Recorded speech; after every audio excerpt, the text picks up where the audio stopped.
919-3776. Ty Butler with you for the next 2 hours. We then pass the baton over to my man, Pat O'Keefe, who will be on the call for tonight's game or doing pregame show for tonight's Knicks-Timberwolves game live from the Garden. So let's have some fun. We are in the YouTube comments, so hit us up once again on social media at Ty D. Butler.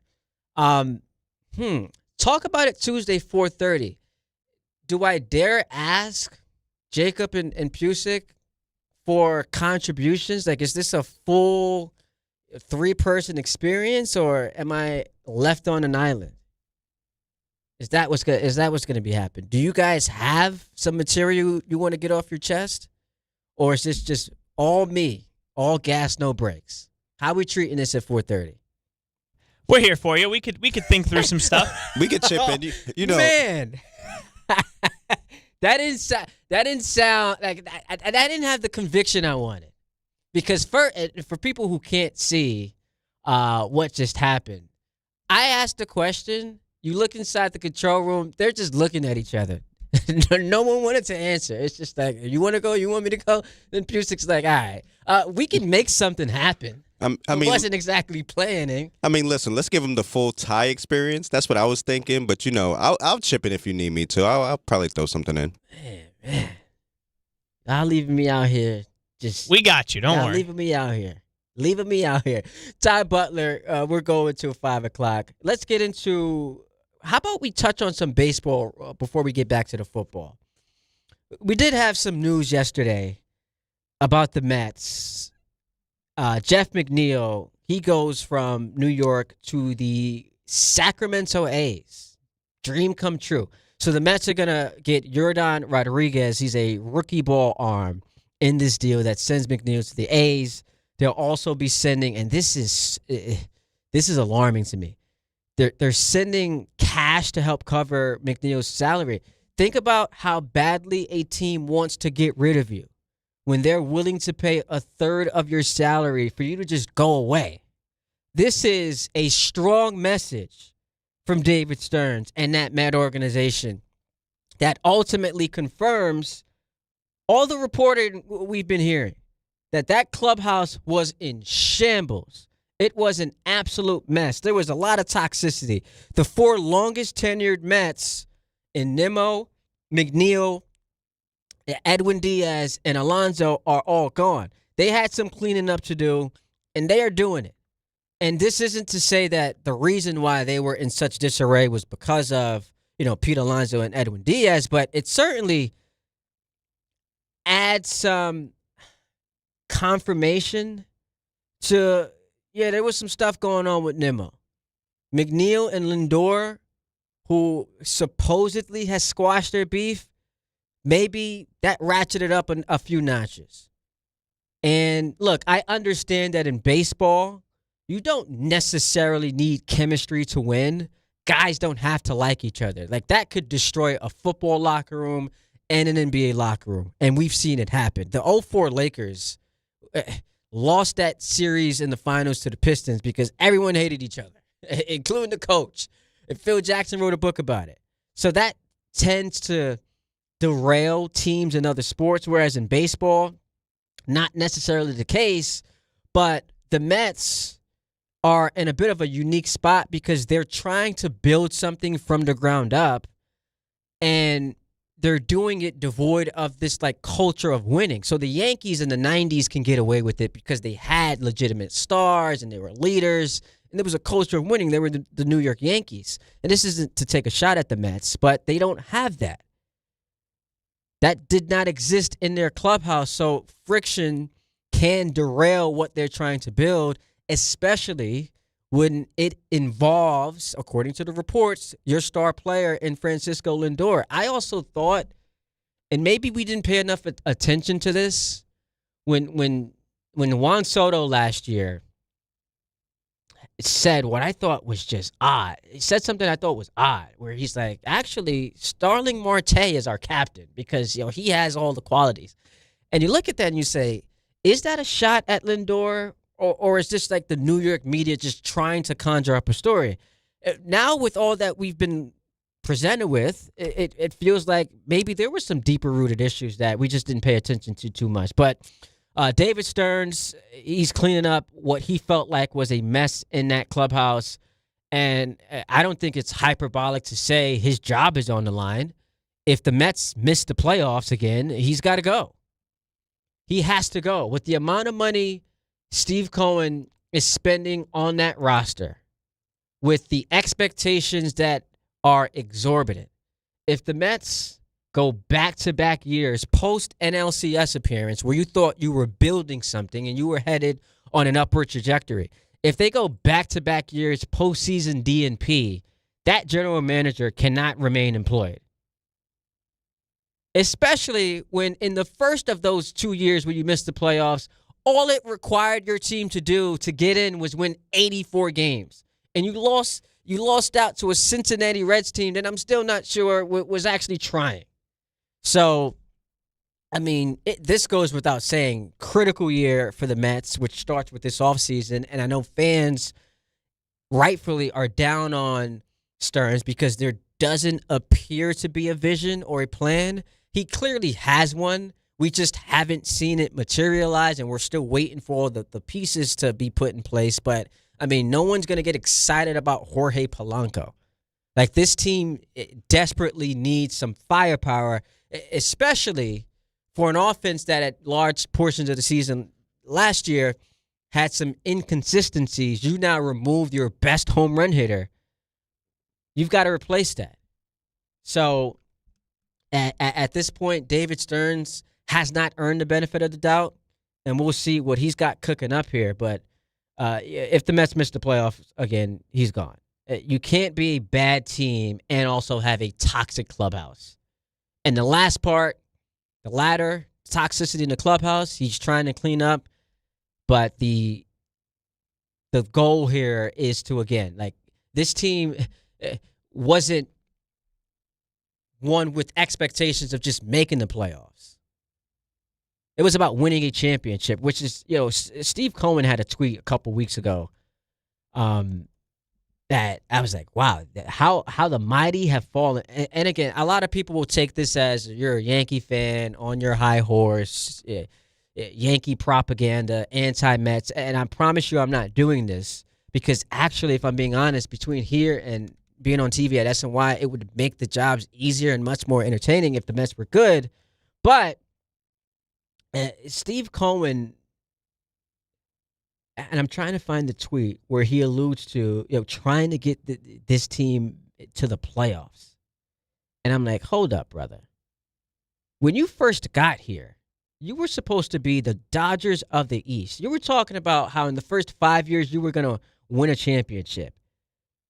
Not a Met fan on the planet wants to hear you talk about, just making the playoffs. What's the tweet? Because I can't find it. It's from December 19th. As typical, the usual idiots misinterpreting a post article on the Mets payroll for 2026. I can imagine our payroll to be lower than last year. It's always hard to predict, but that would be my best guess. Payroll watchers always forget the budget for waiver claims, player movements from minors to majors, and trade deadline moves. That's how it typically works. So he's just going at people. Look, man, payroll watchers always forget. Here's the deal, Steve Cohen. If your team's winning, then people will applaud you for it because the best asset this organization has is your wallet.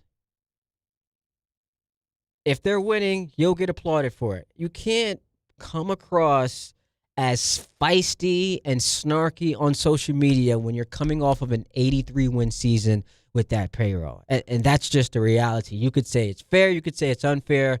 That's just what the reality is for the New York Mets. On the Yankees, talking about this with my fellow Yankee fan who is a part of this show today. So what exactly is the plan if they miss out on Cody Bellinger? Baseball, and I've done this before, so for the people who have heard this, I apologize, but there is a new audience. Baseball's got to figure out this free agency thing. It's a snooze fest. And I think that if you institute a salary cap, maybe it fixes it because all of these negotiations happen under the guise of there's a max salary for a player. So free agency is a frenzy like the NBA, like the NFL, like the NHL does, where it happens quick, fast, and in a hurry, and you keep people engaged. The fact that we go from the thrill of what was one of the best World Series we've had in quite some time with the Dodgers and the Blue Jays going to extra innings of a Game 7 to just nothing happening. You had a chance to take advantage. People captivated people's attention, keep them present. And now we're bored because nothing's happening in free agency. The two biggest names in Kyle Tucker and Cody Bellinger, like there's no news on what the market is or any movement. This happened last year with Juan Soto. Juan Soto became a free agent 3 days after the World Series. He signed in December during Sunday Night Football. That can't happen. He just got buried in an NFL game. So baseball's got to figure this out.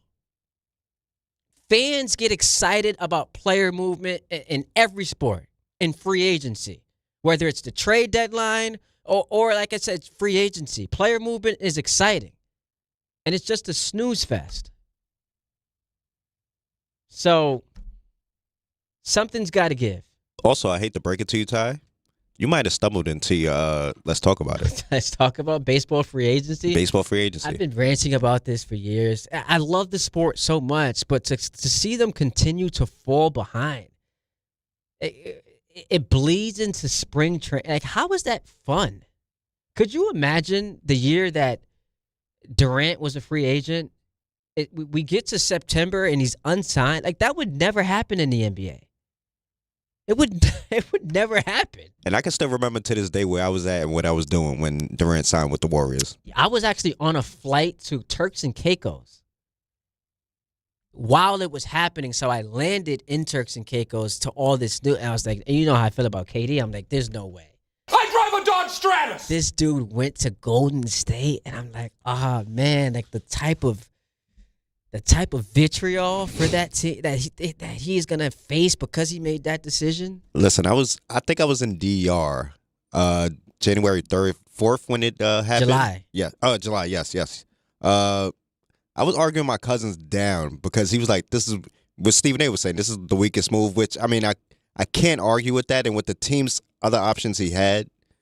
But I was just Miami, like, and I mean New Boston, York, even though New York wasn't a real New thing York at the wasn't, point. but it was Miami and Boston, really. But to be honest with you, it was just the fact that KD at the height of his powers moved to the Warriors, which was coming off a 73-9 and lost in the finals. KD 2 years removed from winning an MVP. Listen, on top of obviously losing to them in the playoffs, like it was wild. But and you remember that, you'll never forget that moment. Like, baseball would love to have that, where here's a star player, makes a decision about what his next team destination is, and you just remember everything about it. You lose some of that, or a lot of that luster when it's just prolonged. They could even adopt like some of the like, all right, you can start talking about deals at this point, and then deals don't become official. That they could do something like that where, all right, we got a weekend where deals are not official, but you could begin talking to certain teams about it. Then move on to that. The fact that it drags out to like from now to February, I lose interest fast. But because it's an open free market and there's no cap on the amount of money you can pay to a player, this thing can drag on for it. That's why I argued you institute a salary cap. So we already know what the most, like a couple of years ago, what Aaron Judge can get from a team. The Yankees can offer him the most. So we're locked into that number, whereas Boris is just going to keep negotiating. I think, too, also the problem with this year might be it's not – there are great free agents out there, but it's not big name. Yeah, it's not like the Aaron Judge. Yeah, it's not. It's not at all. So I agree with that point. I just would love to see us get to a place where this becomes exciting. And we thought we were going to get that like during the pandemic. Remember when there was the lockout and then they agreed, we were going to have a flood of free agency. That just never happened. Cody Bellinger is reportedly seeking something in the neighborhood of a 6-year deal worth $180 million, AAV of $30 million. Jack Curry said on the Yes Network, I believe it was this past weekend, that no one has come close to what Boris wants for his client. This almost feels like a gotta-have-it free agent for the Yankees. It doesn't sound like they'd be in on Kyle Tucker, but if you lose Cody Bellinger, what's the pivot? They had a pivot last year to losing Soto. with Freed and with Bellinger. So as devastating as it was to lose Soto, there was a plan in place and they pivoted quickly. And maybe that exists to a certain extent with names that we're not yet aware of, maybe on the trade market. I just don't.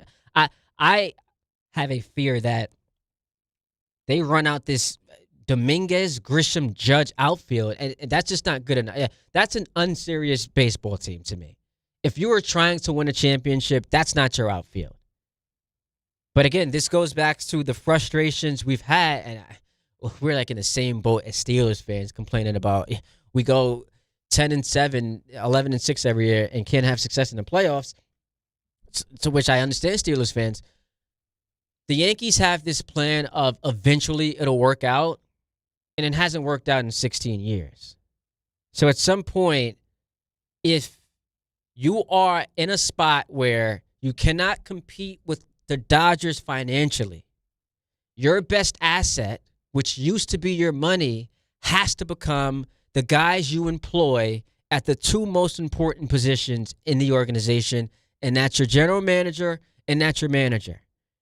And if you cannot argue to me that they have the best duo in baseball with Cashman and Boone, then you're losing this race. As frustrating as it can be that you're no longer the New York Yankees of the 90s, I understand it.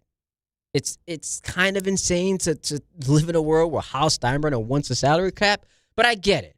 I can stomach that because there's logic to it. Your best asset then has to become the guys making the decisions. And if you're not doing that, then it tells me you're unserious about winning a championship. And I don't care that they went to the World Series a couple years ago. You got embarrassed by the Dodgers. I don't care how close the series was and runs scored and FIP. You lost 4-1 in the World Series. You got embarrassed. You got bludgeoned by the best team in baseball. At some point, changes have to be made. At some point. And hopefully those changes get made rather quickly. Moose is in Jamaica. What's up, Moose? What's going on, Ty? How are you? Good afternoon. Good afternoon, Moose. Happy holidays to you and your family. What's going on, bro? Happy holidays. Yeah, so I'd like to talk about the Jeff McNeil trade, and if I can, I'd like to get into the Cody Bellinger of it all. Seems like the Jeff McNeil trade is a purging of the old guard with a bringing in of Stern's idea of what a baseball team should look like, whether it be schematically or with the analytics. Now, what he will do with the rest of the offseason remains to be seen.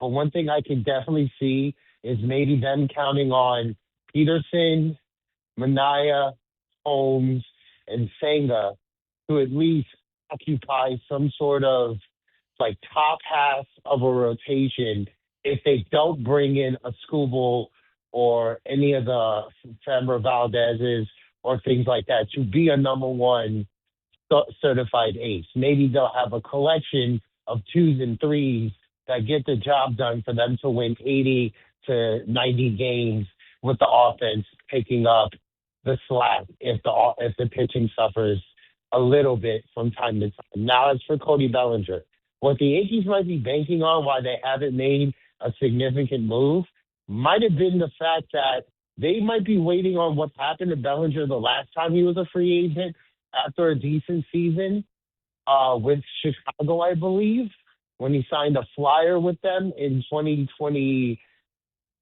or 3, and he had that comeback year that got him the 3-year deal with them for 27-odd million. Yeah. And with opt-outs that he's currently on now that opted out. So if that happens again, the Yankees will be first in line, and Bellinger would almost have to come back to the Yankees on a 3-year deal with opt-outs. I don't think that's going to happen, though, man. He's don't know. But he's 30.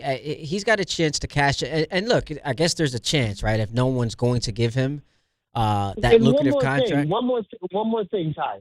The Yankees might be stuck on giving him 5 years because they feel like 35 is the last year he'll be productive. Which is not So bad. that might be it.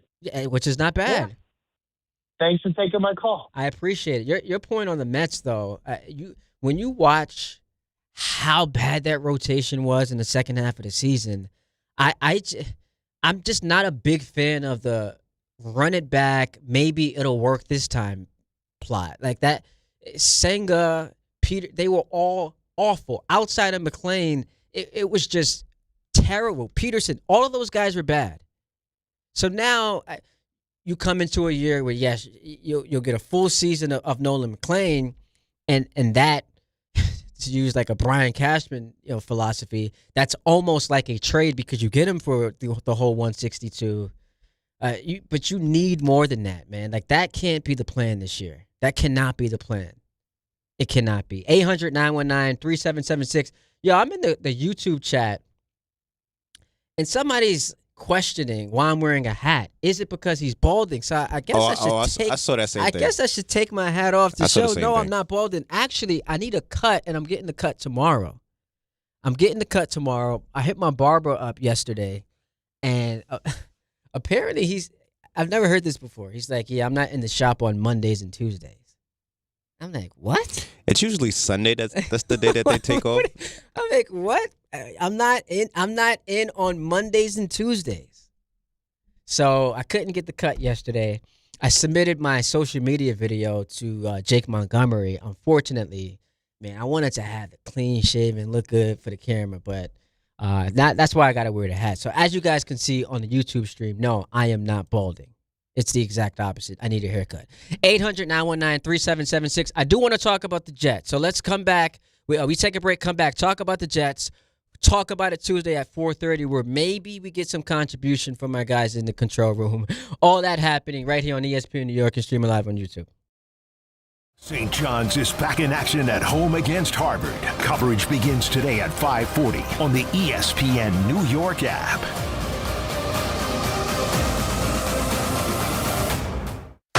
Knicks fans, it's time to hit the court with BetMGM, an official sports betting partner of the New York Knicks. Download the BetMGM app today and add a boost of excitement to every New York game day with same-day parlays, live betting options, player props, boosted odds specials, and the best daily promotions in the business. With the BetMGM app at your fingertips, you can experience the excitement of betting on your favorite players and get in on all the blue and orange action as your New York Knicks drive the lane. Find out why basketball fans love BetMGM, an official sports betting partner of the New York Knicks. BetMGM. Make it legendary. BetMGM and GameSense remind you to play responsibly. See BetMGM.com for terms. 21 years of age or older to wager and physically present in New York and New Jersey only. Subject to eligibility requirements. Gambling problem in New York? Call 877-8-HOPE-NY or text HOPE-NY 467-369. For New Jersey, call 1-800-GAMBLER. Friends, it's football season, the best time of the year. You should be out there tailgating, cheering on your team, and enjoying every Sunday. But if you're dealing with neck pain, back pain, sciatica, or nerve pain, even getting off the couch can feel like a challenge. You don't have to live like that. There's help. Dr. Jay Shaw at Sandwell Pain is New Jersey's top pain specialist. He's Ivy League trained, double board certified, and is dedicated to helping you get back in the game. Here's what makes the difference. No surgery, no scars, no long recovery, no pain medication. Just precise, non-surgical image-guided procedures that deliver real results. Dr. Shaw treats neck pain, back pain, joint pain, migraines, nerve pain, and sciatica with a plan that's customized for you. Same-day and next-day appointments are available, and with offices in Woodbridge, Livingston, and Inglewood, relief is always close. So don't let pain keep you on the sidelines this season. Visit SandwellPain.com to call, text, or book online. Most major insurances are accepted. That's SandwellPain.com. Relief is closer than you think, and it starts today. Hey, New York and New Jersey, Boost Mobile has an unlimited talk, text, and data plan that's only $25 a month forever, meaning you'll only ever pay $25 a month for the rest of your life. Who wouldn't want unlimited wireless when it only costs $25 a month forever? If you don't, you must be one of those people who enjoy overpaying for their phone plan. $25 a month forever is truly as good as it gets, so go online and switch now at boostmobile.com. After 30 gigabytes, customers may experience slower speeds. Customers will pay $25 a month as long as they remain active on the Boost Mobile Unlimited plan. Discover a driving experience crafted to inspire. At Garden City Mazda, exceptional design and sophisticated performance come together. During the Mazda More to Move You sales event, lease the 2025 Mazda CX-5 for $229 a month for 33 months. Or the 2025 Mazda CX-50 for $239 a month for 33 months. Both with $49.95 due at signing. It's the Mazda More to Move You sales event at Garden City Mazda. At Garden City Mazda, expect the exceptional. The holidays are here, and Amazon Pickup is your MVP of package pickup. Need that perfect gift like a brand new jersey for the big game? With Amazon Pickup, you can grab your order from secure Amazon lockers or counters near you on your schedule at no extra cost. It's fast, it's easy, and it keeps your holiday surprises tucked safely away. So whether you're running from work or heading to the holiday party, Amazon Pickup makes holiday shopping worry-free. Find your nearest Amazon Pickup location at amazon.com/pickupmvp. That's amazon.com/pickupmvp. For over 100 years, Slomin's has been your trusted partner in comfort. When it comes to home heating oil, we deliver more than just quality fuel. We deliver peace of mind. With price protection, automatic deliveries, 24/7 service, and up to 30 days to pay your invoice. Our dedicated team is just a call away, ensuring you stay warm and comfortable all winter long. Slomin's, New York and New Jersey's largest heating oil provider, proudly serving our community for generations. Give us a call today at 866-GET-HEAT or visit oil.slomans.com. All right, let's take a look at the traffic with Brandy Scott. Hey there, guys. Good afternoon. Another busy day for holiday travel, and we've got some slick spots out there on the roads with the winter weather that made its way through. Over in Jersey, just a packed ride on the Turnpike Eastern and Western Spurs southbound, bumper to bumper heading over to the main roadway from the Vince Lombardi on down. Inbound George Upper Deck will run you about 10 to 15 minutes. Best of it's the outbound side, Henry Hudson and West Side Highway. Cross Bronx westbound, already crawling from White Plains Road on through. Adding to the delays, a broken down tractor trailer on the upper deck. Outbound Lincoln, your best ride at 15 to 20. Outbound Hahn, run you 30. Some pockets of delays over at the Tappan Zee Bridge getting into Rockland County. Picking up a crash on the thruway northbound right before the Palisades Parkway.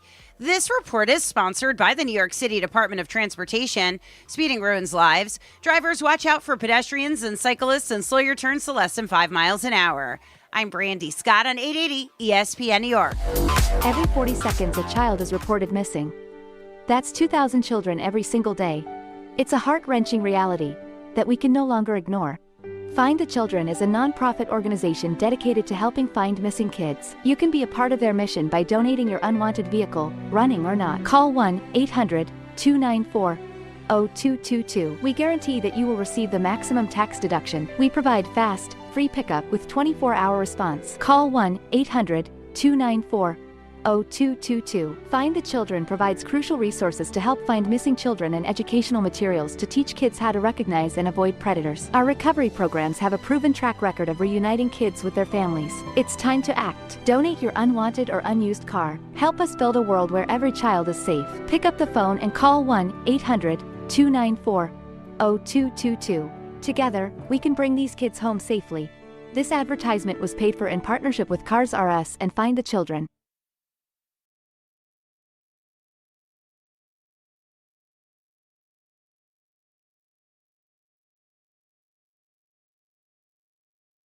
Don was right.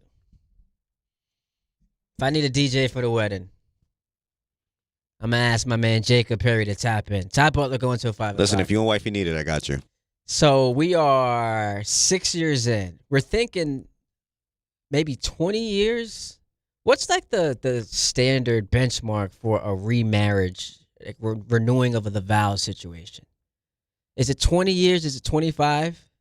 Well, I can't speak on it because I'm not devoid of experience. Yeah, I don't want to give any advice. You don't want to speak out of turn. Yeah, exactly, but I would have to guess. Probably maybe like a 10, 20. Like you would probably hit a 10 feels early. 10 feels early. Just got married. Google says as early as 5. See, No way. So I wasn't bugging.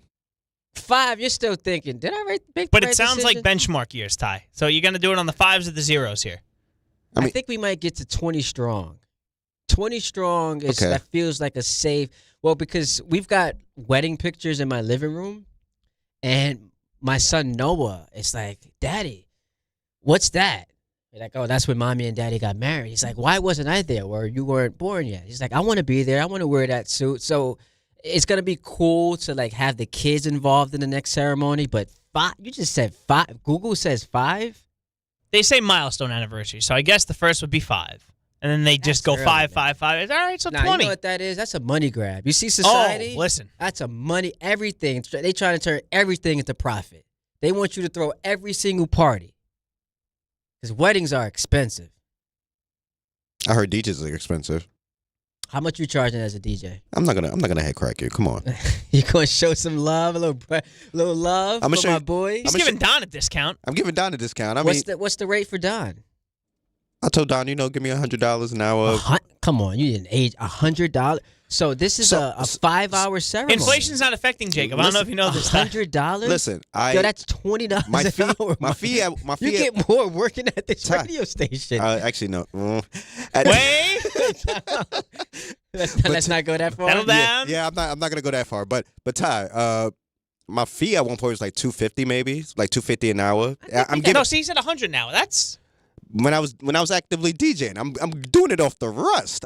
I don't want to overcharge you and I don't deliver. But that's not overcharge. 100 is nuts.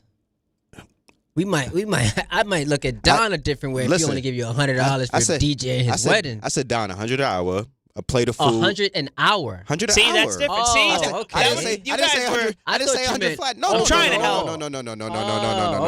Okay, 100 an hour. Are you crazy? I might as well right. just stay and do a shift here. Yeah, okay. But 100 an hour, Now we a plate of food, and some drinks at the bar. Not just a plate. We got it's all paid for. I understand that, but I'm not. It's an open bar.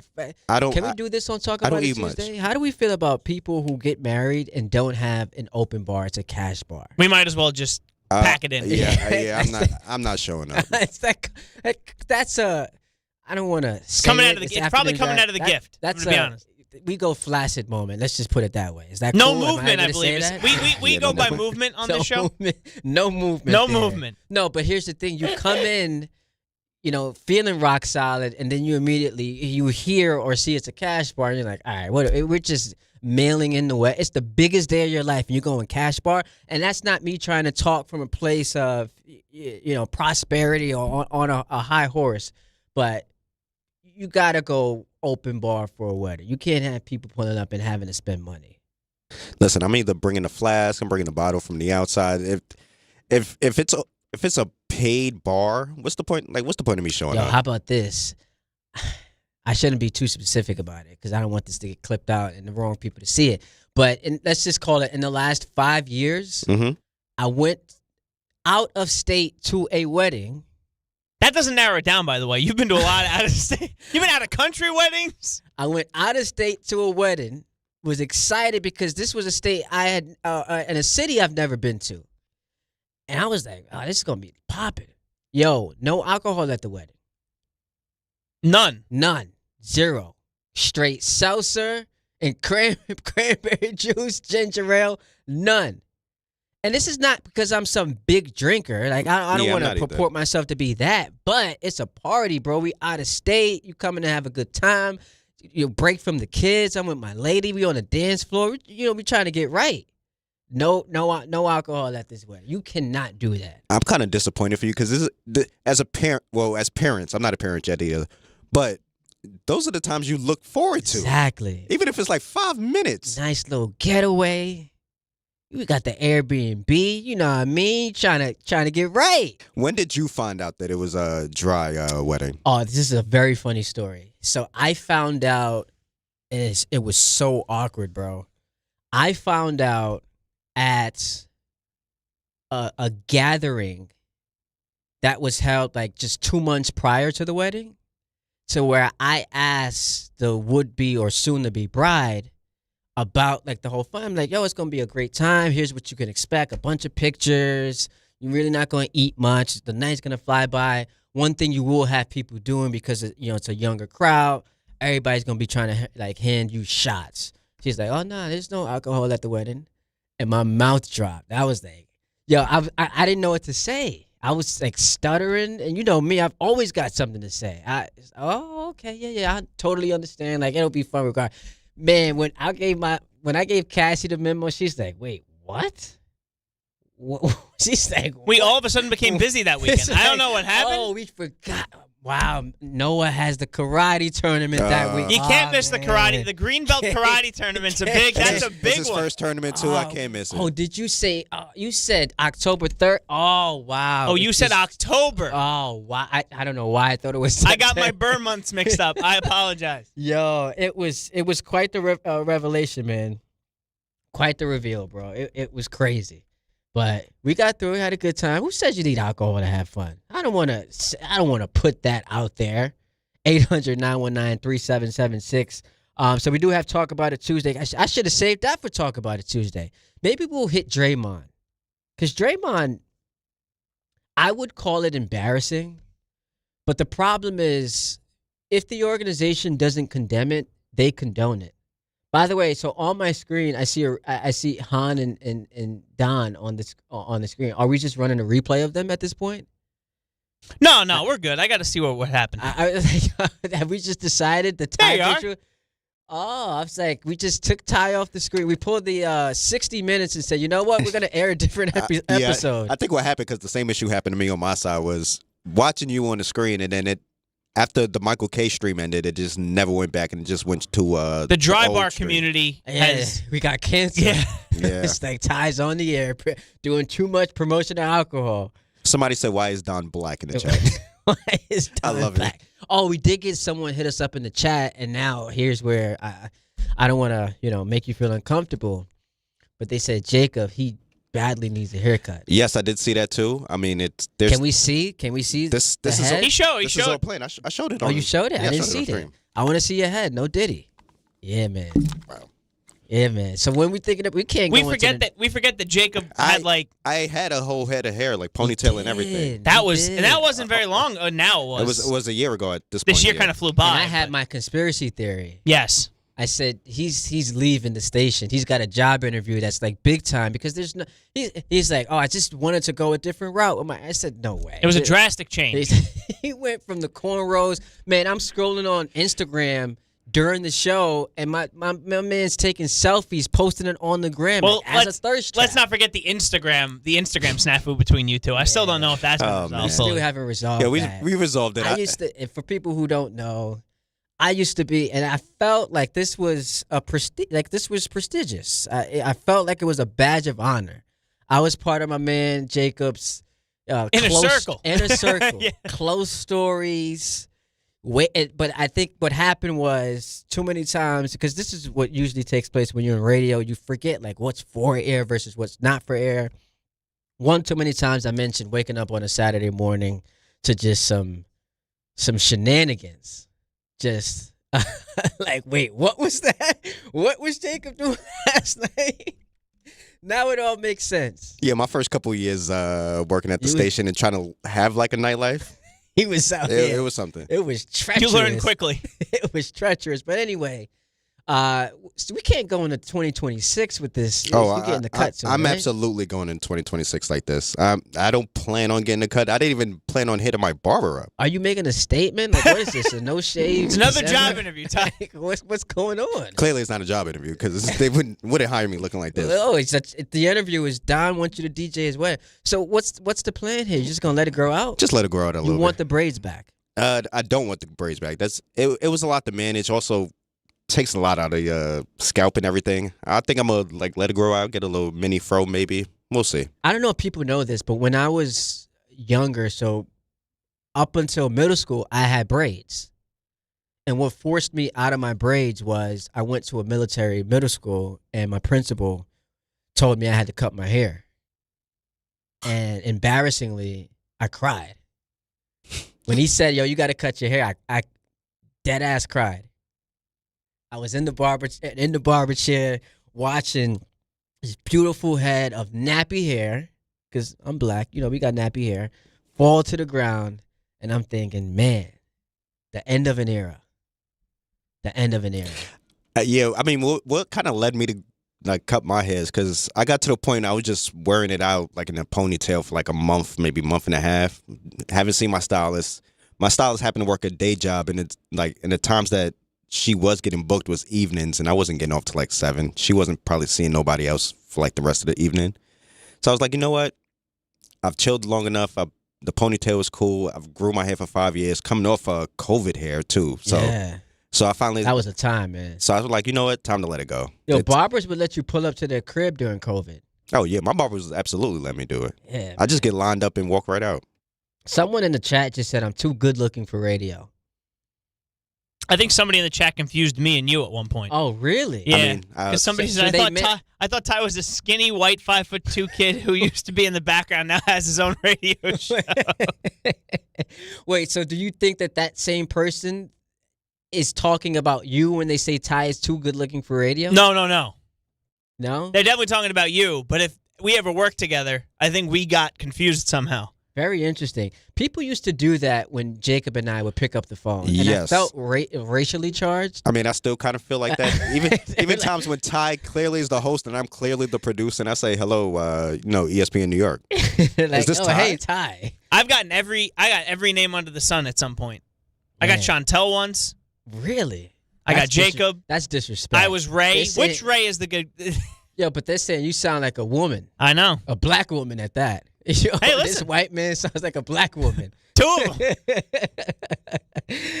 Oh, man. 800-919-3776. I've been teasing this for a minute that I want to talk about the Jets. So let's take a break real quick because we are up against the clock. We come back. We talk some Jets. I'm trying my hardest because I don't want to be Anthony Pusick, who just wakes up and is always negative. Like, I want to find the positivity in things. I want to be optimistic. I just want to create a situation where it's like, all right, that's something I can be hopeful of. I just can't do it. But we'll talk about the Jets coming up next, right here on ESPN New York and streaming live on YouTube. St. John's is back in action at home against Harvard. Coverage begins today at 5:40 on the ESPN New York app.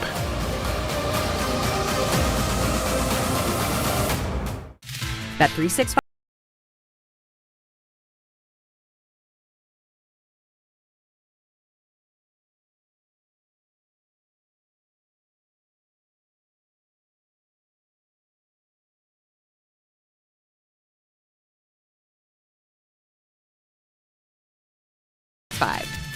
Gambling problem? Call 1-800-GAMBLER. 21 plus only. Must be physically located in New Jersey. T&Cs apply. I know that hiring can be challenging. You sort through tons of resumes and you get too many so-so applicants. You're just waiting for someone to match your role perfectly. Well, now there's a place where you can meet them fast. ZipRecruiter. Need to hire right away. Start your search for strong candidates. The right fit awaits. Build your team. Build it sooner. Meet your match on ZipRecruiter. Just head to ZipRecruiter.com/ESPN right now to try it for free, and you're on your way to meeting your match. 4 out of 5 employers who post on ZipRecruiter get a quality candidate within the first day. So try it now. Go to ZipRecruiter.com/ESPN. Once again, that's ZipRecruiter.com/ESPN. Meet your match on ZipRecruiter. Try it free.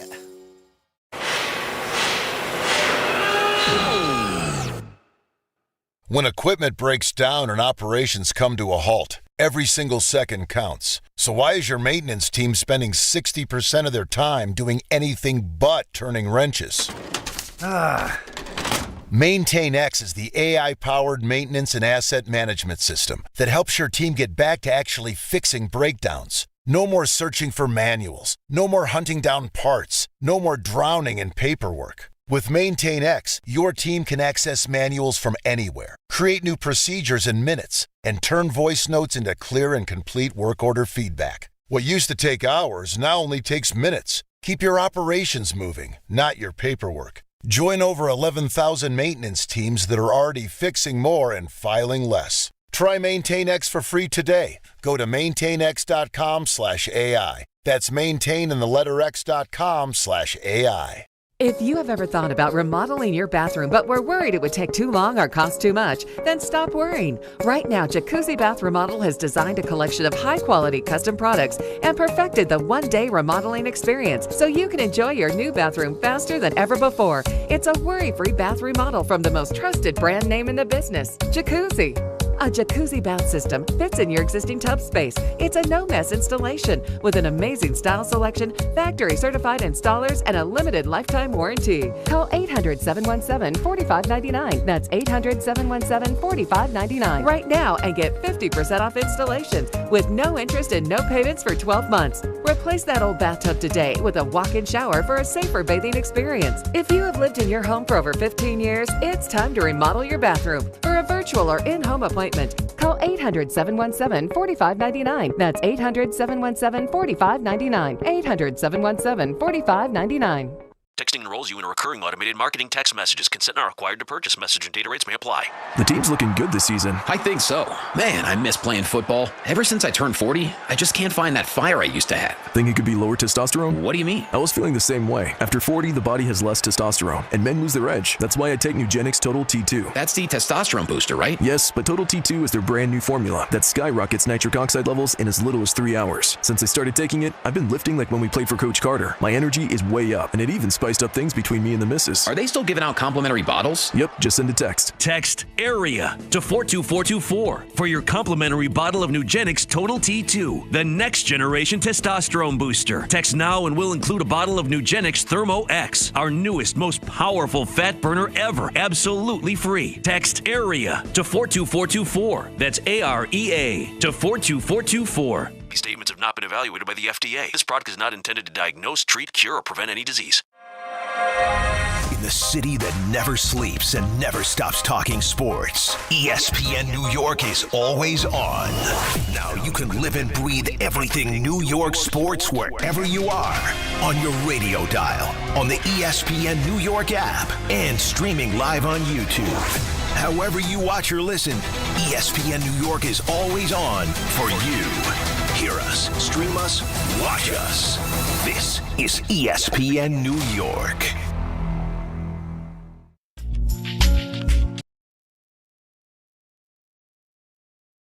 I feel attacked by that last promo we played.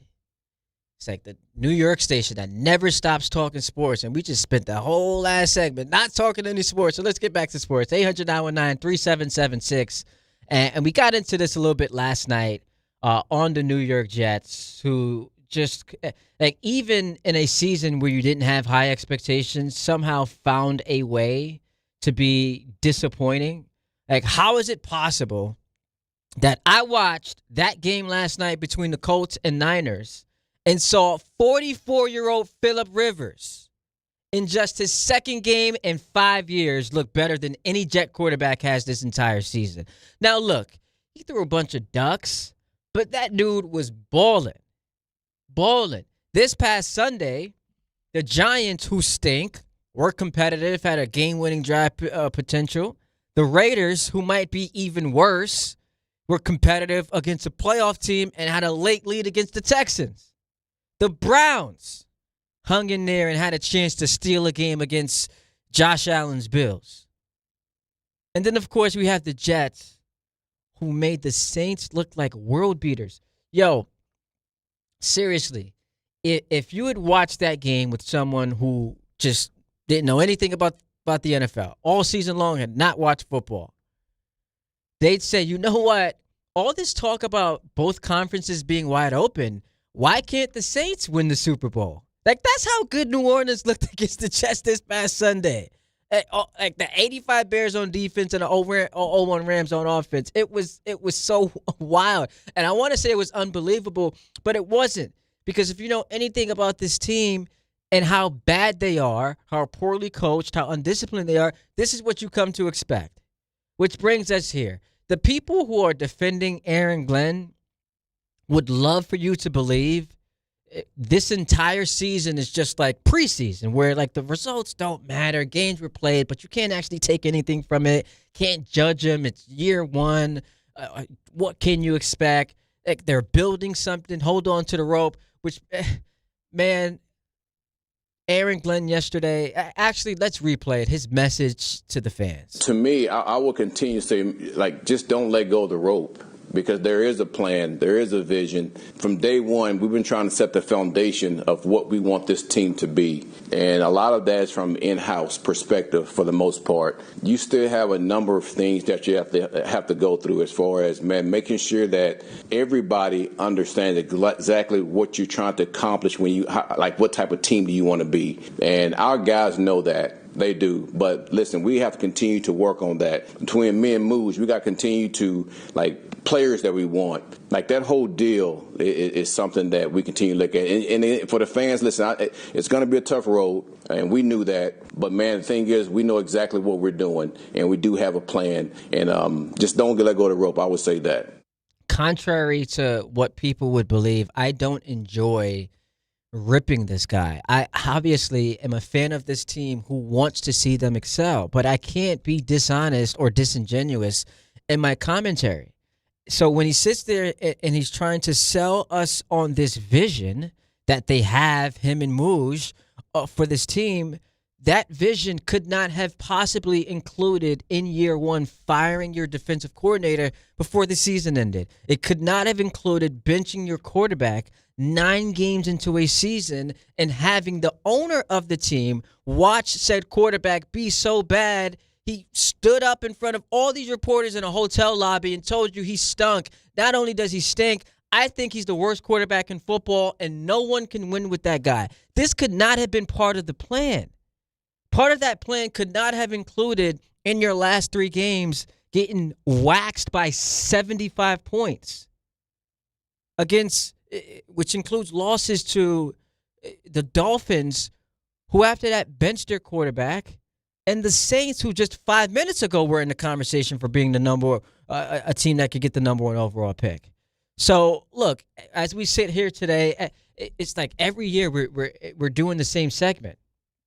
Everything that could go wrong has gone wrong, and none of it was by accident.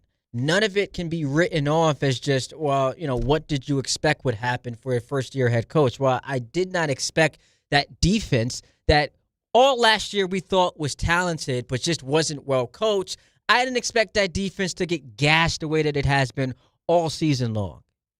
And you can't sit here and tell me, well, they traded away 2 of their players at the deadline. They were awful before that. They stunk before that.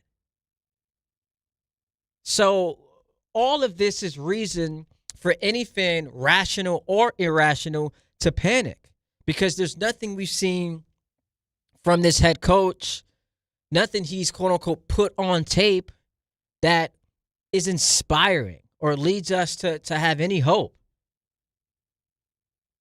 Nothing whatsoever. And look, I get, because I'm part of the pro-tank crowd, I would like to not have to trade every single pick available to us to get the quarterback. But even with the loss being what's best for the team going forward, it's gut-wrenching watching them just get bludgeoned by the Saints.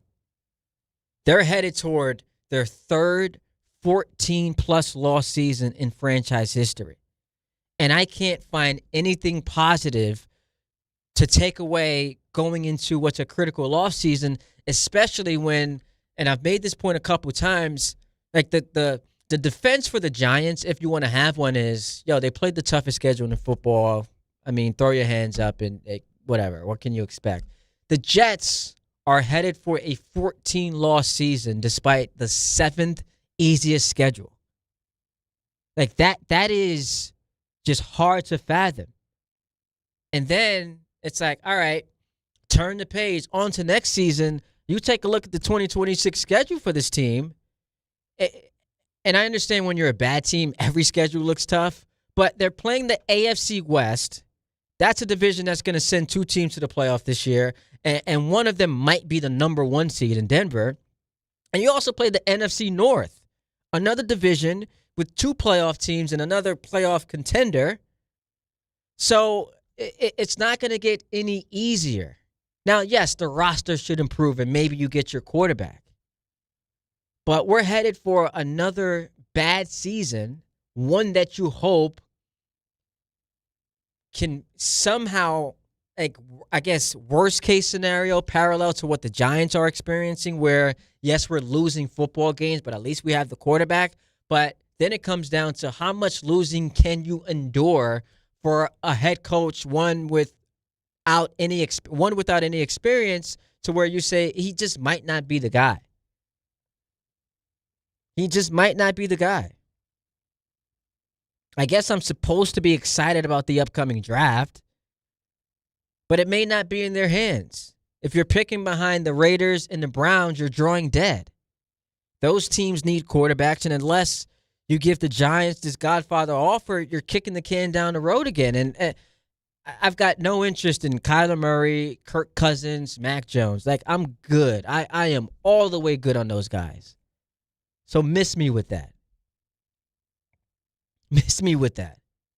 800-919-3776. We take a break. We get back to your phone calls. Talk About It Tuesday coming up at 4:30. We're on the air until 5 o'clock. It's Ty Butler in for the guys on DHR, streaming live on YouTube and talking to you on ESPN New York. Knicks fans, it's time to hit the court with BetMGM, an official sports betting partner of the New York Knicks.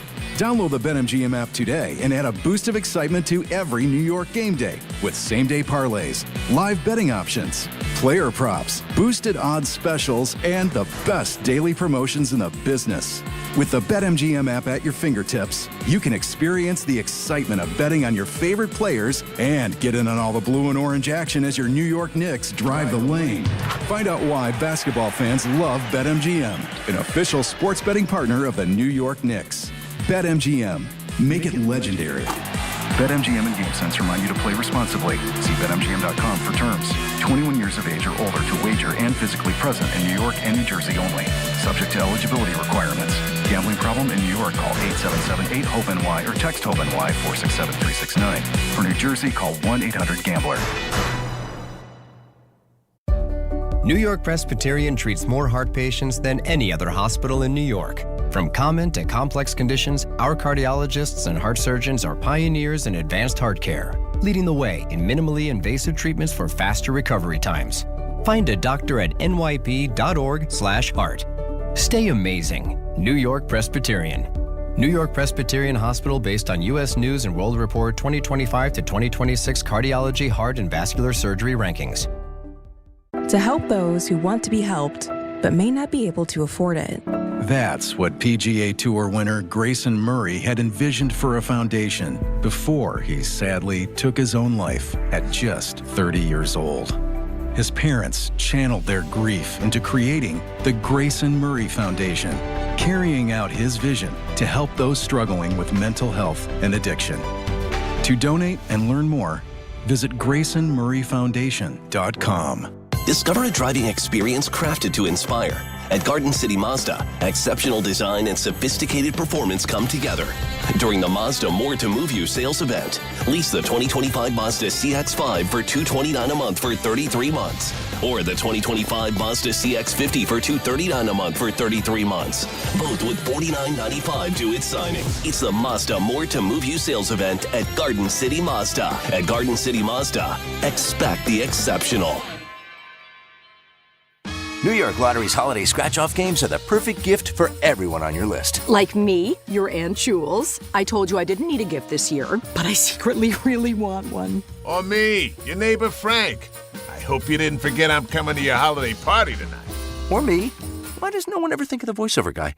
Anyway, New York Lottery's holiday scratch-off games have more winners and top prizes up to $5,000.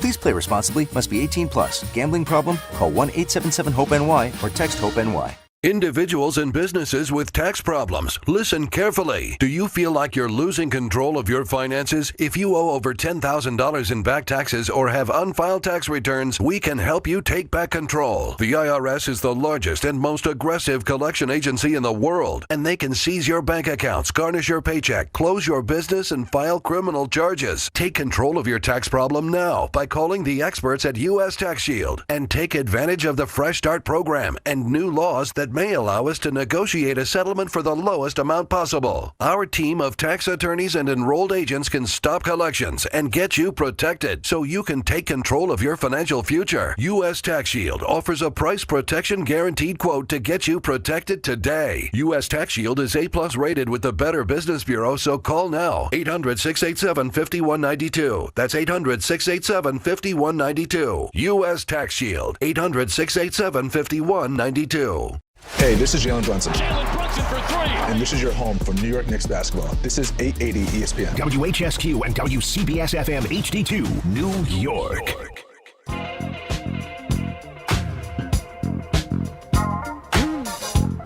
Oh, let's get to it. 4 o'clock in the big city. Ty Butler going till 5. 800-919-3776. Hit me up at Ty D. Butler. We are streaming live on YouTube, so get at us in the comments. Someone just said, you're missing the point, Ty. Lewis, regardless of what happens this season, Glenn will be back next year. How am I missing the point? What I was saying was I don't have confidence in him. He obviously is coming back. We all know that. What I will say is he goes into next year coaching for his job, because if it looks as bad next year as it has this year, you can't bring him back for year 3. But I'm just giving you my view of what the current situation is as a passionate fan, and I just don't believe there's some turnaround based on the evidence provided to me. There's nothing tangible that I can grasp going into the offseason that gives me confidence that they're going to turn it around. But we shall see. I hope that I'm wrong. I'm rooting for the team to be good. It's amazing that the Patriots, since the Jets last made the playoffs, this is wild. Since the Jets last made the playoffs, the Patriots have won 3 Super Bowls and have gone through 2 different rebuilds. The Mac Jones rebuild and now the Drake May rebuild, and might be on their way to another Super Bowl. Like, could happen this year. It's on the table, right? Like, you wouldn't be shocked if the Patriots won the AFC. Like, just think about that. All of that has happened since the Jets last made the playoffs. It's just so bizarre, man. How many rebuilds have we had? It's a rebuild every 2 years. It's every 2 years. It's like, I just remember being so excited for Rodgers in that Buffalo game. And once the injury happens, you know what I did? I called Rick. I didn't know what to do. I called Rick. I needed a shoulder to cry on. I called Rick DPH. I'm like, yo, Rick, man. I just need somebody to talk to. I can't believe this happened. Speaking of Rodgers, by the way, I threw this at you guys in our pre-show email. If we cuddle, marry, trash the worst of these 3 options, and you're a Jet fan like myself, cuddle, marry, trash the worst of these 3 options, Super Bowl winners, and I give you Patriots, Bills, Steelers. How would you rank those? Cuddle, marry, trash. Worst of the options, Super Bowl winners. Worst of the options would probably be because the Steelers with Rodgers and then Patriots and Bills are. I honestly, I would want probably the Bills out of those 3 to win the Super Bowl the most, and it probably would least affect me. The Patriots winning just because they're a hated division rival, and the Steelers with Aaron Rodgers, who we just had him on our team. Could you imagine that? If they go on to win a Super Bowl, like immediately, I might legit lose it. Like, his Jet tenure is torn Achilles, 5-12. He then goes to Pittsburgh. They win the Super Bowl. That's how you know it's just not meant to be. And it's not like we just, ushered him out the building. We booted him out after he paid for his disrespectful. Yeah. And I hated that. So you'd go, like, the worst of the options is Pittsburgh? Worst of the options is Pittsburgh, yes. Second would be Patriots. New England. Yo, that would be 4 Super Bowls for the Patriots since the Jets last made the playoffs. And now they've got a quarterback who, for the next decade, you've got to go up against, and he's just going to dominate you. The Bills. I'm trying to picture in my mind the Bills winning the Super Bowl. No, I can't do it. You know what affects this for me? I actually like Aaron Rodgers, so I'm rooting for this. And you can call me a fake Jet fan. I'm rooting for the Steelers to win the Super Bowl. See, I like Aaron Rodgers too. I don't know if I'm rooting as much as I'm rooting for probably Josh Allen, maybe. You can't be a Jet fan rooting for Josh Allen. I mean, you can't. Listen. Remember who Alan Hahn wanted in that draft? We sat through those shows. We sat. He was screaming to the mountaintops. He wanted Josh Allen. Watching Wyoming in the Poinsettia Bowl. Yo, he would text us. I know you guys are gonna find this lame, but it's Saturday night and I'm home watching Wyoming football. Josh Allen is the guy. We needed Alan Hahn in the war room, man. He was too busy doing Nick's sideline. Want to make dumb jokes with Jalen Brunson. That was funny. Shout out to Chris Carlin, by the way, doing the Bush's Boca Raton Bowl of Beans right now. Really? On 1050. Wow, that's exciting. Yeah. We don't want to send people elsewhere. I said shout out. Oh. It's a 7-3 barn burner. Louisville and Toledo. How would you feel, Jacob, if you turned around because Anthony Pusick put his thumb in your butt? What's that interaction like? I don't even know how to answer this. I got nothing. First of all, if Anthony put a thumb on my butt, I know it's one out of character for him to do that. We could do the ESPN New York draft rankings, most likely to put their thumb in someone's butt. Rick DiPietro's got to be number one overall pick. He'd probably be number one, yeah. But who's number two? Like, who's silly and goofy enough to do that? I would probably say Don. Don will probably be on my list. I wish we had a show on Wednesday. This could be a list. He would only do it though to probably like someone he absolutely loved. He's not doing it to like a random Joe. Yeah, because you don't want to put yourself in harm's way. HR, like we don't want to do that. But I think that's HR on line 8 right now for me. I think at some point, Anthony, just shock Jacob by. I think I'm good. Putting your thumb up. I think I'm all good. But I appreciate the suggestion. 3776. Darren's in Newark. What's up, Darren? Hey, what's up, Ty? Enjoy your work, bro. Appreciate you, dog. What's going on? All right now. Listen, man, I'm a lifelong Jet fan, man. Like over 50 years. And I'm a passionate fan. I really am. I really don't think you're going to like what I'm about to say. Okay. I really think I there's a don't chance. like when people have to say. It gives us a chance to argue. I'm a big fan of that. But go ahead. Okay, cool. After what happened last year with the Patriots, just being a football fan, seeing that guy get fired, I can't think of his name right now, the one that got fired after the first year. And in New England, Gerard Mayo? Yes. Yeah, Gerard Mayo, and then Steve Wilkes when he got fired from the Cardinals. I thought that I really didn't like it. But I could really see it happen, man. I really could. Especially if somebody like Glenn getting fired. I really could see it. It can't. Let me tell you why I say this. Okay, go ahead. The reason why I say this is because from what I'm hearing, the tea leaves with Harbaugh. Oh, you're an insider. Okay, let me hear. You got some hardcore report. I thought you was about to make some news. We could make some news here. New York Post. No, man, I just listen to Bart Scott all the time. All right, so what's your John Harbaugh element to this? I just think that there's a possibility.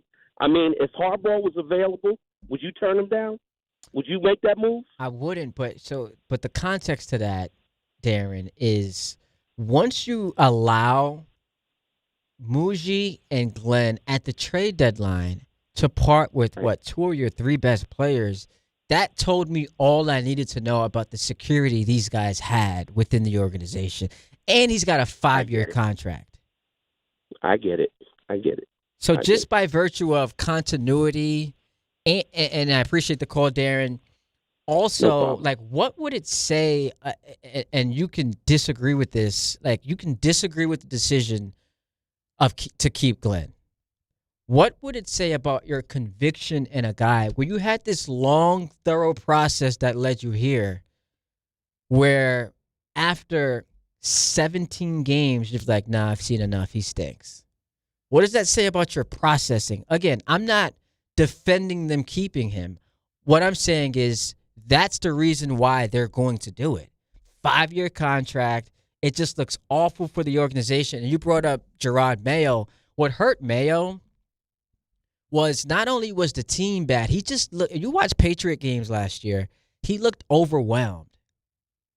Game management, clock management, some of the issues Glenn has had, but you've got your quarter, and the team wasn't good. They had no weapons for Drake May. Their offensive line was bad. So they did a tremendous job rectifying a lot of those issues. But watch those Patriot games last year. You just felt like, yeah, this is not going to last. Quarterbacks getting killed. Patriot fans are booing them in the stadium. And then it was like the perfect storm because here comes Mike Vrabel. You're not going to pass at the opportunity to hire that guy. My man Kyrie calling from Jersey. Yeah. Jersey, what up?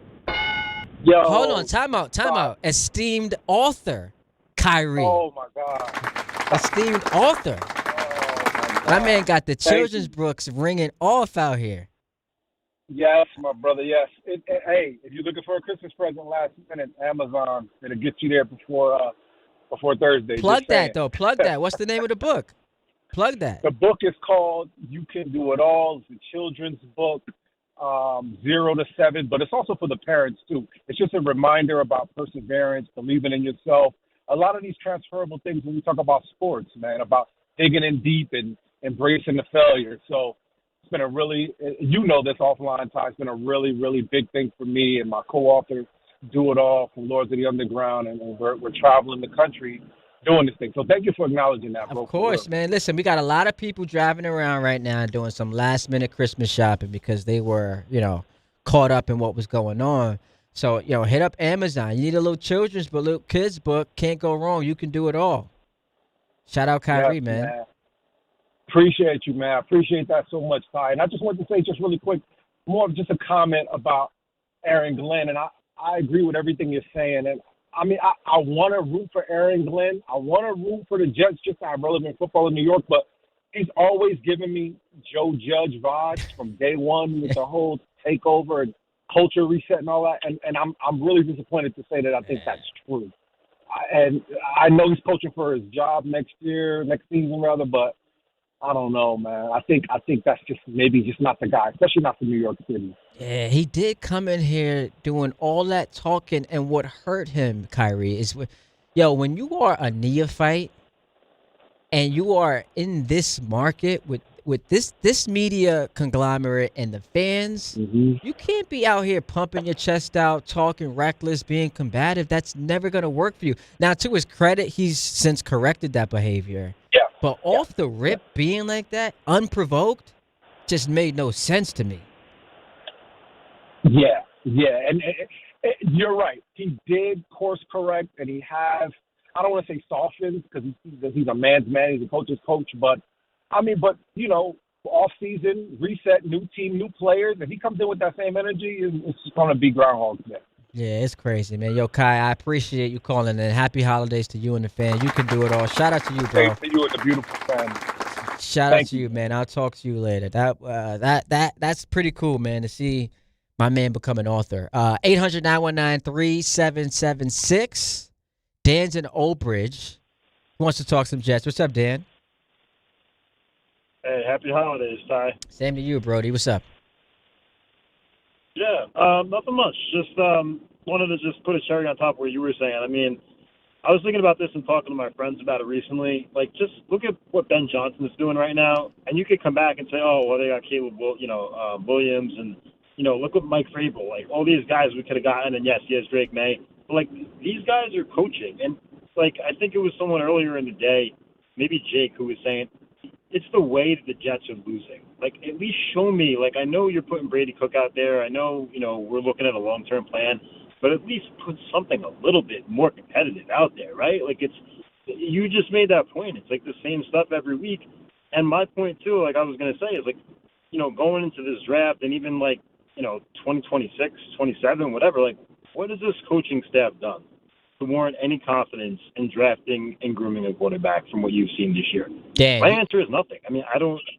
You know what I'm saying? Like, no, I totally feel you, Dan. I did not think it would be too much to ask for my defense to come up with one interception through 15 games. It's insane. I didn't think that would be too much to ask, but here we are. Oh my gosh, Ty, is that still like an ongoing NFL record? Oh no, it is. Yeah, I'm pretty sure it was. It's the record now. Yeah, it's the record. And by the way, Dan, I'm rooting for them to go the entire season without one. It'd just be funny. It'd be the cherry on top. You and me both. And one last quick point. It was funny too, man, because you remember, we all do. Everyone listening, when Aaron Glenn first got the job, what did he say? He said, "We're going to take the ball away. We're going to force fumbles. We're going to do this. We're going to do that." Not one interception. I think we have like 2 forced fumbles all season. It's just like, my guy, it's like if you're going to back up what you're saying, like you got to back it up, man. Even if you're not winning, just make it more competitive. That's all I'm saying. So, yeah, I appreciate the call, Dan. Happy holiday. I think the number is 3 now, 3 forced fumbles, 2 here in the U.S., and then 1 in that London game. Because I think it was the Jags game, the Saints game, and then the London game against Denver. But yeah, it's been a disaster class. Checking 0 boxes in year 1 and having the team at no point show any progression. You're going to end the season with 3 wins, all 3 coming against backup quarterbacks. And you can say, and I guess this is an unfair thing to do, but if Burrow starts the Cincy game, you're not winning that one. I think if Shador were the quarterback of the Browns of that game, you were not winning that one. And Penix, if he's the quarterback of the Atlanta game, you're not winning that one. So if the teams had their starters out there, or in the Browns' case, a quarterback who should have been the starter, you're probably winless. Now you don't remove those wins because they happen, and teams pick up wins against backup quarterbacks all the time. But the point is, that's your resume this year. That's the work you have to. That's what you've accomplished this year. And I think it's embarrassing. Danny's in Elizabeth. What's up, Danny? Hey, Ty, what's going on? Happy holidays to you and your family, man. Same to you, man. What's going on? Appreciate you taking my call. Listen, I know you're a Jets fan. I know you don't want to hear this, but I'm a diehard Giants fan. I wanted to see your opinion on if the Giants do grab the number 1 pick. I was going to see if possibly the Giants could persuade the Jets out of those picks and also persuade them to add in Garrett Wilson in that trade. What do you think? Not happening. Come on, man. Come on. Free Garrett Wilson. Danny, here's the thing. But here's the thing, Danny. Yeah. So with the number 1 overall pick, what would the Jets do with that pick? Oh, grab Mendoza immediately. Okay. So wouldn't you want to have a great receiver on the on that end for Mendoza to throw passes to? Like, isn't that the best way to groom your young quarterback? I get you, but Garrett Wilson deserves so much better, though. No, he absolutely does. He absolutely does. But I mean, and I know you're doing this tongue in cheek. I appreciate the call, Danny. Any plan that involves we're going to draft the quarterback, but we're also going to trade our number 1 receiver is a bad plan. Fran is in Massapequa. He chimes in on the show. What's up, Fran? What's up? How you doing, buddy? What's going on? Question before I get to my points. If you could work for all 4 teams you root for, if you could work for any one of those 4 teams, which one would you pick? Wait, I think it would be the Lakers. What's the 4 teams? What's the 4th team? team? You root for 4 teams. You don't hockey? You like hockey? Well, I don't want to see. It would be disrespectful to call myself a Ranger fan. Because, all right, but it's for 3 sports. Whatever you root for. I root for the Rangers. But I'm not who would you want fan. out of those 4 teams? Who would I know you're a Laker fan. Who would I want to work for? Which one would you pick to work for? Yeah. That's tough, man. Is it? I thought you would take the Lakers for the mystique.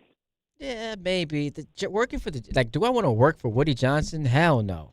The Yankees. No. The Yankees are too damn stagnant. I don't want to work for them. Oh, that's right. You're a Yankee fan. That's wow. They're gonna try to get me to cut my beard and all that. Nah, I'm good. Lakers, Yankees. No, I forget. I'm sorry. I forget. And then the Jets. I'd probably pick the Lakers. Or if I really want to go, I definitely maybe Rangers. Maybe go work for the Rangers. The Garden. Yeah, I'm an Islander fan, so I hate the Rangers, but that would be for you a great place. Just want to shout out my friend Vinny Cammy. He's a corrections officer.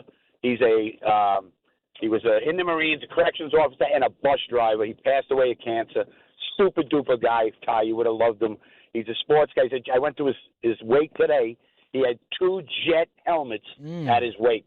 Yeah, he's a super duper guy. Sad. R.I.P. 61 man. years old. R.I.P. Yeah. But the Bears now. Just gonna get ready. Okay. And Caleb Williams get a little better with his completion percentage. And now that we're in the playoffs, if they win this game next week, which I don't think they can, but if they beat the Niners, I'm betting 1,000 on the Niners. I have reverse psychology. I'll spend the 1,100 to have the Bears win or lose. I'll be happy. Okay. But I'll be sick of, you know what I mean. But what do you think? If the Bears win this game in 49ers, it's going to be tough. Their defense, their pass defense is terrible. Mm-hmm. They just make things happen. Give a little opinion, please. Thanks, pal. Yeah, so their defense is suspect, and their quarterback at times leaves a lot to be desired. But they've got an excellent running game. Ben Johnson is a tremendous head coach, and you're right, man. In fourth quarters, they're the best offense in the NFL in fourth quarters.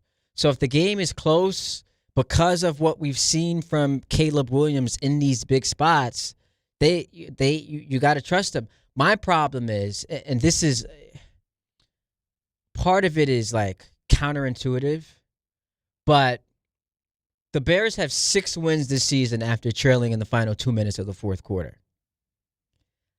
I'm not even trying to sound like a hater, but that stat actually makes me feel worse about them in the playoffs. So they've got the most wins in the NFL, trailing in the final 2 minutes of the fourth quarter. And on top of that, they also lead the league by a wide margin in turnover differential. I just don't think that with a quarterback who we just saw last Saturday for 3.5 quarters look suspect, I don't think that's a winning recipe.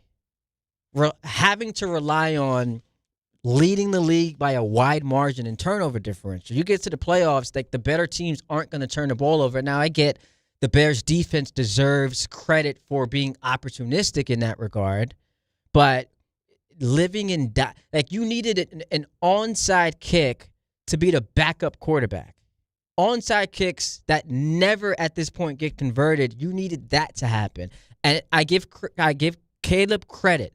That fourth down pass, that touchdown, and then the overtime pass for 50 yards, give him credit for it. Because when he's cooking, he looks like one of the best throwers of the football in the league, and then he's got the mobility that just drives you nuts if you're a defense. How many times did you see Packers defenders getting into that backfield just frustrated because they couldn't take the dude down? He's that athletic. I just don't think that what they have going for them is a winning recipe. Like, if I had to bet one of these two things is going to happen, which one do you feel more confident in? Is it the Bears one and done, or them getting to the NFC Championship game? I'm going one and done. I just have reservations about how they play, how they flirt with danger. So they almost lost to the Bengals. Remember with Browning at quarterback. They have all of these almost losses. They almost lost to the Giants. Should have lost to the Giants. So yeah, I've got some trepidation about your Bears, friend. Let's hit Muhammad in Long Island. What's up, Muhammad? What's going on, Ty? Man, it's always good to hear you filling in for the guys. Check it. I just wondered, because I know midway through the college season, we were saying, we don't know, who's really, which one of these guys could be the guy. And now here we are, and we're saying the Jets should trade their draft picks to try to get Mendoza. I'm not saying don't draft Mendoza if you have the opportunity, but I feel like it'd be better off to get either of the quarterback prospects that's coming out, and then use your 5 first-round draft picks over the next 2 years to fill out this team on the defensive side of the ball, and maybe get a pass-catching tight end, a dynamic one. That's just my philosophy of what I think the Jets should do. I don't see, when I look at Mendoza, I don't see Wait, so what happens to Mason Taylor and Jeremy Ruckert, who they just inked a 2-year extension to? I mean, I know Ruckert kid has promise, but I just look around the league, and when people compare the Jets to the Lions, so to speak, or what they could be, I look at a pass catching tight end like Sam Laporta, who made them dynamic. You know what I mean? Like when you see his presence not there this season, you see how much of a dynamic threat he is and what he does to that offense. That's what I just mean, like, as far as that. I get you. So who's the quarterback that you want to acquire? Because they obviously need one next year. Your producer just asked me this, and I said the same thing to him. Really what I wanted to build that quarterback room, I want to try to get Kyler Murray for maybe 2 seconds and maybe still draft one of these prospects. And now our quarterback room is solid and use our first-round picks, like I said, to build out that defense and the rest of this team. That's that would be the best-case scenario for me. So Kyler Murray, who we saw for what's available. Hang on. We saw a couple of months ago say, like, one of the reasons he was struggling because he couldn't see over his damn offensive line. Like, that's the guy you want to be your quarterback on top of paying him the rest of his 5-year, $230 million contract? That's your best-case scenario. I'm not saying it's without flaws, but these ideas of, hey, we'll give all of our draft picks away for Burrow, and nobody, we don't know that Mendoza's going to be the guy. We don't know. You know what I mean? We have hope. Wait, you said Burrow. Like, you'd rather have Murray over Joe Burrow? No. I'd rather have Burrow. Of course not. Don't, come on. I don't know, man. Suspect phone call so far.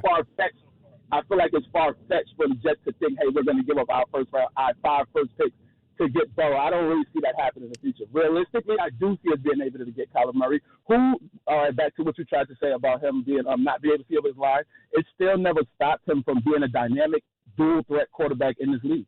It didn't, Ty. And I understand what you're saying, what he said, and you're right, but it didn't. And what he brings to the table would be 50 times better than what the Jets have had over the last 15 years. Am I lying? Yeah, but that is a low bar that you're setting, and I appreciate the call. I just a small quarterback who's always hurt, not going to get older and healthier on a big-time contract, that's just not what I would deem as my best-case scenario. Talk About It Tuesday coming up next. It is Ty Butler in for the guys on DHR right here on 880 ESPN and streaming live on YouTube. There are a lot of reasons why people buy at Ramsey Mazda. It's their selection, it's their customer service, and it's their savings during the More to Move You event. Lease a new Mazda 2025 CX-50 2.5S Select with all-wheel drive for $199 for 36 months. Start shopping now at RamseyMazda.com. Choose wisely. Choose Ramsey Mazda. Call 833-853-2970 for lease details.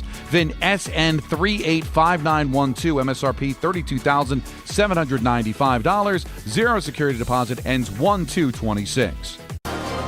St. John's is back in action at home against Harvard. Coverage begins today at 5:40 on the ESPN New York app.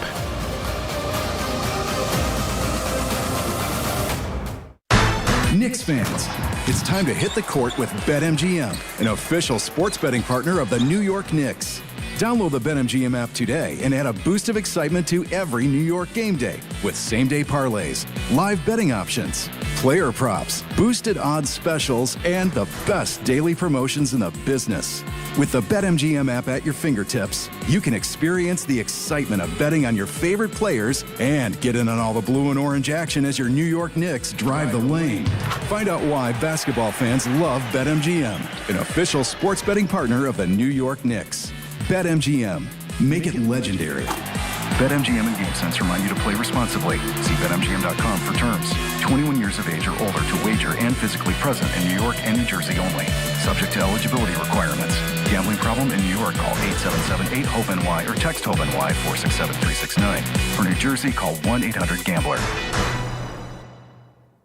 Hey, New York and New Jersey, commitment issues? No problem. Now you can get unlimited talk, text, and data for $25 a month forever, as in for life. Switch now at boostmobile.com. After 30 gigabytes, you may experience slower speeds. Pay $25 a month as long as you stay on the Boost Mobile Unlimited plan. The holidays are here, and Amazon Pickup is your MVP of package pickup. Need that perfect gift like a brand new jersey for the big game? With Amazon Pickup, you can grab your order from secure Amazon lockers or counters near you on your schedule at no extra cost. It's fast, it's easy, and it keeps your holiday surprises tucked safely away. So whether you're running from work or heading to the holiday party, Amazon Pickup makes holiday shopping worry-free. Find your nearest Amazon Pickup location at amazon.com/pickupmvp. That's amazon.com/pickupmvp. Brees Hall, the eye back.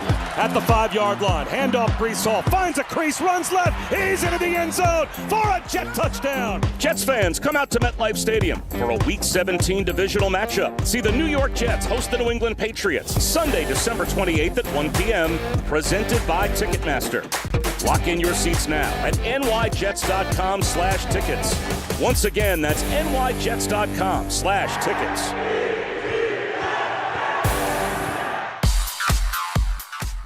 All right, let's take a look at the traffic with Brandy Scott. Thanks so much, guys. Not an easy ride heading over to the outbound George. All of your approaches are heavy. Not even the Henry Hudson going to help you out. Deegan southbound right before the Cross Bronx. It's a broken down SUV in the left lane. Bumper to bumper from the Mosholu on down. Cross Bronx westbound, just crawling from the Bruckner on through. Inbound George, stick with the lower deck if you can. A crash on the upper level in the left lane. 15 to 20 minutes in building there. Outbound Lincoln, still your best ride at 15 to 20. Outbound Hahn, run you close to 30. Busy day for holiday travel, and you're feeling it on the Staten Island Expressway westbound, heading over to the West Shore. Delays go back across the Verrazano onto the westbound belt in Brooklyn from Flatbush Avenue. This report is sponsored by Mothers Against Drunk Driving. For victims of drunk and drug driving, your grief is unique, but you're not alone. You always have a place at MAD. Visit MAD.org. I'm Brandy Scott on 880 ESPN New York. For over 100 years, Slomin's has been your trusted partner in comfort. When it comes to home heating oil, we deliver more than just quality fuel. We deliver peace of mind. With price protection, automatic deliveries, 24/7 service, and up to 30 days to pay your invoice. Our dedicated team is just a call away, ensuring you stay warm and comfortable all winter long. Slomin's, New York and New Jersey's largest heating oil provider, proudly serving our community for generations. Give us a call today at 866-GET-HEAT or visit oil.slomins.com. Every 40 seconds, a child is reported missing. That's 2,000 children every single day. It's a heart-wrenching reality that we can no longer ignore. Find the Children is a non-profit organization dedicated to helping find missing kids. You can be a part of their mission by donating your unwanted vehicle, running or not. Call 1-800-294-0222. We guarantee that you will receive the maximum tax deduction. We provide fast, free pickup with 24-hour response. Call 1-800-294-0222. Find the Children provides crucial resources to help find missing children and educational materials to teach kids how to recognize and avoid predators. Our recovery programs have a proven track record of reuniting kids with their families. It's time to act. Donate your unwanted or unused car. Help us build a world where every child is safe. Pick up the phone and call 1-800-294-0222. Together, we can bring these kids home safely. This advertisement was paid for in partnership with Cars R Us and Find the Children. Actual price will depend on product and subscription plan. Featured products are compounded drug products, which the FDA does not approve or verify for safety, effectiveness, or quality. Prescription products require an online consultation with a healthcare provider who will determine if appropriate. See website for details, restrictions, and important safety information. Want a boost in and out of the bedroom? Hims has you covered. Introducing a new 2-in-1 approach to level up your game. Tadalafil for better bedroom performance and zinc for testosterone support. Put it all together and you've got what you need to turn things all the way up. Getting started is simple. Just go to hims.com/joy to start your free online visit. Through Hims, you can access ED treatments including pills, chews, and more. 100% online. No office visits, no pharmacy lines. Just fill out a simple intake form and a licensed medical provider will determine if treatment's right for you. If prescribed, it ships free and discreetly to your door. Find affordable treatment options at up to 95% less than brand names at hims.com/joy. That's hims.com/joy, hims.com/joy. Sometimes you just can't take it anymore. You're done. I'm done. This is Let's Talk About It Tuesday. And it's a really this idiot with Don, Hahn, and Rosenberg. And today it will be with Ty D. Butler. Hit me up at Ty D. Butler on X, Instagram. Hit us up in the chat, man. We are getting it popping here on YouTube. 800-919-3776. Talk About It Tuesday, driven by Ramsey Mazda. Maybe I'll get some participation from my guys Pusick and Jacob Perry. We'll see. But I want to have a call to action, an honest conversation with the parents out there who I'm sure are driving in their cars, either on their way to vacation, family's home, or still in the midst of Christmas shopping. Because we got to talk about something very serious. Can y'all stop sending your kids to school sick? If your kid is sick, do not send him or her to school. For obvious reasons, it's reckless. If your kid has a fever, he should not be going to school. She should not be going to school. If your kid, how about this, has bumps on his hand that are symptoms of hand, foot, and mouth disease, that kid should not be going to school. That's right. It's reckless, which happened in my kid's school. I'm not going to obliterate them by putting the school out there, but this happened, so my kids ended up getting hand, foot, and mouth disease, which spoiled our Thanksgiving. Fast forward to today, it's the first time they were to go back to school because they then caught the flu. Well, how do you catch the flu? Because you got parents sending their kids to school sick. So can we stop being irresponsible? Can we stop being reckless? And I get, because someone said this to me, well, yeah, you got to feel for the parents who have no other option because they've got to go to work. Listen, I feel for you. I empathize with you. But you got to figure something out. Your sick kid, the only way your sick kid gets better is by staying home. And then what you put yourself in, your kid's position, what you put that kid in position to do is infect other kids, which then takes out the entire class, which then puts parents in precarious situations who can't afford to miss work because now their kid is sick. So you've got, teachers who already aren't making enough money to satisfy their own responsibilities and what they're doing. That's one of the issues our country has. We don't pay teachers enough. On top of putting together lesson plans and curriculums, they got to deal with kids sneezing and coughing and all over the place. You know what happened? So one of the teachers in this school that Noah and Maverick go to, she faked her daughter being sick because she just did not feel comfortable being around the chaos of all these sick children. So and this was wild. I had never seen something like this before. She photoshopped her daughter having bumps on her hand. She's like, my daughter has hand, foot, and mouth disease. I can't come in. And the school bought it. Obviously, you're not going to think that this teacher is lying about her daughter. But that's how serious it was. She was like, I don't feel comfortable being in this environment. So one of the teachers is wearing a mask. This one teacher's faking that her daughter's sick using Photoshop. It's just reckless out here, man. What are we doing? What type of society is this? So all of that to say, we got to be better as parents. And I'm not one to impugn the actions and the behavior of parents. I don't feel like I, have the power to do that. I'm not saying I'm perfect. I just think that in this instance, we got to chill out because that's just crazy. That's just crazy. In the comments, a lot of people agree with me. A lot of people agree with me. Child care should be a government service, but people would prefer chaos. Some dude is being nasty. He's like, as a guy with no kids, I don't give a bleep about your sick kids. Keep them away from me. That's just nasty and rude. Why we got to be like that? But anyway, that is my public service announcement in this holiday season. As you gather around with your families and you create a list of, all right, what do I want to be better about in 2026? Let's put that on the list. If you got a New Year's resolution, let's be more responsible as parents. Well, health is always wealth. And I'm hopefully not only as parents, but, not only take care of yourselves, but take care of your kids. Yeah, come on, man. Don't be having them out in the wild, in the wilderness like this, in the trenches. Because once I start seeing not even just a child, but a person wiping their snot, and I can hear the snot coming, I'm like, oh, you know what? I need to back up. How about when you're outside, and this is one of the worst optics, and you'll see a parent bundled up, coat on, hat on, and the kid's got no jacket on. So you're like, this looks off. It's just not right. There's something wrong about what I'm watching here.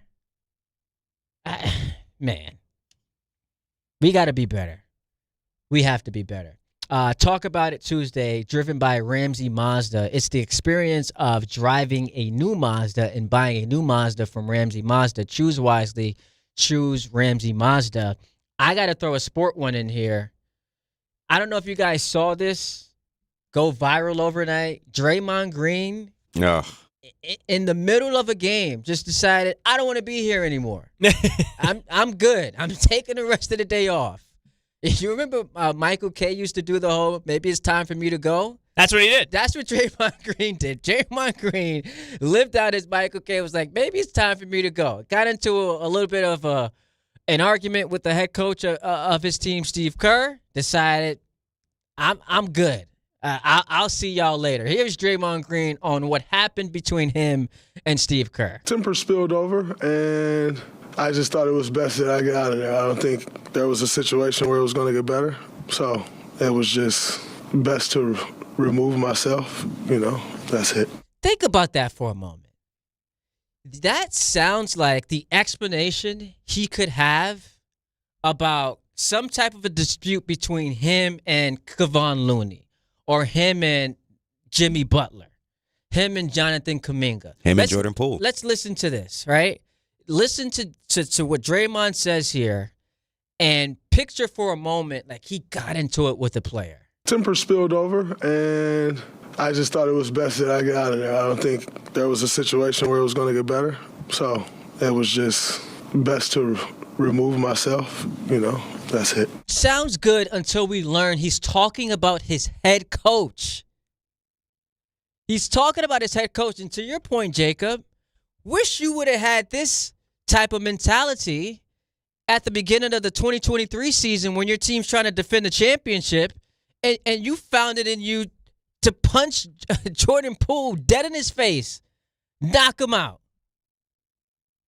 This should have been your mentality back then. And maybe the Warriors go back to back. Maybe even further than with KD. Yeah, maybe with Kevin Durant in that game in Sacramento, instead of yelling at him, we didn't need you, we won without you, this could have been on your mind. This could have been something you said.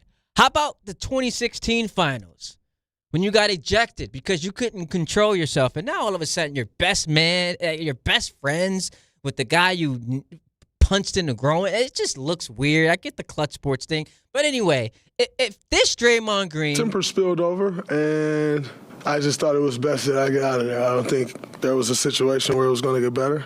So it was just best to remove myself. If that Draymond Green had showed up as mature as he sounds there in the 2016 finals, in the 2019 regular season, in the 2023 regular season, maybe the Warriors would have 3 more championships. What an absolute embarrassment. And by the way, I don't feel bad for Steve Kerr. Because here's the thing. If you don't condemn it, you condone it. This guy's been acting like this for a decade. And I actually thought it got to a point where a couple of years ago he's a free agent. Oh, he's done. They're not re-signing him. This thing's over. We'll reset around Steph. They gave him $100 million. And he hasn't changed, which is why this is so funny to revisit. After he had gotten suspended for shockingly bad behavior led to a Draymond Green suspension, here was Draymond post-suspension, and this is 2 years ago. Adam Silver convinced him not to retire. I had a conversation with Adam Silver, commissioner of our league. I just told him, Adam, it's too much for me. Like, this is too much. It's all becoming too much for me, and I'm going to retire. And Adam said, you're making a very rash decision, and I won't let you do that. We had a long, great conversation, very helpful to me. Very thankful to play in a league with a commissioner like Adam, who's more about helping you than hurting you, or helping you than punishing you, or he's more about the player. Well, that help didn't last too long, did it? Because Draymond Green is still doing Draymond Green things. Draymond Green, who, by the way, I don't know how many people listening or watching pay attention to Warriors games, but anytime Steph Curry's not playing, Draymond Green's like, yeah, I'm not playing. I'm not playing. It's either he's on the DNP already or he's checking out early for getting ejection. Yeah, he's getting ejected. It's in his contract. I don't play without Steph, which gives credence to a lot of. I've had debates with people who call in because Knicks fans don't like Draymond Green for obvious reasons. He's always got something to say about their team. They're like, he wouldn't be a Hall of Famer if he wasn't in Golden State. Well, he did play in Golden State, but it gives a lot of people ammunition to run with that narrative that you're just like a system guy when you behave that way. Oh, Draymond Green. I don't know. Frustrating. I don't know if you ever saw. It's a meme going around, but it's like Steph like walking around and he has a book bag on, and the book bag is Draymond Green.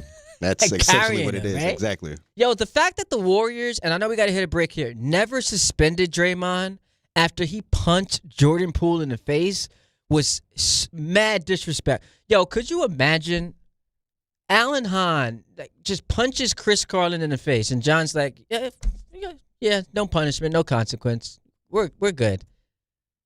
Could you imagine that Ray Santiago knocks Pusick the hell out, just knocks him out cold? No consequence, no punishment. It's all good. That fractures the radio station because it's like set a precedent. You either condemn it or you condone it. We take a break, wrap the show next right here on 880 ESPN and streaming live on YouTube. St. John's is back in action at home against Harvard. Coverage begins today at 5:40 on the ESPN New York app.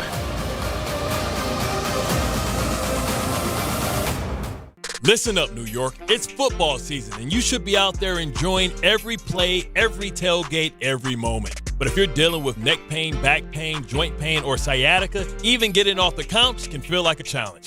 That's where Dr. Jay Shaw at Sandwell Pain comes in. He's one of New Jersey's top pain specialists, Ivy League trained, double board certified, and dedicated to getting you back in the game. Here's the difference. No surgery, no scars, no long recovery, no pain medication. Just precise, non-surgical, image-guided procedures that get real results. Dr. Shaw treats everything from neck pain, back pain, migraines, nerve pain, and chronic joint pain. And he builds a custom game plan that's right for you. Same day or next day appointments are available with offices in Woodbridge, Livingston, and Inglewood. And yes, most major insurances are accepted. So don't let pain keep you on the sidelines this season. Go to SandwellPain.com to call, text, or book online. Relief is closer than you think, and it starts today. There are a lot of reasons why people buy at Ramsey Mazda. It's their selection, it's their customer service, and it's their savings during the More to Move You event. Lease a new Mazda 2025 CX-50 2.5S Select with all-wheel drive for $199 for 36 months. Start shopping now at RamseyMazda.com. Choose wisely. Choose Ramsey Mazda. Call 833-853-2970 for lease details. VIN SN385912. MSRP $32,795. Zero security deposit. Ends 1/2/26. Some stages celebrate. This one tests everything. Every drive, every approach, every putt. Pressure builds. Resilience matters. And history waits for the bold. In June, the 2026 U.S. Open Championship returns to the Hamptons at the iconic Shinnecock Hills Golf Club. Experience the world's best golfers competing on one of the sport's most storied stages. Don't just watch greatness, experience it live at the 126th U.S. Open. Daily tickets are available now on SeatGeek. There are small risks in life, like giving a kid a football to play with in the house. Whoa, watch out for the... Okay. And then there are big gambles, like giving a kid a lottery ticket. Never gift a lottery ticket to a person under 18. Learn more about how to gift responsibly during the holidays at playresponsiblyny.com. Please gift responsibly. Must be 18 plus. Gambling problem? Call 1-877-8-HOPE-NY or text HOPE-NY. Individuals and businesses with tax problems, listen carefully. Do you feel like you're losing control of your finances? If you owe over $10,000 in back taxes or have unfiled tax returns, we can help you take back control. The IRS is the largest and most aggressive collection agency in the world, and they can seize your bank accounts, garnish your paycheck, close your business, and file criminal charges. Take control of your tax problem now by calling the experts at U.S. Tax Shield and take advantage of the Fresh Start program and new laws that that may allow us to negotiate a settlement for the lowest amount possible. Our team of tax attorneys and enrolled agents can stop collections and get you protected so you can take control of your financial future. U.S. Tax Shield offers a price protection guaranteed quote to get you protected today. U.S. Tax Shield is A+ rated with the Better Business Bureau, so call now. 800-687-5192. That's 800-687-5192. U.S. Tax Shield. 800-687-5192. You live for this. The wins, the losses, the slam dunks, and the buzzer beaters. The dream that this is your team's year. Hope. It's what keeps you coming back. So you represent with anticipation and with pride. Because when everything's on the line, your support means everything. That's why the NBA Store is here to support you. Check out the largest selection of official NBA gear at NBAstore.com. A Fanatics experience. Knicks fans, it's time to hit the court with BetMGM, an official sports betting partner of the New York Knicks. Download the BetMGM app today and add a boost of excitement to every New York game day with same-day parlays, live betting options, player props, boosted odds specials, and the best daily promotions in the business. With the BetMGM app at your fingertips, you can experience the excitement of betting on your favorite players and get in on all the blue and orange action as your New York Knicks drive the lane. Find out why basketball fans love BetMGM, an official sports betting partner of the New York Knicks. BetMGM. Make it legendary. BetMGM and GameSense remind you to play responsibly. See BetMGM.com for terms. 21 years of age or older to wager and physically present in New York and New Jersey only. Subject to eligibility requirements. Gambling problem in New York? Call 877-8-HOPE-NY or text HOPE-NY 467-369. For New Jersey, call 1-800-GAMBLER.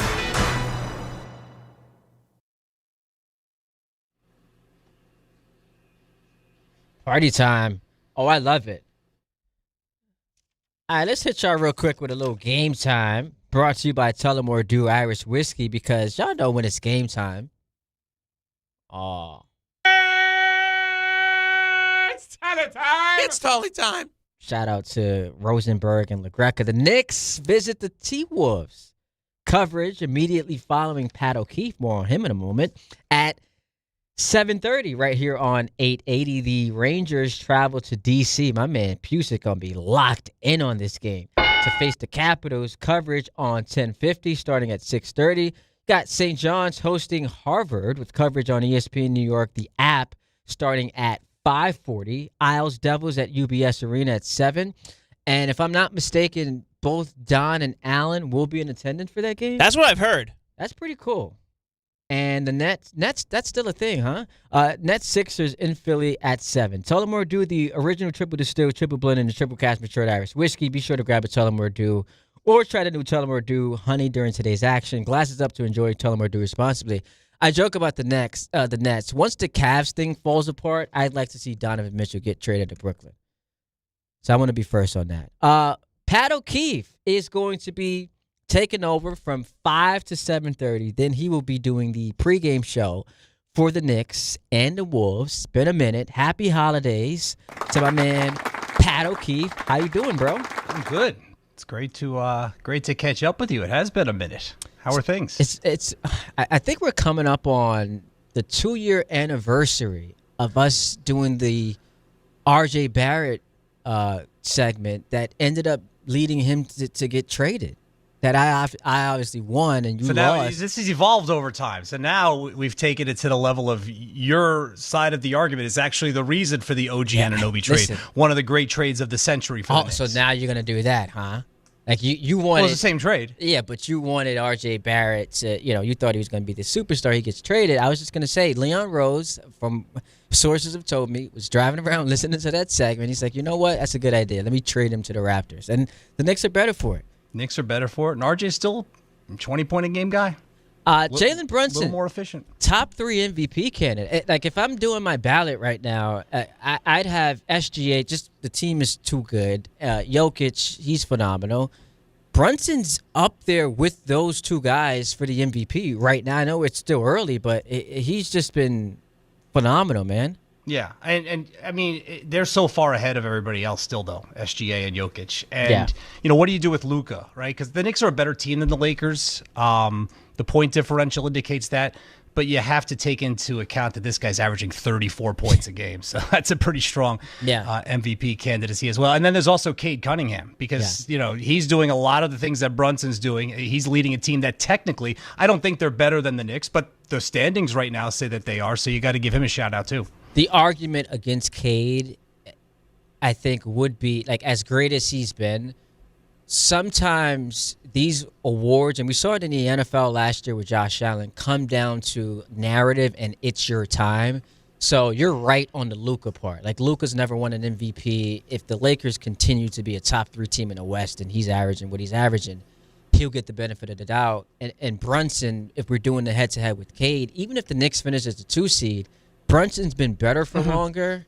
They're coming off of a conference finals appearance. I think all of that stuff tends to matter in these MVP conversations. And God knows his coach has been banging the drum for him every press conference, touting Brunson as an MVP candidate, which is great. I mean, he's coaching him for the first time. He's obviously an effervescent guy, just getting to know Jalen Brunson. And he's as good as ever, Brunson. But just in terms of most valuable player, there's so much depth in that category in the league. It's really tough to break through in that group of the top 2 guys.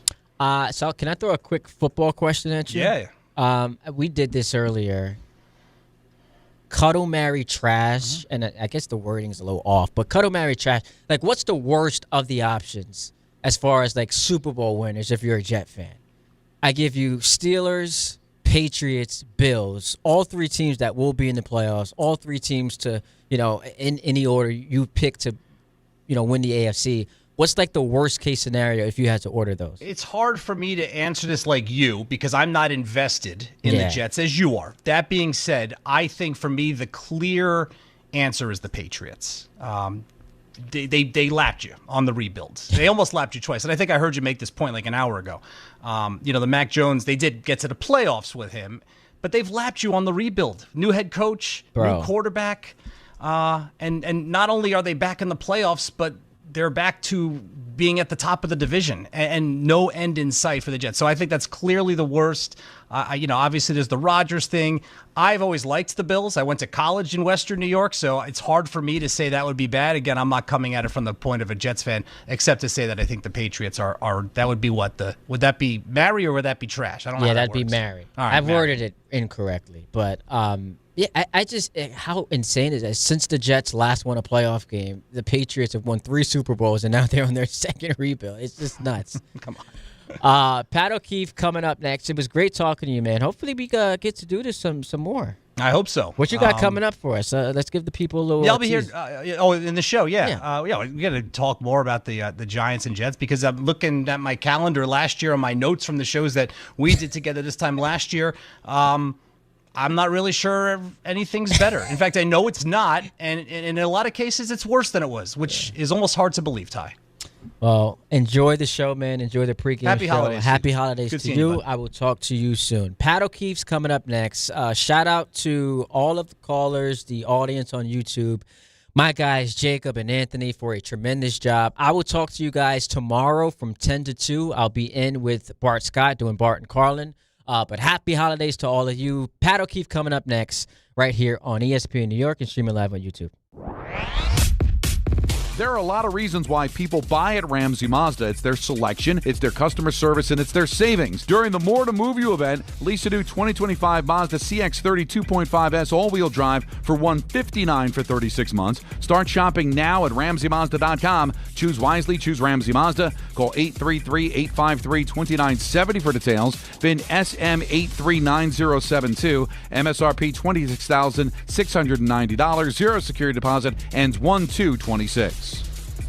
880 ESPN, WHSQ, and WCBS-FM HD2, New York.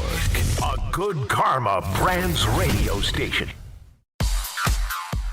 All right, let's take a look at the traffic with Brandy Scott. Thanks, guys. Probably want to give yourself a generous head start if you're heading over to the UBS Arena tonight. Islanders are hosting the Devils. Already packed on the Cross Island southbound, heading over to Hempstead Turnpike. Stop and go ride there. Delays go back across the Throgs Neck Bridge onto the Bronx side.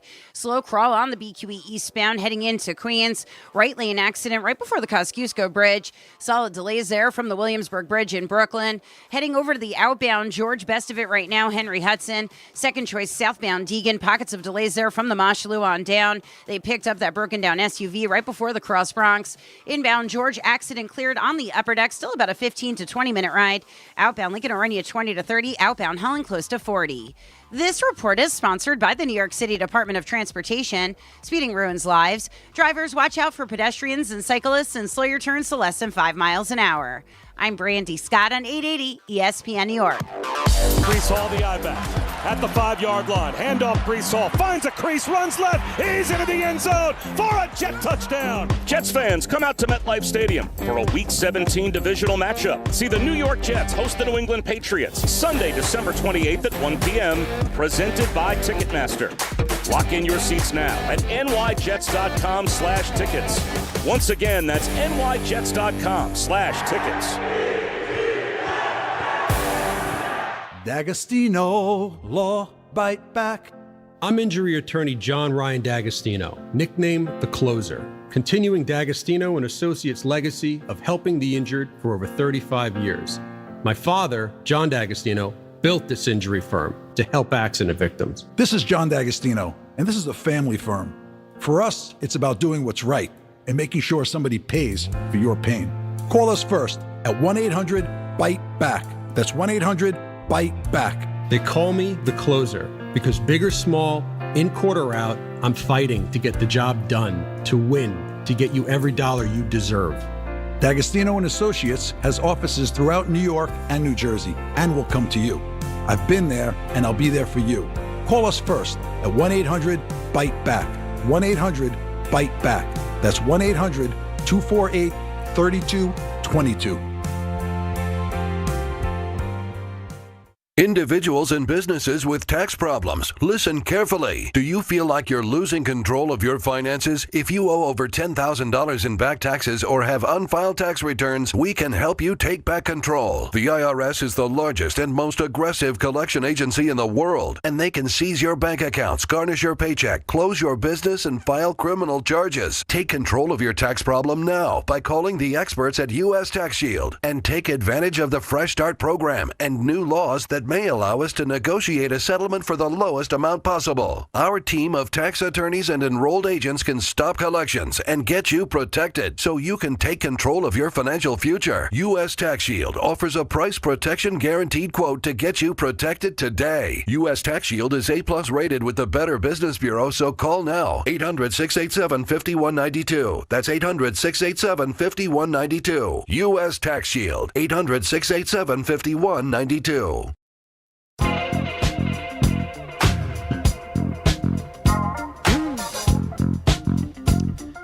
All right, taking the baton from Ty Butler, Pat O'Keefe with you, and I'll be with you the rest of the way as you get yourselves home this evening ahead of the Christmas Eve, Christmas couple of days here in New York City. Hope everyone's doing well.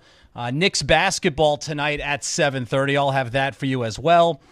Tyler Murray, Wally Zerbiak on the call. Wally back in Minnesota where he enjoyed some success as an NBA player. That's fun. Good matchup between two of the top teams in the NBA. We won't see two of the top players in the NBA. No Jalen Brunson tonight in this new Knicks world under Mike Brown. No OG Anunoby either. So it's the last couple of games you're starting to see a starter or two, not necessarily like the Deuce McBride and Landry Shamet who are injured, but we're starting to see a little bit of the load management or maintenance that the other teams have been experiencing all of these years that the Knicks certainly did not in the 5 years under Tom Thibodeau. It's part of the plan to get the Knicks to the next level. Will it work out? We'll see come May and hopefully June. 1-800-919-3776, the number. We'll talk about the Knicks as we go on and some other NBA stuff. Knicks playing, of course, on Christmas Day. Interesting matchup against a very disappointing Cleveland Cavaliers team. A lot of talk so far today about football and, the local teams. And I was mentioning in my brief interaction with Ty, probably the first one we've had on air in about a year. Always good to catch up with him. But, thinking back to last Christmas or Christmas week, right? Literally this time 1 year ago, where the Jets with 2 games to go, were 4-11. They were on their way to 5-12, and we knew major changes were coming. They had already fired the general manager. They had already fired the head coach. They were playing under an interim head coach who had no chance of retaining that job. You had a pretty good feeling they were going to move on from Aaron Rodgers and the quarterback position would be different. Saleh was prematurely fired. It was a panic firing when the team started 2-3 with all of those expectations. Jeff Ulbrich came in. He was a disaster. But on top of all of that, en route to 4-11 last year, the Jets lost legitimately 5 games that they literally threw away with 2 hands. That Denver game in the rain at home. There was a New England game where they were still in the playoff hunt. There was a Miami game. There was a Seattle game. There was an Indianapolis game. I mean, it was a disaster. Whereas the silver lining you took away as a Jets fan after last season was if they had some semblance of competent head coaching, you win at least, 3 of those games, right? So the Jets finished 5-12 last year. Flip 3 of those 5 games that they gave away due to poor execution and coaching down the stretch. You're looking at an 8-9, possibly 9-8 team, a team that at least through December, through this time of the calendar year, can consider itself still in the hunt to reach the playoffs. All right? So not that far away. Okay? Good defense, emerging skill position players, 1 wide receiver, 1 running back. Let's just figure out the the quarterback situation, whether it's Rodgers, whether it's somebody else. Let's get a competent, no-nonsense head coach here who knows what he's doing. And this could be, a stepping stone. We are not that far away. That was the feeling for the Jets last year. All right? Now, 4-11 last year, they're 3-12. And they're finishing 3-14. They're not beating New England. They're not beating Buffalo. Both of those teams are infinitely better, and they need those games down the stretch. Those games are not only going to be Jets losses, those games are not going to be close games at all. All right? So my question is, how 12 months later, I asked this rhetorically to Ty, but I'll ask you, how is it worse? How is it worse than it was last year? This was not supposed to be a total rebuild. This was a team that 2 years ago was 7-10 and lost a couple of really tough games, and they did that without their starting quarterback. And then last year, yes, 5-12, but 5 just losses that are hard to fathom. Like mathematically, it was almost impossible for the Jets to show the level of incompetence that they did to lose each and every one of those 5 games. But somehow, congratulations, they were able to accomplish it. The silver lining, though, the bright spot, if you will, was that they weren't that far behind. They weren't that far away. They just needed to figure out the quarterback position. Granted, easier said than done. And they needed to bring the right guy in as the head coach. And they took a big swing at both of those positions, and they missed badly. They swung and missed badly. They've already admitted defeat with Justin Fields. We haven't seen or heard from him in weeks, thankfully, because he was painful to watch on the field. He was never the right guy. Justin Fields can go in. Justin Fields needs Kyle Shanahan, the 49ers offensive line, Christian McCaffrey, and all of those other weapons, and the 49ers defense, and Robert Saleh as a defensive coordinator. And then maybe Justin Fields can win you 9 or 10 games. But he's not coming into a team and lifting it to another level. That's not who he is. He's never been that in the NFL. So they whiffed on that. And listen, Glenn's going to get another crack at this in all likelihood. But if this was like another time, and we didn't have this rash of quick turnover in the NFL, I do think it's becoming an epidemic where, it did start with Steve Wilkes in Arizona a couple of years ago, where he had Josh Rosen as his rookie quarterback, who was a disaster. Wilkes got one bite at the apple. He was let go after 1 year. They brought in Cliff Kingsbury, who had a little bit of success. They brought in Kyler Murray. They basically had the opportunity to pick first, grab the Heisman Trophy winner, and completely clean house. But that kind of started a trend of this one and done as an NFL head coach. That was never done, ever, right? Guys used to get 5 years. Then they got 3 years. And now, in most cases, you get a minimum of 2 years. But that worked to some degree of success because the Cardinals actually had some moments and got to the playoffs. It's been a resounding success in New England this year. And that was a perfect storm, though. You had Gerard Mayo, who was so bad as the head coach of the Patriots last season. And you also had Mike Vrabel, a known commodity, former Patriot, had a lot of success as a head coach in Tennessee, wanted the job. And the only good thing that came out of last season for the Patriots was Drake May clearly showing that he is a more than adequate starting quarterback in the NFL. So why wouldn't a guy like Mike Vrabel want that job? Well, Vrabel jumped at it. They moved on from Mayo, and look where they are right now. But that's becoming like a little bit of a trend, and I do think the NFL teams want to avoid that. First of all, it's expensive. You sign these head coaches to 4 and 5 year contracts. You let them go after a year. You're on the hook paying at least 2 head coaches millions of dollars for 3-4 years at a clip. I understand these guys seemingly have endless money, but rich people don't get rich by setting their money on fire. And NFL owners are rich, all right? So they want to avoid that at all costs. The Giants, the only reason Brian Daboll came back this year was because John Mara hired Ben McAdoo, who didn't even make it 2 full seasons. And then Pat Shurmur, 2 seasons, gone. Joe Judge, 2 seasons, gone. Daboll bought himself time going to the playoffs his first season. The next 2 seasons were so bad that if the Giants didn't have that recent history of 2 and out for their previous 3 head coaches, Daboll would have been gone. That's the only reason they brought him back this year. And that's going to be the only reason the Jets bring Aaron Glenn back next year. There's a couple of other reasons. He's a Jet, right? So there's a relationship to the organization.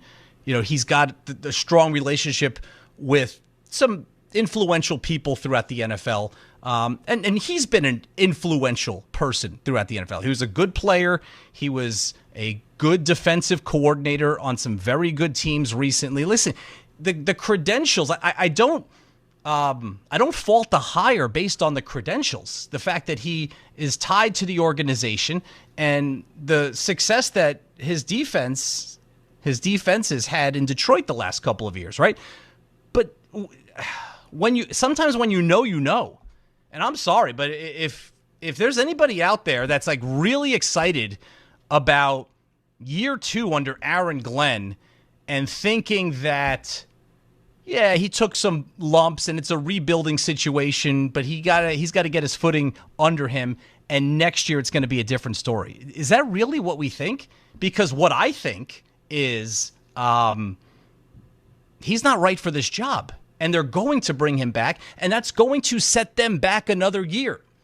They started this season with a brand new head coach and a brand new quarterback, and they not only missed on both of them, they missed badly on both of them. And that's why where it seemed like last year things couldn't get worse for the Jets, it's worse somehow. And again, that is almost hard to do. That's almost as hard to do as losing those 5 games last year. The offense is worse. The defense is what you would hang your hat on, right? When Zach Wilson and Mike White were the starting quarterbacks, I mean, that seems like a lifetime ago. That was 2 seasons ago. When Zach Wilson and Mike White were the starting quarterbacks in 2023, when Rodgers had ruptured the Achilles in the first game, and the Jets were, in the playoff hunt before they lost their last, 5 games of the season. They were in the playoff hunt because of their defense. Their defense was the reason why Aaron Rodgers wanted to come to New York and play anyway, because he's like, they're only missing me. Well, where is that defense now? It's a joke. They just gave up, what did they give up? 40 points, 34, whatever. It doesn't even matter. I can't even stay in it to the end of these games, which is the overall my level of frustration as a football fan here in New York, is the fact that this is, when you take the Jets and you combine them with the Giants, I mean, it is like Groundhog Day. I know that's like a cliche to say, but seriously, every single year we get to December, we have 2 football teams, right? So the odds of us here in New York getting to enjoy a fun season one way or another should be double what it is in pretty much every other market except for Los Angeles, right? We've had one fun NFL season in like a decade. How is it possible that the 2 teams that play in the same freaking building, an awful building, by the way, an awful building, it's overpriced, it's hard to navigate, it's ugly, it's not comfortable, and that's not even getting to what's going on the field. Then you add that into it. How is it that we have 2 teams in the same building that flip a coin, 1 or 1A, have been by far the most inept franchises in the NFL for the last 8 years? How is that possible? I mean, you talk about mismanagement at the highest level. And here we are again, playing out the string. If you're a Giants fan this week, in years past, you desperately want your team to lose, so you hold on to that number 1 pick. Remember, the Giants, and I haven't even really gotten to them yet, but they're worse off, it seems, than a year ago also. This time last year, the Giants were 2-13, and they were in possession of the number 1 overall pick, needing a quarterback, all right? And that was the game where Drew Lock went out and beat the Indianapolis Colts, and the Giants fans were livid. Giants fell to the number 3 overall pick, picked a talented guy out of Penn State in Abdul Carter, who's had a checkered rookie season, but certainly no reason to give up on him yet. Giants are in the same spot this year, 2-13, holding the number 1 pick. I guess if you're a Giants fan, it's a little different because you feel that you have your quarterback now. And I think that you do, okay? 2 weeks ago, I was saying that much more definitively. You have your quarterback. I don't need to see anything else from Jackson Dart. He's the guy. But the last 2 or 3 weeks, and if you want to take it back even further to when he got the concussion and had to leave the game against Chicago, yes, the first 5 or 6 weeks of Jackson Dart were incredibly exciting. I mean, the swagger, the opening drive touchdowns, the way he just kind of laid it out there, hurting you with his arm, hurting you with his legs. He really did, for like a month and a half, inject a lot of life into this organization. But the caution I always give to NFL teams who pick at the top of the draft, who just feel that they need to pick the best quarterback and they're going to plug him in and it's going to be all good. The caution is, if you are in the wrong situation, your career can be derailed before it's even had the chance to take off. And the last 3 or 4 weeks, between the injuries and the additional visits to the blue tent for Jackson Dart, now you're starting to see the frustration. He hasn't said anything inappropriate yet, but you can clearly see the frustration from him after these games when he's at the podium. I'm not sitting here today on December 23rd saying 100% the Giants have their quarterback for the next 10 years. I was saying that 2-3 weeks ago with excitement, with glee. All right? I'm not saying that right now. I think that this incompetent organization and this awful leadership from Joe Shane to Brian Daboll, now Mike Kafka, and the whole other cast of characters, I think they're taking a toll on him, and they're beating him down. So while I opened by talking about the Jets, a lot of the same stuff can apply to the Giants. I mean, we just went through a whole year. You know, it's the end of the year. It's the holiday season, whatever holiday you celebrate this time of year. New Year's is a week plus away. this is time for humans to kind of like take stock in the last year. What did I accomplish? What do I want to accomplish this year? Am I better off at the end of 2025 than I was at the end of 2024? How is it possible that the Giants and the Jets were as bad could be at the end of 2024, and here we are as we approach the end of 2025? Each team is arguably somewhat worse. How is that even possible? And where is the hope? This is also supposed to be the time for hope. Eternal hope, all of that stuff. Where is the hope? Jets don't have a quarterback. Giants are doing everything they can to knock the swagger out of their quarterback. And here we are again, just another Sunday coming up where whatever team you root for, they're just playing out the string. It's awful. It's as bad as it possibly can be. 1-800-919-3776. Let's go to the phones and start with OG in Sacramento. OG, what's going on, man? Hey, good afternoon, guy. And listen, let me just say this, and if you have a moment just to indulge me, because I haven't been able to get on with you guys since you got the YouTube thing hooked up. But anyway, I'm an old school Jet fan. Like, I go back to the beginning. Harry Weissmer, owning the team, and the financial houses with that, and then he sold it. And I'm truly, maybe because of my upbringing, my people are from the islands, and I believe in spiritual stuff. I mean, just like I say, just indulge me here. That the curse of Joe Namath. Let's look at the whole thing. Put yourself in that period of time. I witnessed that. I mean, from the beginning. So, I mean, all the crazy stuff. We've had great players come through the organization. I mean, some great coaches and stuff like that. And stuff like, I mean, think of the Belichick stuff. Or even, I'm a believer that stuff starts at the top. And I do believe in the curse of Joe Namath. Look at the ridiculousness of the Johnson family. It starts with them. Hey, check this out when I say curses and stuff like that. Aaron Rodgers, the first game when he blew out his Achilles, right? Before the game, Woody took pictures with Sexy Red, and he's wearing a chain and everything like that. You get what I'm saying? I just take it as entertainment. And, just to throw this at you, being spiritual, I look at is, can you hear me? I got you.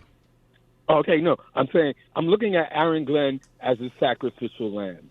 It's the only thing I can say. I'm 75 years old. I'm on the downside of the hourglass, if you get what I'm saying. I'm trying to enjoy myself. And I'm going to leave you with this. It's all crazy because under the radar, because there's nothing but talk about the Jets and the Giants, even out here in Sacramento. There's a lot of people that are plugged into them, like Cascadaboos from out here. And, like, for example, on the down low, the Knicks won the Cup. I'm cool with that. I don't know if I'll see any of my sports teams from New York because those are my teams. I grew up in Brooklyn. I ever win anything, but the Knicks won the Cup. Knicks won the Cup. They hope it's a stepping stone. OG, thanks for the call, man. Happy holidays to you. Uh-huh. I don't know what the curse of Joe Namath is. I've never heard of it. I was always under the impression that Joe Namath was, the biggest bright spot for the Jets franchise. I mean, I think I'm still right about that. Unfortunately, I think that it's it's a lot simpler than that. It's incompetent management. Yes, it does obviously start at the top, but there's been poor ownership situations in all sports before that have been able to be overcome. At a certain point, you've got to, even by accident, like trip into the right candidate. And the Jets and the Giants just haven't seemed to be able to do that in a very, very long time, which is why we're in this position here. All right, we're just getting rolling. We're here till 7:30. Anthony and Jacob still steering the ship. Great to be back with you guys. We'll continue with your phone calls. We'll talk. We'll keep on this football thing for a while, the Giants and the Jets and the bleak situations there. Something real cheerful ahead of Christmas Eve, all leading up to Knicks pregame right here on 880 ESPN New York. St. John's is back in action at home against Harvard. Coverage begins today at 5:40 on the ESPN New York app.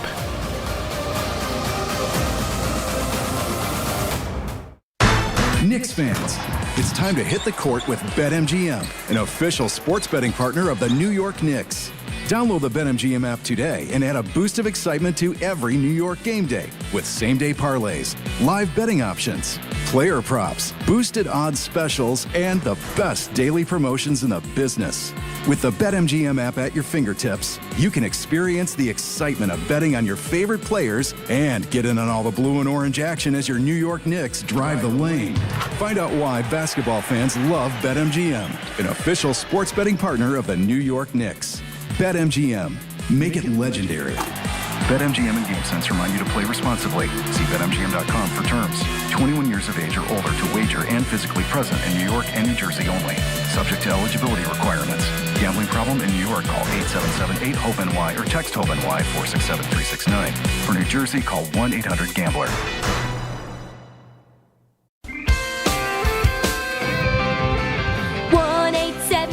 Cars for Kids. KARS Cars for Kids. Hurry! It's our last chance to donate for 2025. Donate your car today. 1-877 Cars for Kids. Donate your car today. Ready to get rid of that old car? Donate it to Cars for Kids. Call 1-877-CARS-FOR-KIDS to reach a friendly live agent. Donation's super easy, and your car can be picked up as soon as tomorrow. Call us now, 1-877-CARS-FOR-KIDS. That's Cars with a K to donate your car today. 1-877 Cars for Kids. KARS Cars for Kids. KARS Cars for Kids. 1-877 Cars for Kids. Donate your car today. Hurry! It's our last chance to donate for 2025. New York Lottery's holiday scratch-off games are the perfect gift for everyone on your list. Like me, your Aunt Jules. I told you I didn't need a gift this year, but I secretly really want one. Or me, your neighbor Frank. I hope you didn't forget I'm coming to your holiday party tonight. Or me. Why does no one ever think of the voiceover guy? Anyway, New York Lottery's holiday scratch-off games have more winners and top prizes up to $5,000. Please play responsibly. Must be 18 plus. Gambling problem? Call 1-877-HOPE-NY or text HOPE-NY. I know that hiring can be challenging. You sort through tons of resumes and you get too many so-so applicants. You're just waiting for someone to match your role perfectly. Well, now, there's a place where you can meet them fast. ZipRecruiter. Need to hire right away.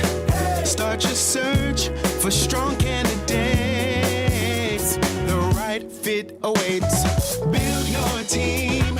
Build it sooner. Meet your match on ZipRecruiter. Just head to ZipRecruiter.com/ESPN right now to try it for free, and you're on your way to meeting your match. 4 out of 5 employers who post on ZipRecruiter get a quality candidate within the first day. So try it now. Go to ZipRecruiter.com/ESPN. Once again, that's ZipRecruiter.com/ESPN. Meet your match on ZipRecruiter. Try it free. Hey, New York and New Jersey, Boost Mobile has an unlimited talk, text, and data plan that's only $25 a month forever, meaning you'll only ever pay $25 a month for the rest of your life. Who wouldn't want unlimited wireless when it only costs $25 a month forever? If you don't, you must be one of those people who enjoy overpaying for their phone plan. $25 a month forever is truly as good as it gets, so go online and switch now at boostmobile.com. After 30 gigabytes, customers may experience slower speeds. Customers will pay $25 a month as long as they remain active on the Boost Mobile Unlimited plan. And now it's time for the traffic with Brandy Scott. Thanks so much, guys. We're going to start off in Jersey. Seton Hall men's basketball taking on Villanova tonight at the Rock in Newark. 280 eastbound, just bumper to bumper, heading over to 21 and the Stickle Drawbridge. Just picked up a crash. You're still heavy there from the Garden State Parkway. Inbound, George, stick with the upper deck if you can, about 15 to 20 minutes. Lower level, about a 20 to 30-minute ride. Just picked up an accident on the span. No easy way to the outbound side, aside from the Henry Hudson. Cross Bronx westbound, slam from the Bruckner on through. Outbound, Lincoln's still your best bet at about 30 minutes. Outbound, Holland will run you 45 plus. Just a long line of brake lights on the Staten Island Expressway westbound, heading over to the West Shore, backed up across the Verrazano into Brooklyn. This report is sponsored by the New York City Department of Transportation. Speeding ruins lives. Drivers, watch out for pedestrians and cyclists and slow your turns to less than 5 miles an hour. I'm Brandy Scott on 880 ESPN New York. If you have ever thought about remodeling your bathroom but were worried it would take too long or cost too much, then stop worrying. Right now, Jacuzzi Bath Remodel has designed a collection of high-quality custom products and perfected the one-day remodeling experience so you can enjoy your new bathroom faster than ever before. It's a worry-free bath remodel from the most trusted brand name in the business, Jacuzzi.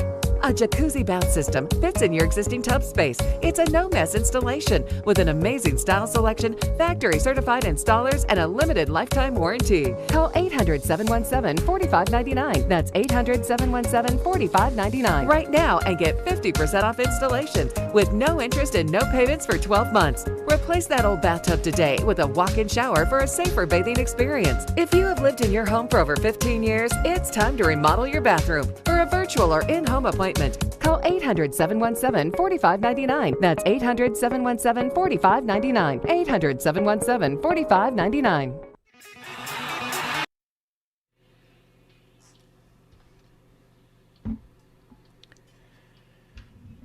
All right, on a, what is it, Tuesday night? It's hard to keep track this week, right? Tuesday night. Thank you, Jacob. Tuesday night here, leading up until Knicks pregame. Pat O'Keefe with you, in for DHR, as they're getting an early jump on the holiday break here. 1-800-919-3776. Great to be back. It's been a couple weeks since I've been able to kind of sink my teeth into one of these shows, so great to be back. I'll be with Bart a few days next week as well after Christmas. So, exciting time of year. I mean, all exciting considering what I've been talking about already, the Giants and Jets. That might be a little bit of a stretch, but still plenty to talk about, no shortage of that. We were actually talking about the Jets, how they missed on the quarterback. We know, right? And how Justin Fields hasn't been heard from or seen from in weeks, it seems. As I was making that point, Aaron Glenn in Florham Park was discussing his quarterback. We're going to put Justin on IR. We tried to see how we can get this other work, right? But it wasn't getting as better as we would like it. All right, so we want to make sure we get a focus on that to make sure we get him better. I will have more information as the week goes as far as any other injuries that we have. All right, so Aaron Glenn delivering the news that time. He didn't need to rely on Rich Cimini, so that's progress, at least, for the Jets head coach. But, I mean, if a starting quarterback is placed on IR to end the season and nobody cares about it, did it actually happen? That's essentially what this is, right? He wasn't going to play anyway, and he's not going to play in New York again, at least for the Jets. Maybe he'll surface on the Giants. What that does is it just kind of punctuates. It's the punctuation mark, the exclamation point on what we already know. That was a huge miss for the organization. I mean, it's funny. I remember doing my Sunday morning show over the summer, and part of it was wishful thinking for both teams, wanting them to have good seasons. You know, I liked Glenn in the preseason. I liked his business-like approach, his no-nonsense approach. I also didn't think that the Jets were like that far away, right? The defense the last couple of years was good. The only reason they cratered last year is because they fired their defensive mastermind in Robert Saleh, and he is that, by the way. Just look at what he's doing in San Francisco, what he's always done as a defensive coordinator. They fired him, and then they took the focus of like his underling off of the defense, and everything fell apart. But I felt that if the defense could get some TLC again, and they hired a defensive coach, and I'm like, okay, cool. That side of the ball is there, right? You've got a couple of running backs in Hall and Allen. You're starting to build out the offensive line. By the way, the offensive line, I think they're doing a good job there. Let's point out wins where we can. If you could get anything out of this quarterback, and actually, if you remember, he played phenomenal in week one. I mean, they lost, of course, to the Steelers, but he played great, Fields did. There was very little of that the rest of the way. But I so wanted to be optimistic about this season for both teams. And there was like so much optimism, for the Jets that they weren't that far away. And one of the things that I think Jets fans really appreciated about Aaron Glenn was that he came in and he wanted to leave no doubt that this was his show now. And the first thing he did was kick Aaron Rodgers out the door. And listen, you could say what you want about Aaron Rodgers. he's a pompous jerk. Yeah, of course he is. But he's been that throughout his entire career. And also throughout his entire career, he's been one of the most talented and one of the most productive quarterbacks that this game has ever seen. I said earlier that Glenn has a strong footing in the NFL, right? He's got a good resume as a player and as a defensive coach, as an assistant coach. All right, so he's got some chops and he's got some credentials. They'd pale in comparison to what Aaron Rodgers is coming with. I know Jets fans, it was easy because of the pompous thing to kind of paint Aaron Rodgers as the reason why the team did not succeed the last 2 years. So I think a lot of them were pleased when Glenn kicked him to the curb, as if it was saying like, hey, you've acted like you were too good for us literally since you walked in the door. Now we have an actual Jet in charge, and we don't need your kind around here. That has not aged well, though.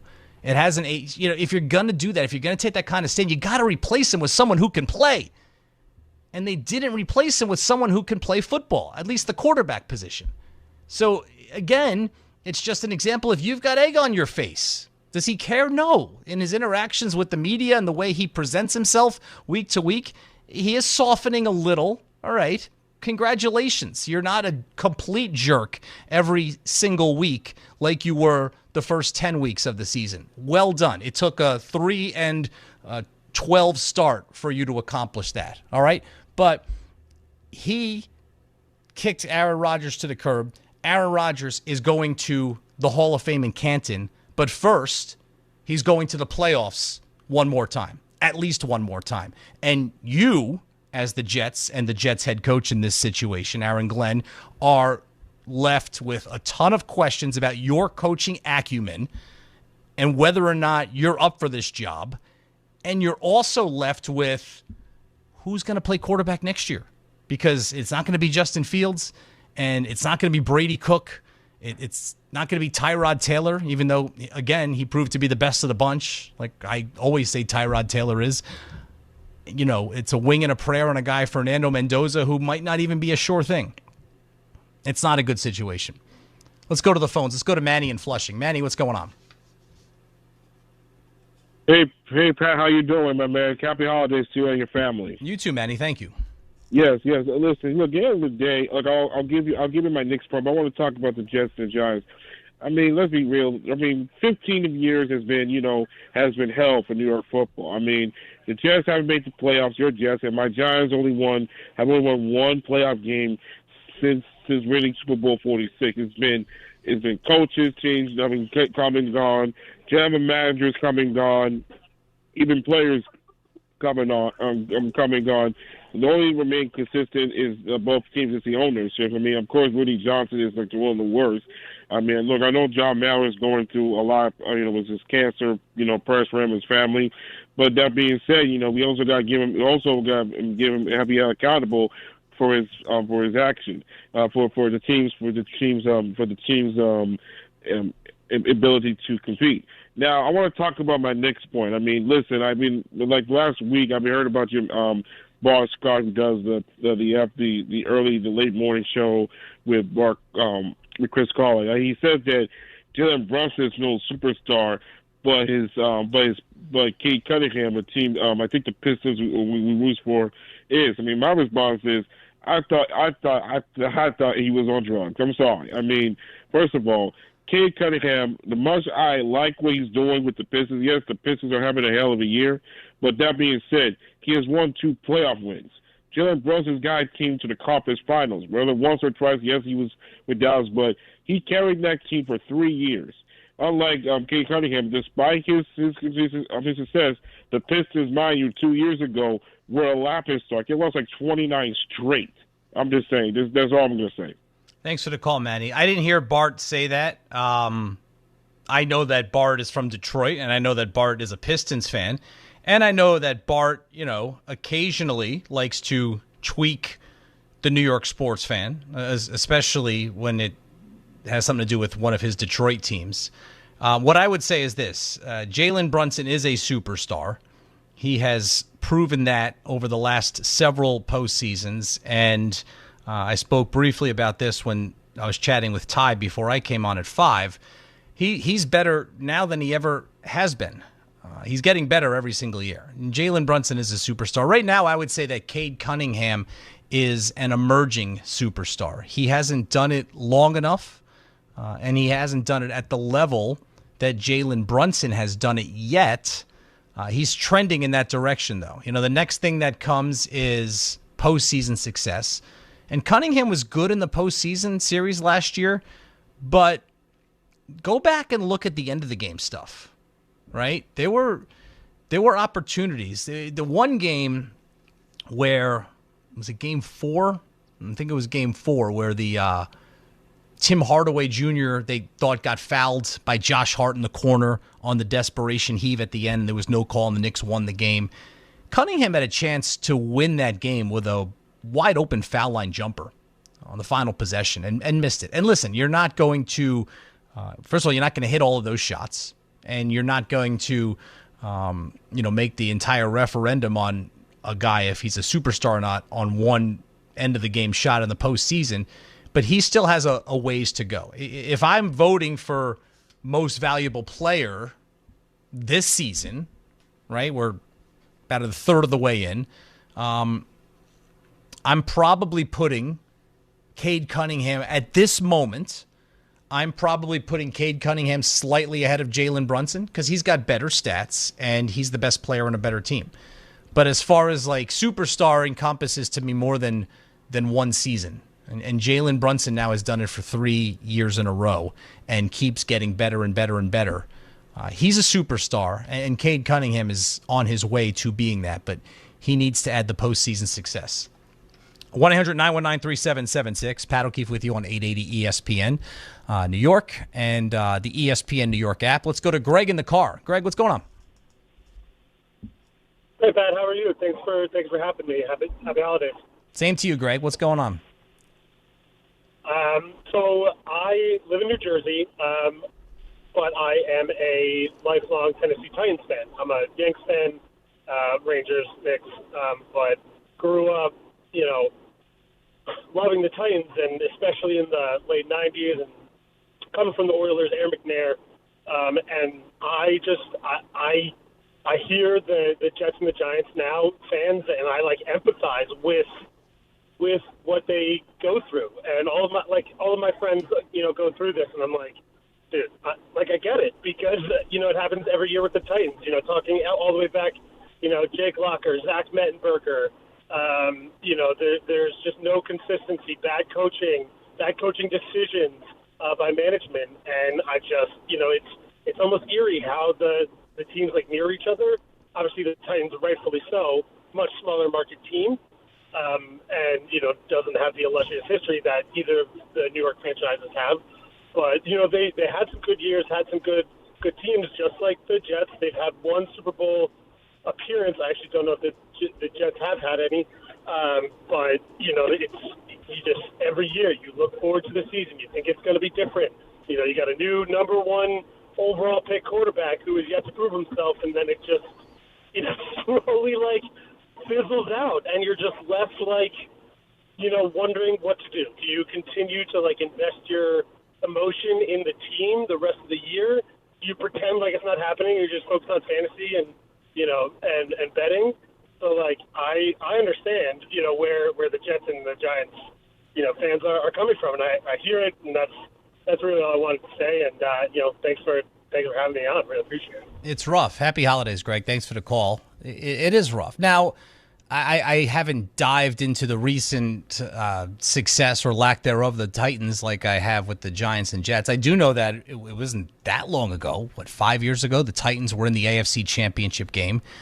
They beat Bill Belichick. I think it was Belichick's last playoff game with the Patriots on a Saturday night. Vrabel ran some he kind of clock management thing that he maybe learned from Bill Belichick, where he was able to run 3 minutes off the clock in the fourth quarter, and Belichick, you could see the steam coming out of his ears on the Patriots sideline, and they beat the Pats then. That's one example.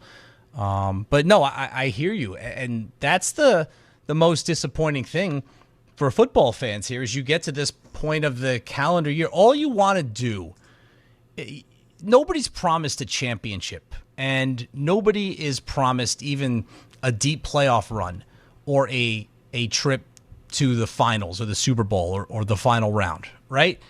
But what you want to do, and you're not promised anything, but like it's not too much to ask that like once every 5 years, once every 4 years, your team is in December and is at least playing meaningful games and or competitive games. And more often than not, the Giants and the Jets and the Titans, if we want to throw them in for Greg's sake, are in the month of December, and the games mean absolutely nothing. Now, at least for the Jets, like, and I don't know if this resonates for Jets fans. I'm not a Jets fan. But at least they're playing against New England and Buffalo these last 2 weeks. So those are important games for their opponents. Those are important games in the NFL season. But when the Giants are playing against, the Vikings and the Raiders, there's absolutely no reason. You only get 17 of these games to watch every year. And if 2 or 3 of them at the end are meaningless, that's real depressing. We'll take a break. We got ENN coming up at 6. I wasn't going to let Anthony get away without giving us that.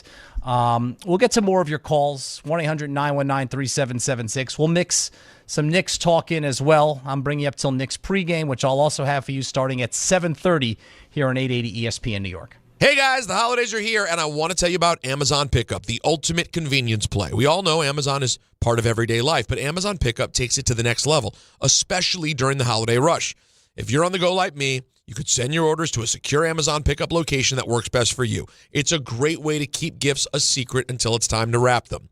Life doesn't slow down this time of year. Amazon lockers and counters are located near you, so no matter where your day takes you, your package is ready when you are. For me, Amazon Pickup gives me the flexibility to grab gifts and packages on my schedule, whether it's on a quick lunchtime break, during my commute, or while the baby naps. It's simple. Order online, and at checkout, just choose the pickup location that's most convenient. You'll get an email confirmation when it's ready with instructions to pick it up. Quick, secure, and always at no cost. Check it out for yourself. Go to Amazon.com/pickupmvp to learn more. That's Amazon.com/pickupmvp. There are a lot of reasons why people buy at Ramsey Mazda. It's their selection, it's their customer service, and it's their savings. During the More to Move You event, lease a new 2025 Mazda CX-30 2.5S all-wheel drive for $159 for 36 months. Start shopping now at RamseyMazda.com. Choose wisely, choose Ramsey Mazda. Call 833-853-2970 for details. VIN SM839072. MSRP $26,690. Zero security deposit. Ends 1/2/26.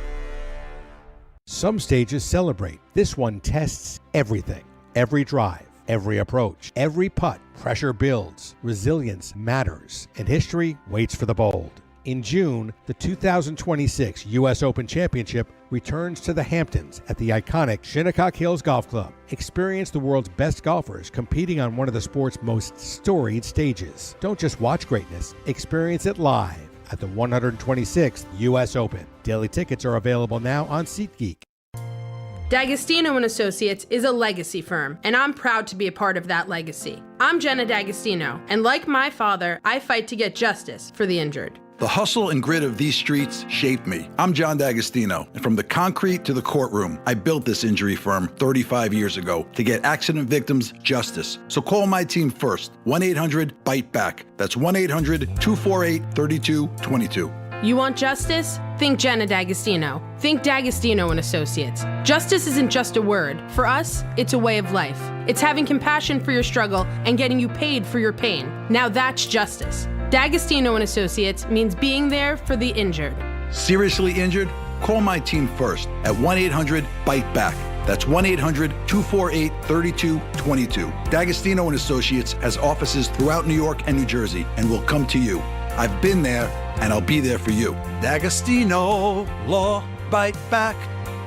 This is Rick Brunson, the assistant coach from the New York Knicks. I'll be driving to our games this season in style in my new Jeep Gladiator from Princeton Jeep. My friends at Princeton Jeep gave me all-star treatment, and you can expect the same thing. Just mention I sent you, and they'll treat you like family. Princeton Jeep has tons of inventory and great deals on new vehicles. Visit Princeton Jeep at 1045 State Road in Princeton, New Jersey, or online at PrincetonJeeps.com and tell them Rick Brunson sent you. Individuals and businesses with tax problems, listen carefully. Do you feel like you're losing control of your finances? If you owe over $10,000 in back taxes or have unfiled tax returns, we can help you take back control. The IRS is the largest and most aggressive collection agency in the world, and they can seize your bank accounts, garnish your paycheck, close your business, and file criminal charges. Take control of your tax problem now by calling the experts at U.S. Tax Shield and take advantage of the Fresh Start program and new laws that may allow us to negotiate a settlement for the lowest amount possible. Our team of tax attorneys and enrolled agents can stop collections and get you protected so you can take control of your financial future. U.S. Tax Shield offers a price protection guaranteed quote to get you protected today. U.S. Tax Shield is A+ rated with the Better Business Bureau, so call now. 800-687-5192. That's 800-687-5192. U.S. Tax Shield. 800-687-5192. From the regular season to the Super Bowl, ESPN New York is your destination for football. We've got crazy fans. If the Giants somehow beat the Cowboys, I'm going to take a dump on your head. You can feel good because you're a damn football team. Expert analysis. Marcus Spears joins us now. ESPN NFL analyst Damian Woody. Mel Kiper Jr. The Hall of Famer Steve Young. He's kind of our resident general manager, Louis Riddick. We got Mike Tannenbaum right now. And all your fantasy and wagering needs. This is ESPN New York. We are football.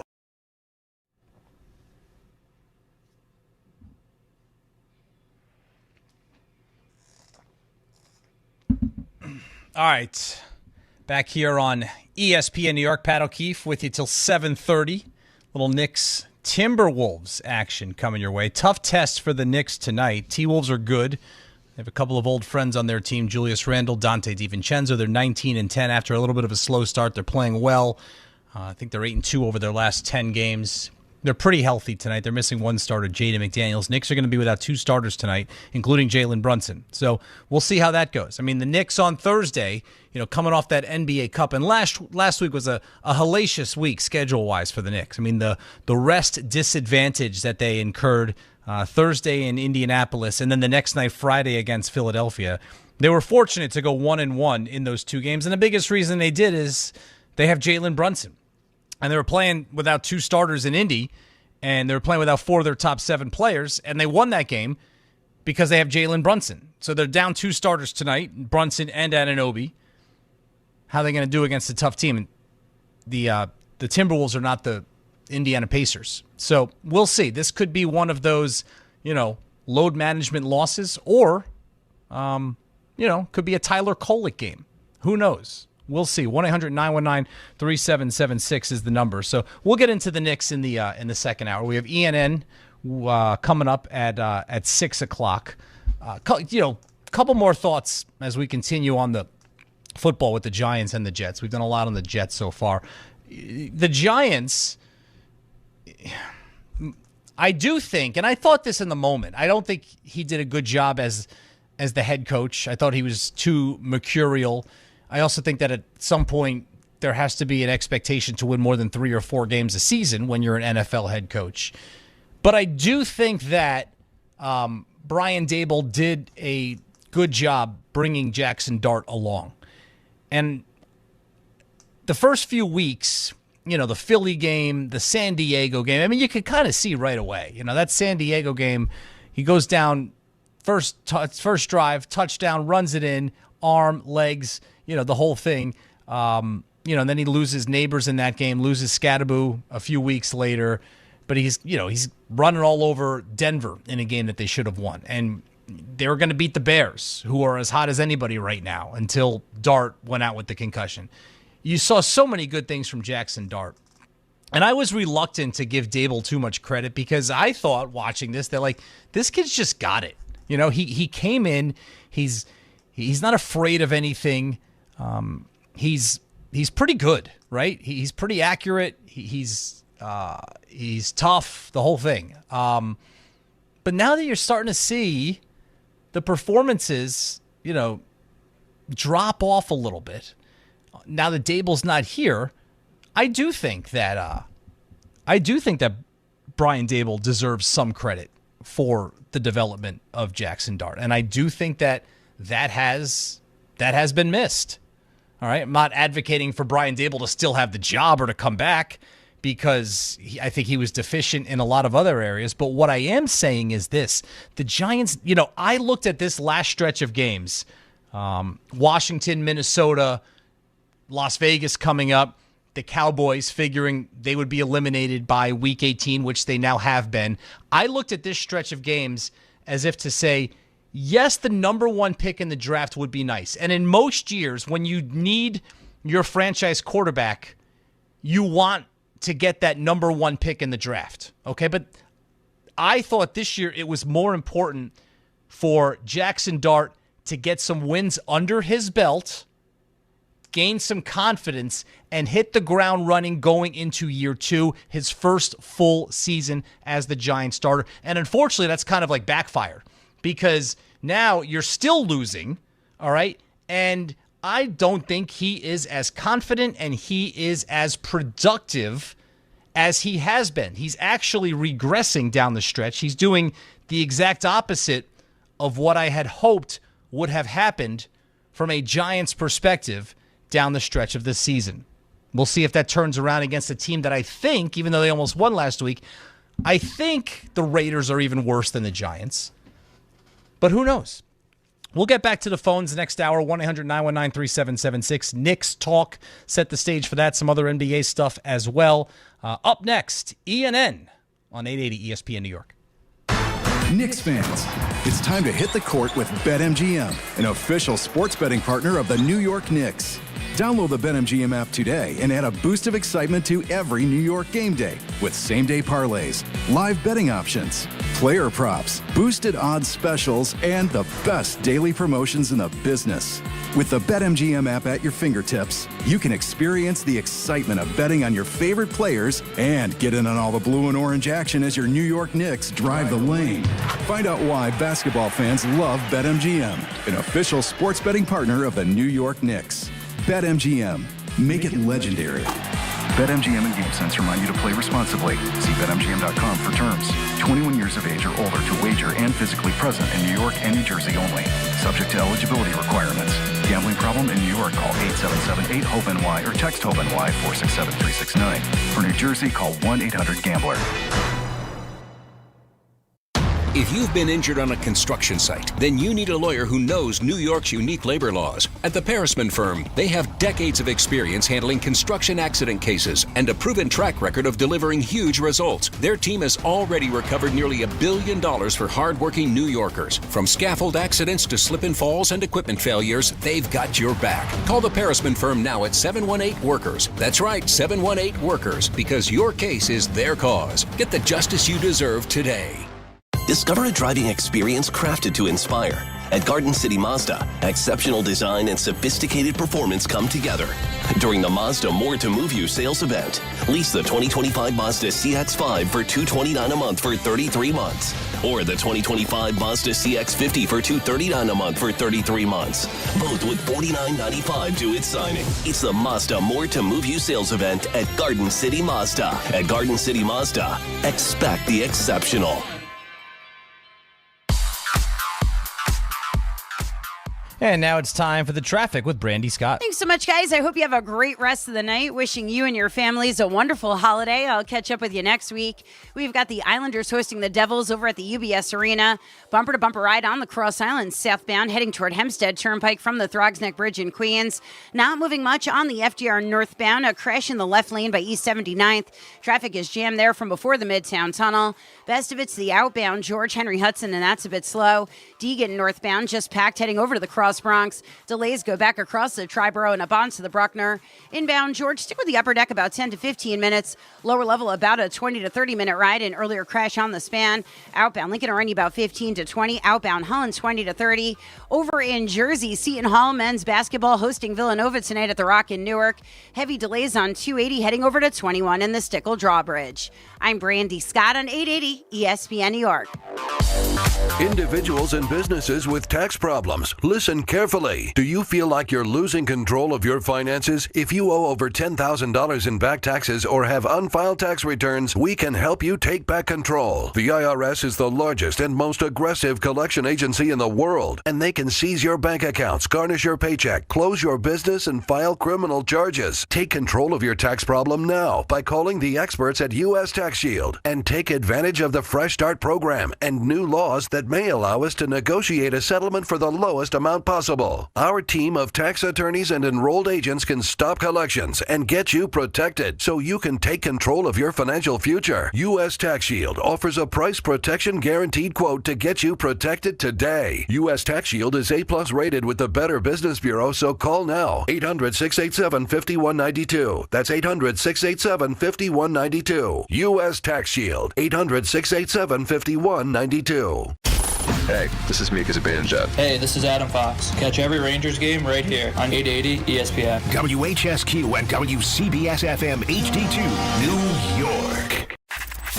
This is an ENN Special Report. Now reporting... the very handsome Jewish man, Peter Rosenberg. We should talk some sports. Do what you want. It's ENN.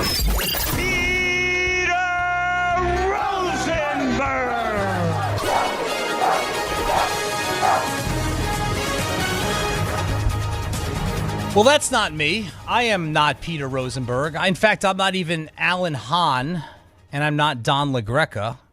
Pat O'Keefe in for all three of the guys on this Christmas Eve. Yay! Anthony, Jacob, they're here. They're always here.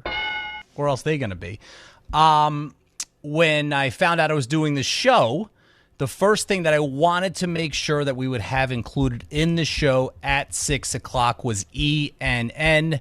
With Anthony Pusick, we'll call it my early Christmas present. But let's be honest, it's your early Christmas present. And, of course, I'm talking to all the listeners. So with that, Anthony. Oh, well, thank you very much, Pat. You suck, Pusick. Oh, thank you, Peter. That was very kind of you. I appreciate that as well. How you doing? It's been a while. It has been a while. We just, kind of exchange sarcastic barbs when I'm starting to do Knicks pregame off the air. Regis versus Xavier barbs. Xavier, yes. Fordham barbs. Yeah. Usually, that's how usually is how Fordham it goes. Doing? Do they still have a basketball team? They do still have a basketball team. They do. They're doing okay. They beat LIU. I got to rib Allen about that. So that was Allen. Rod Strickland, his boy. That's that's exactly right. But no, we're doing well. And I'm glad I was able to do this. Like you said, it's been like line changes in this place because I say hi to you, and there's 3 minutes, and it's all right, Pat. See ya. Go. Good luck with Knicks. That's what it's all about. But at least that's been fun. We've had plenty of days, Pat, where you and I have worked where the Knicks and Rangers weren't fun to cover. The Knicks are fun now. And the Knicks are fun now. The Rangers the Rangers are not as fun. They're not fun. I wouldn't say fun. Saturday was fun. I did the game on Saturday, pregame. Well, luckily, and I know, Pat, it must be this contagious that you didn't get the bug that's going around the Rangers locker room. Now we're seeing from New York Rangers PR that David Quinn will be not on the bench tonight due to an illness. Anybody else out? They lost Rempe the other day. On the mend, I believe, is what Sullivan said about Rempe and Perreault, and we'll see. But with line rushes this morning, it looked like both of them were in. But given what this sounds like, I guess it's going to be a how do you feel when you get to the rink come the game. So we'll see. Last game before the Christmas break. It is a busy night on ESPN New York. Right now, if you're on the ESPN New York app, you could be listening to St. John's Harvard.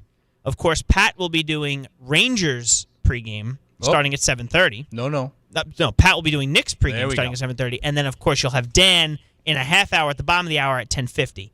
That will be the Rangers. Speaking of 10:50, I bet you didn't think we'd be getting an update from bowl season because just a moment ago at the Bush's Boca Raton Bowl of Beans, Chris Carlin on 1050. Pistol formation, Isaac Brown, the deep back, standing up kind of like Ashton Genty does. Doesn't have his hands down on his knees, takes the handoff, stretch play right, he cuts back left. He's in the open field, 40, 35, 30. Adios, compadres, inside the 10. He'll score the touchdown for the Louisville Cardinals. 53 yards on the score. Louisville over Toledo, 27-22, and I did get the confirmation from Chris Carlin. The correct title of this bowl is the Bush's Boca Raton Bowl of Beans. And I was told, Pat, that if I saw this on social media, if you brought a Bush's baked beans can to the game, you could get in for free. Oh, my God. So how do you like that? I'm just waiting for the Pop-Tart sacrifice.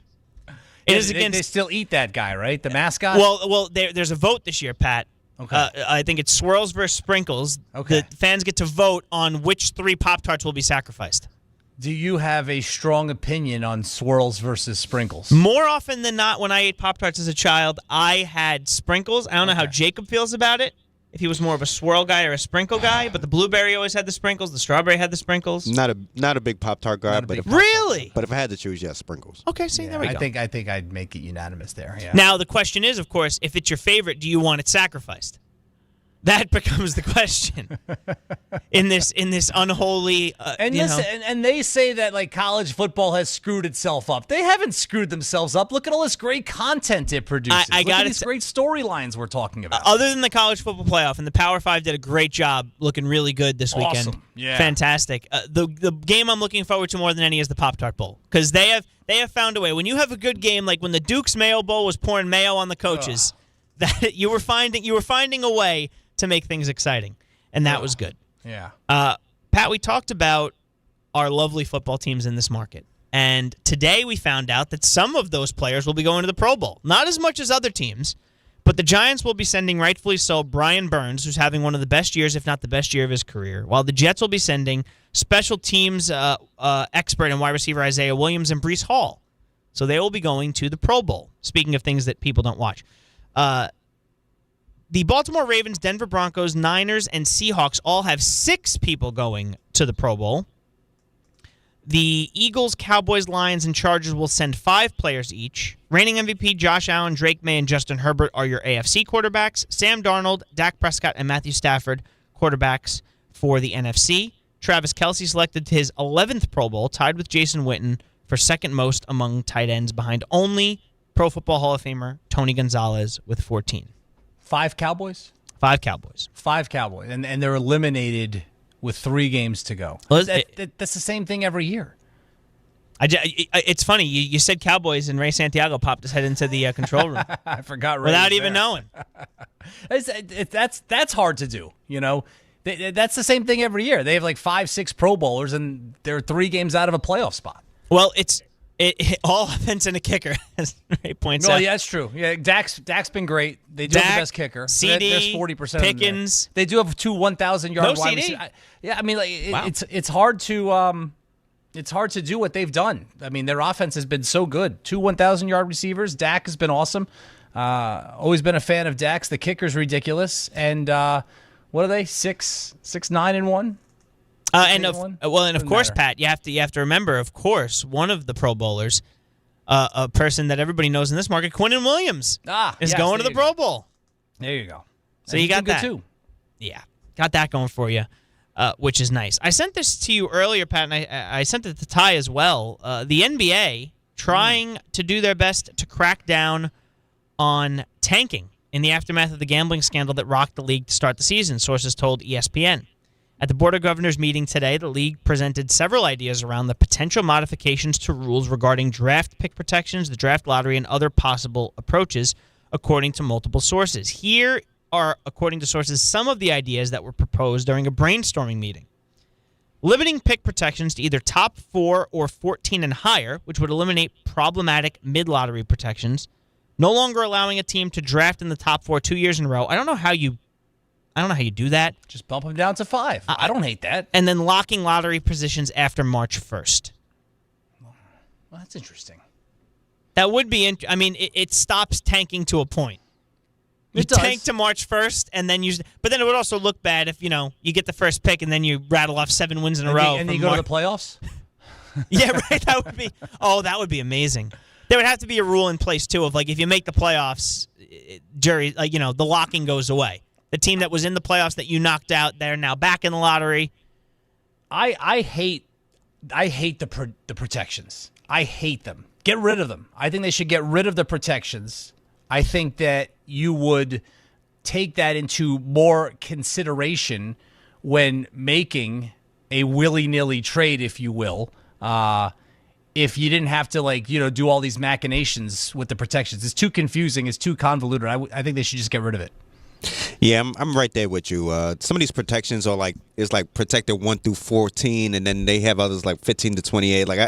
Sometimes too, if it's not protected this year, like in the first round, if it doesn't convey this year, it'll turn into 2 seconds next year. I think I'm good. I need some type of simplified way where I guess your draft picks convey a little earlier, but not only that, it stops from bad teams keep on taking year in, year out. Well, and speaking of protections, and I know that not everybody's probably up on the draft capital of the New Orleans Pelicans. I'm a little more in the weeds than most people of the NBA. Yes. But did you guys?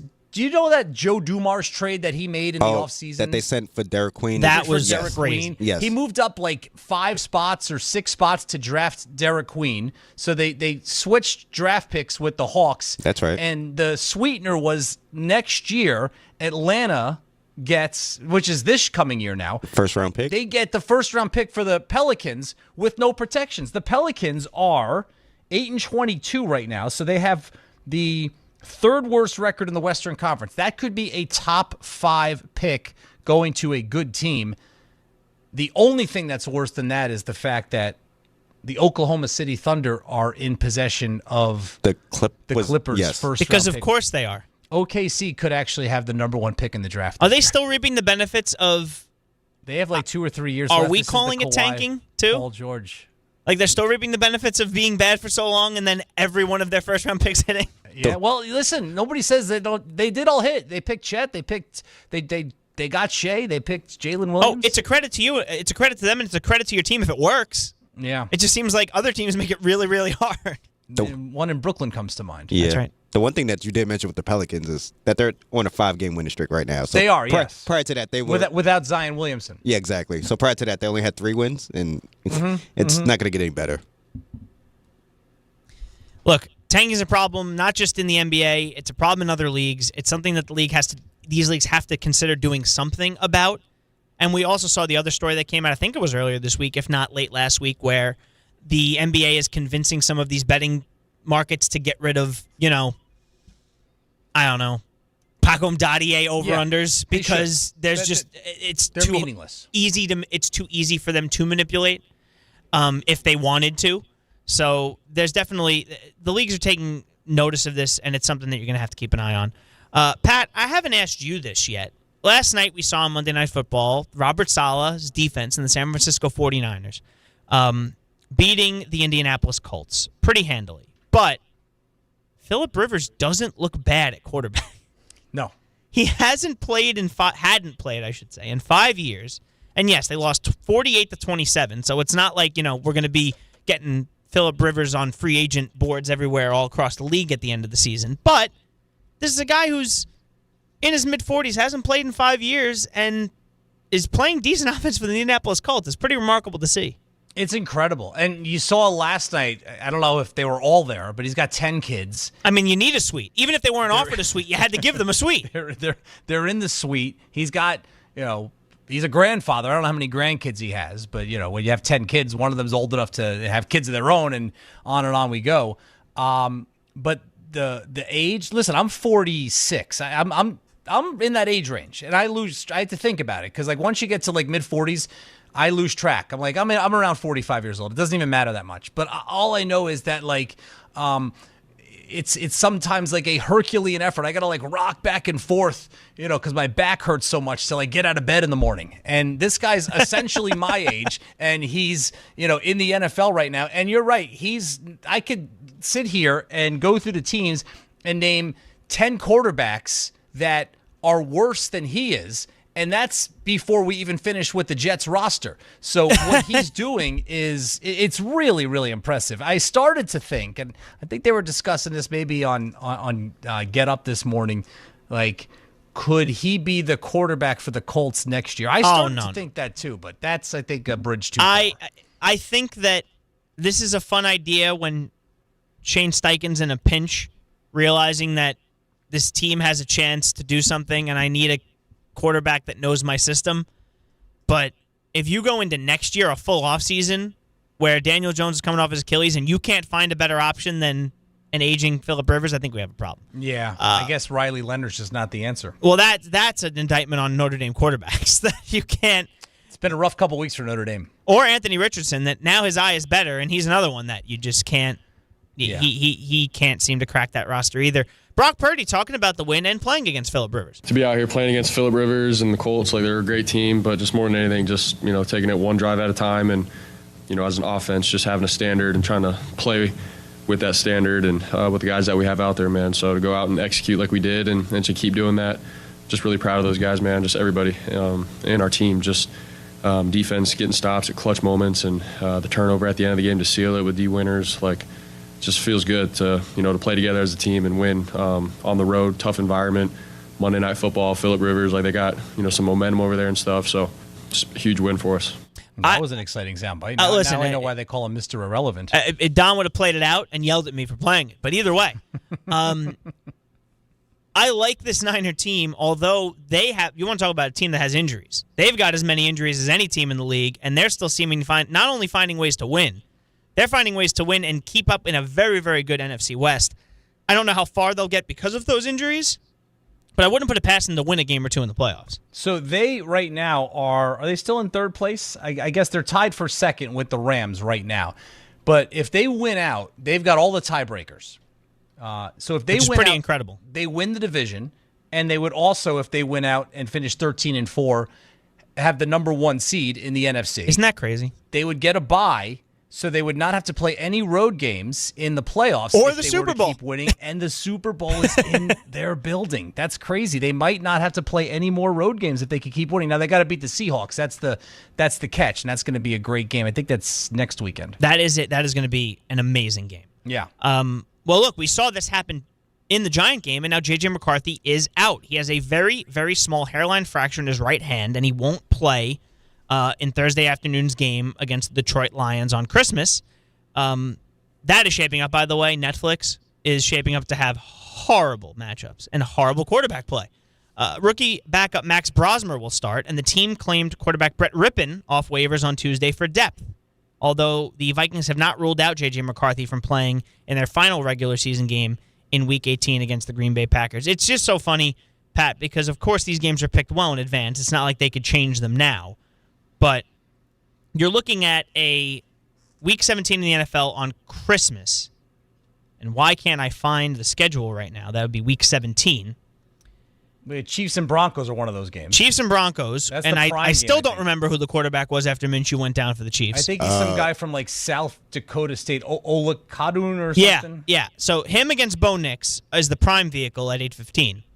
You've got Max Brosmer versus Jared Goff with the Lions fighting for their playoff lives. And then, of course, who could not want to watch the Dak Prescott-Josh Johnson battle? Johnson's back. Josh Johnson, who's played on almost every is the LaTroy Hawkins of the NFL, who probably has every jersey in the NFL. I think he's got a Geico commercial or something that shows all the jerseys coming out. But I was literally, after the Saturday afternoon Rangers game, the shootout win over Philadelphia. Great game. Went out for, a pre-Christmas beverage or two with my wife and some friends. And we're sitting at the bar, and I look up, and I see Josh Johnson come into the game. I had no idea. He's had a long career. I thought all those guys that are doing those commercials are now retired, and that's why they're doing those commercials. Nope. Tommy DeVito did one, if I'm not mistaken. Yeah, that's true. Tommy's got one, too. Yeah, but Trubisky's got one. But, yeah, I mean, this guy, remember when he had his, moment, and unfortunately he got hurt in the NFC Championship game. It was 2021 when it was the Eagles against the Niners, right? And he was the Niners' backup quarterback. Purdy got hurt. and then Johnson had to come in and he got hurt. And then Christian McCaffrey basically had to take snaps the rest of the game, and they had no passing game. And that's what led the NFL to change the rule where you can carry a third emergency quarterback, but he doesn't count against the 53-man roster or the 45-man roster on game days. Yep, that's who Russell Wilson's been for a majority of this year now. That's true, yes. He's very, very handsomely paid third-string emergency quarterback. Couple more stories here, and then a very, very important question to close out ENN.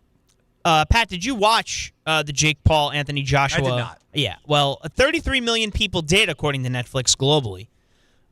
That represents the average minute audience for the fight, which took place in Miami. According to Netflix, the event was the network's #1 ranked program in 45 countries, including the U.S., the U.K., Canada, Germany, Australia, Mexico, and Argentina.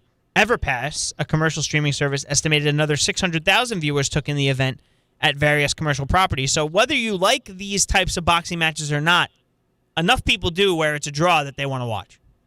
Incredible. I mean, the guy's promotion acumen is off the charts, and he's made a killing off of that, Jake Paul. I will say this. I didn't see this fight. I've seen some of his fights. He's a big dude. He's not a terrible fighter. I mean, he's getting better, like as far as like his technique, and he doesn't look completely out of place. But for a guy who comes from the background he came from, where this like seemed like it started as a complete stunt, I would say that at this point, and I go again, he's got a pretty big size advantage over most people, but I would say that he's probably better than a fair amount of actual fighters. Credit to him. But no, I did not. Did you watch it? I did not. Jacob, did you? Yeah, I did. So the takeaway was, and I tried to read up on it. The takeaway was it was a disgrace to boxing. I don't know enough. Why was it a disgrace? Where was the disgrace? Was it non-competitive? What was? I think it's just that.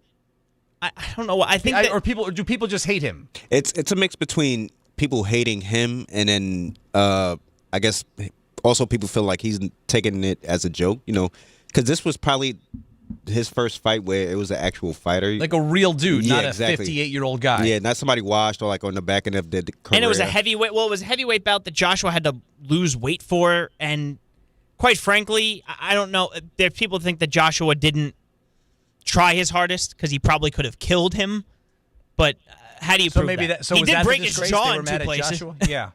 He broke his jaw in 2 places, so you have that. He looked pretty beat up afterwards. Yeah, no, that wasn't very good.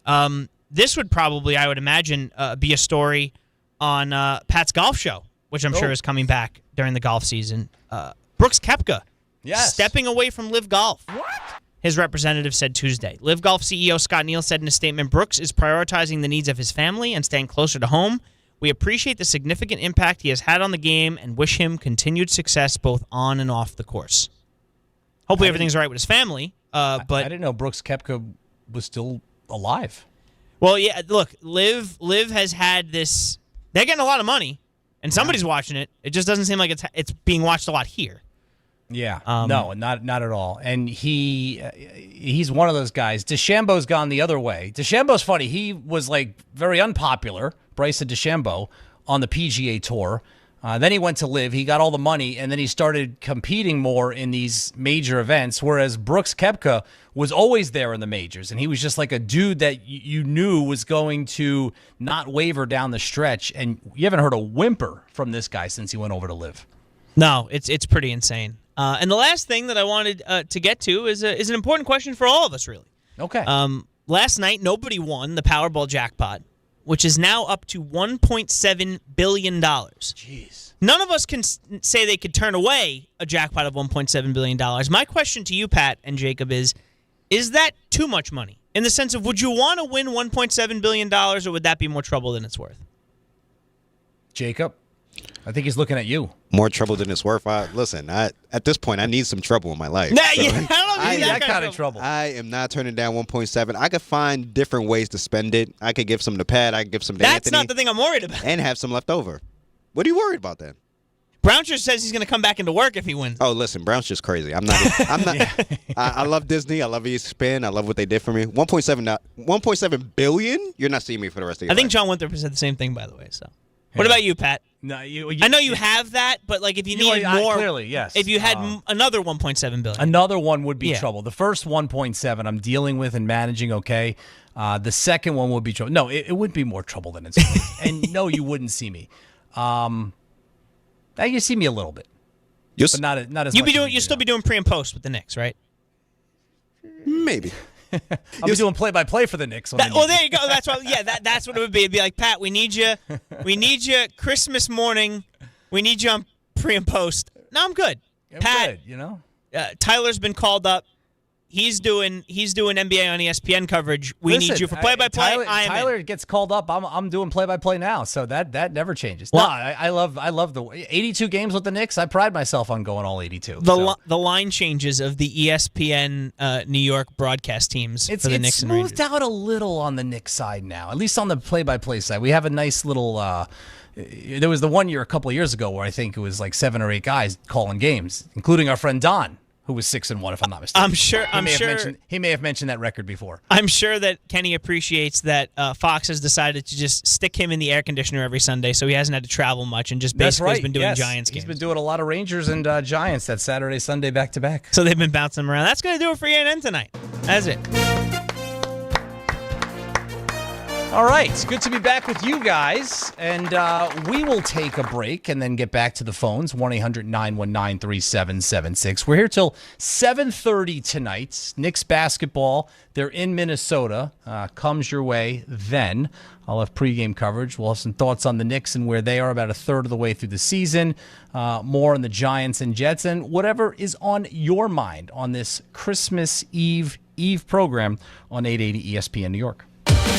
There's a lot of reasons why people buy at Ramsey Mazda. It's their selection, it's their customer service, and it's their savings. During the More to Move You event, lease a new 2025 Mazda CX-5 2.5S all-wheel drive for $229 for 36 months. Start shopping now at RamseyMazda.com. Choose wisely. Choose Ramsey Mazda. Call 833-853-2970 for details. VIN S077553, MSRP $30,920. Zero security deposit. Ends 1/2/26. Knicks fans, it's time to hit the court with BetMGM, an official sports betting partner of the New York Knicks. Download the BetMGM app today and add a boost of excitement to every New York game day with same-day parlays, live betting options, player props, boosted odds specials, and the best daily promotions in the business. With the BetMGM app at your fingertips, you can experience the excitement of betting on your favorite players and get in on all the blue and orange action as your New York Knicks drive the lane. Find out why basketball fans love BetMGM, an official sports betting partner of the New York Knicks. BetMGM. Make it legendary. BetMGM and GameSense remind you to play responsibly. See BetMGM.com for terms. 21 years of age or older to wager and physically present in New York and New Jersey only. Subject to eligibility requirements. Gambling problem in New York? Call 877-8-HOPE-NY or text HOPE-NY 467-369. For New Jersey, call 1-800-GAMBLER. The holidays are here, and Amazon Pickup is your MVP of package pickup. Need that perfect gift like a brand new jersey for the big game? With Amazon Pickup, you can grab your order from secure Amazon lockers or counters near you on your schedule at no extra cost. It's fast, it's easy, and it keeps your holiday surprises tucked safely away. So whether you're running from work or heading to the holiday party, Amazon Pickup makes holiday shopping worry-free. Find your nearest Amazon Pickup location at amazon.com/pickupmvp. That's amazon.com/pickupmvp.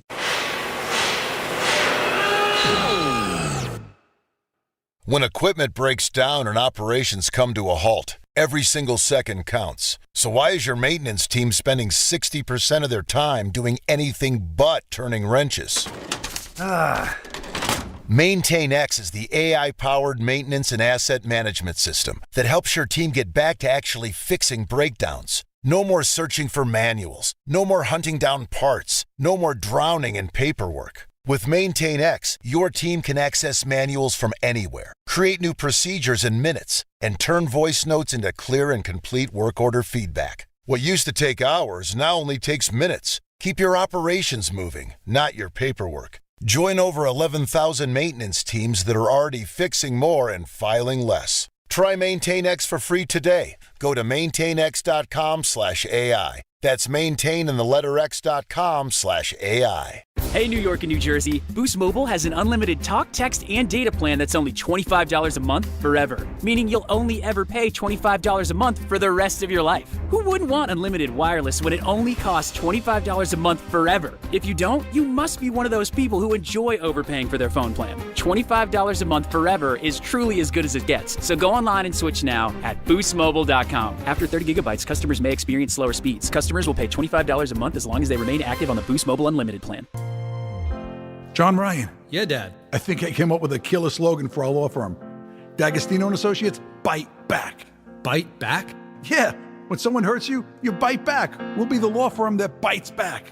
Dad, that's brilliant. Accident victims, call D'Agostino and Associates and bite back. Hey, we could even put a big vicious dog on billboards everywhere. Yeah, and Rottweilers on buses. Hey, how about a toll-free number? What are you thinking?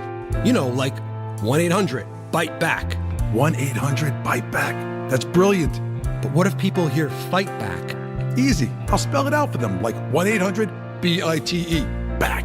1-800-BITE-BACK. That's 1-800-248-3222. Love it. Hey, Dad. Yeah. All this talk about biting back got me hungry. Me too. Want to grab lunch? Sure. Hey, how about a jingle? You mean like D'Agostino, law, bite back?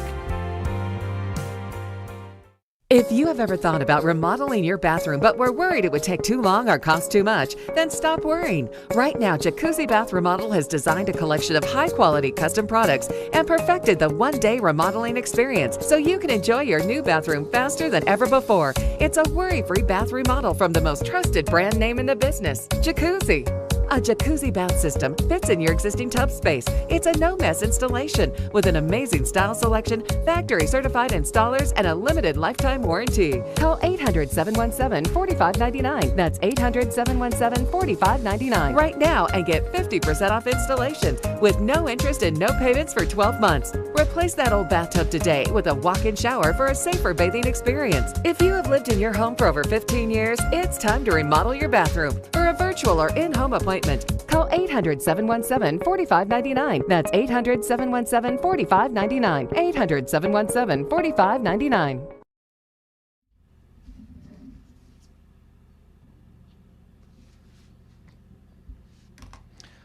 Pat O'Keefe back with you in for the guys. DHR enjoying some time off. 1-800-919-3776.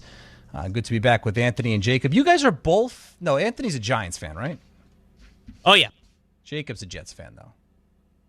Unfortunately. So, I mean, like, I was asking the rhetorical questions earlier in the show. Is there any reason for optimism coming out of this year? Like, is there anything that happened this year regarding the Jets that you feel good about going into next year? Nope. No, and how quickly he answered. Not one thing. No, he's not been happy with them. Before the season started, he wasn't really happy. Right, and then even looking at the schedule, I don't know if I can be happy about next year. The way Hahn was out on the Jets this year, I might be out on them next year. I'll be like tuning in, but will I really be watching? Or I'm just going to watch college football to see who's the next quarterback to take? College football regular season doesn't matter anyway. Yeah, it doesn't.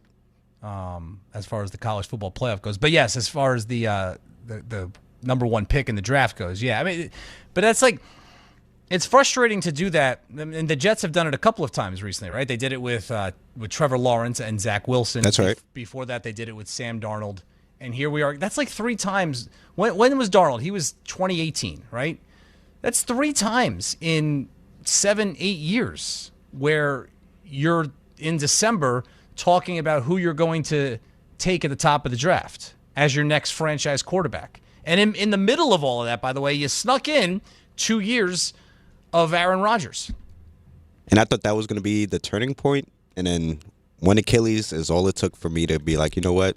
I'm dead on the inside. Yeah, they won that game. Well, the thing, Pat, that you mentioned is that earlier in the show, which we have the video out on our social platform, DHR and ESPN, that you don't feel confident in Aaron Glenn going forward. The thing that I would caution Jet fans of is, and it might change, but I doubt it, the Jets are looking at what the Giants' schedule was last year because they have the NFC North, they have the AFC West. We just saw the Giants go through that. And in a division where going into this year, we thought there's 2 playoff teams in the NFC East. The Commanders are coming off a great year. The Eagles. They were both in the championship last year. Right. Yeah. So the Eagles being Super Bowl champions, and then you never know what the Cowboys, they're at least going to be competitive. That's a tough division. The Jets, you've got the Patriots who look like they figured it out. I don't think the Bills are going anywhere with Josh Allen. And then the Miami Dolphins, okay. So that's not the hardest. But you have the exact same schedule, and what happened to the Giants with a coach that not everybody was too confident in midway through that season?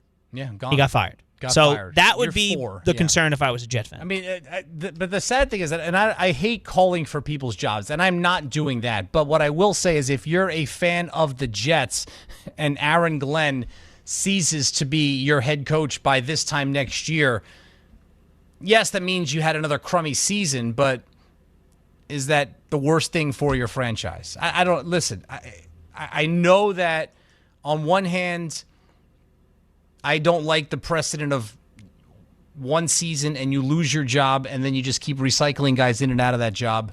And I don't think they're going to do it anyway. So it doesn't matter what I think about it. I don't think they're going to do it. I think Aaron Glenn is going to be back.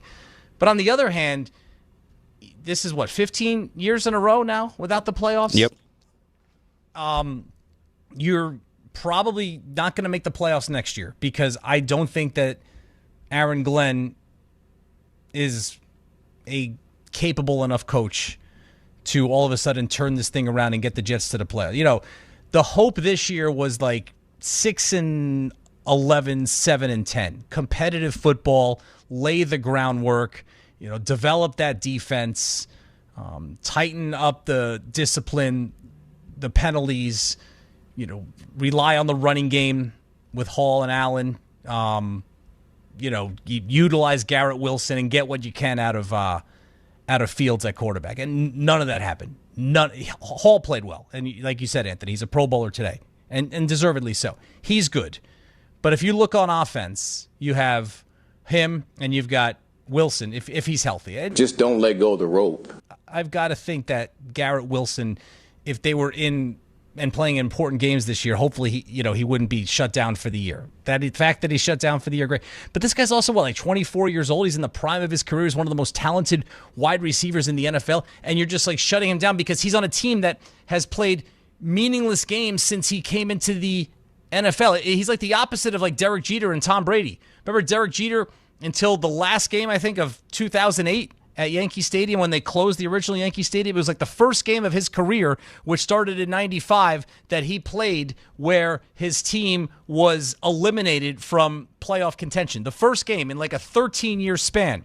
Garrett Wilson's the opposite. This guy's as talented as any receiver in the NFL. He comes into the league, and he hasn't played an important game yet. The biggest indictment of the Jet offense, quarterback situation, everything you want to talk about as a whole, Pat, is this. Garrett Wilson hasn't played since mid-October, I believe. He still leads the Jets in receiving yards. And it's only in the mid-300s.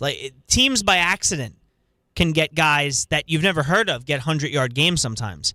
And the Jets have allowed a wide receiver, a great wide receiver, who hasn't played since mid-October to still lead their team in receiving yards, and we're almost done with the season. And then not only that, Garrett Wilson was visibly frustrated the last 2 years with Aaron Rodgers.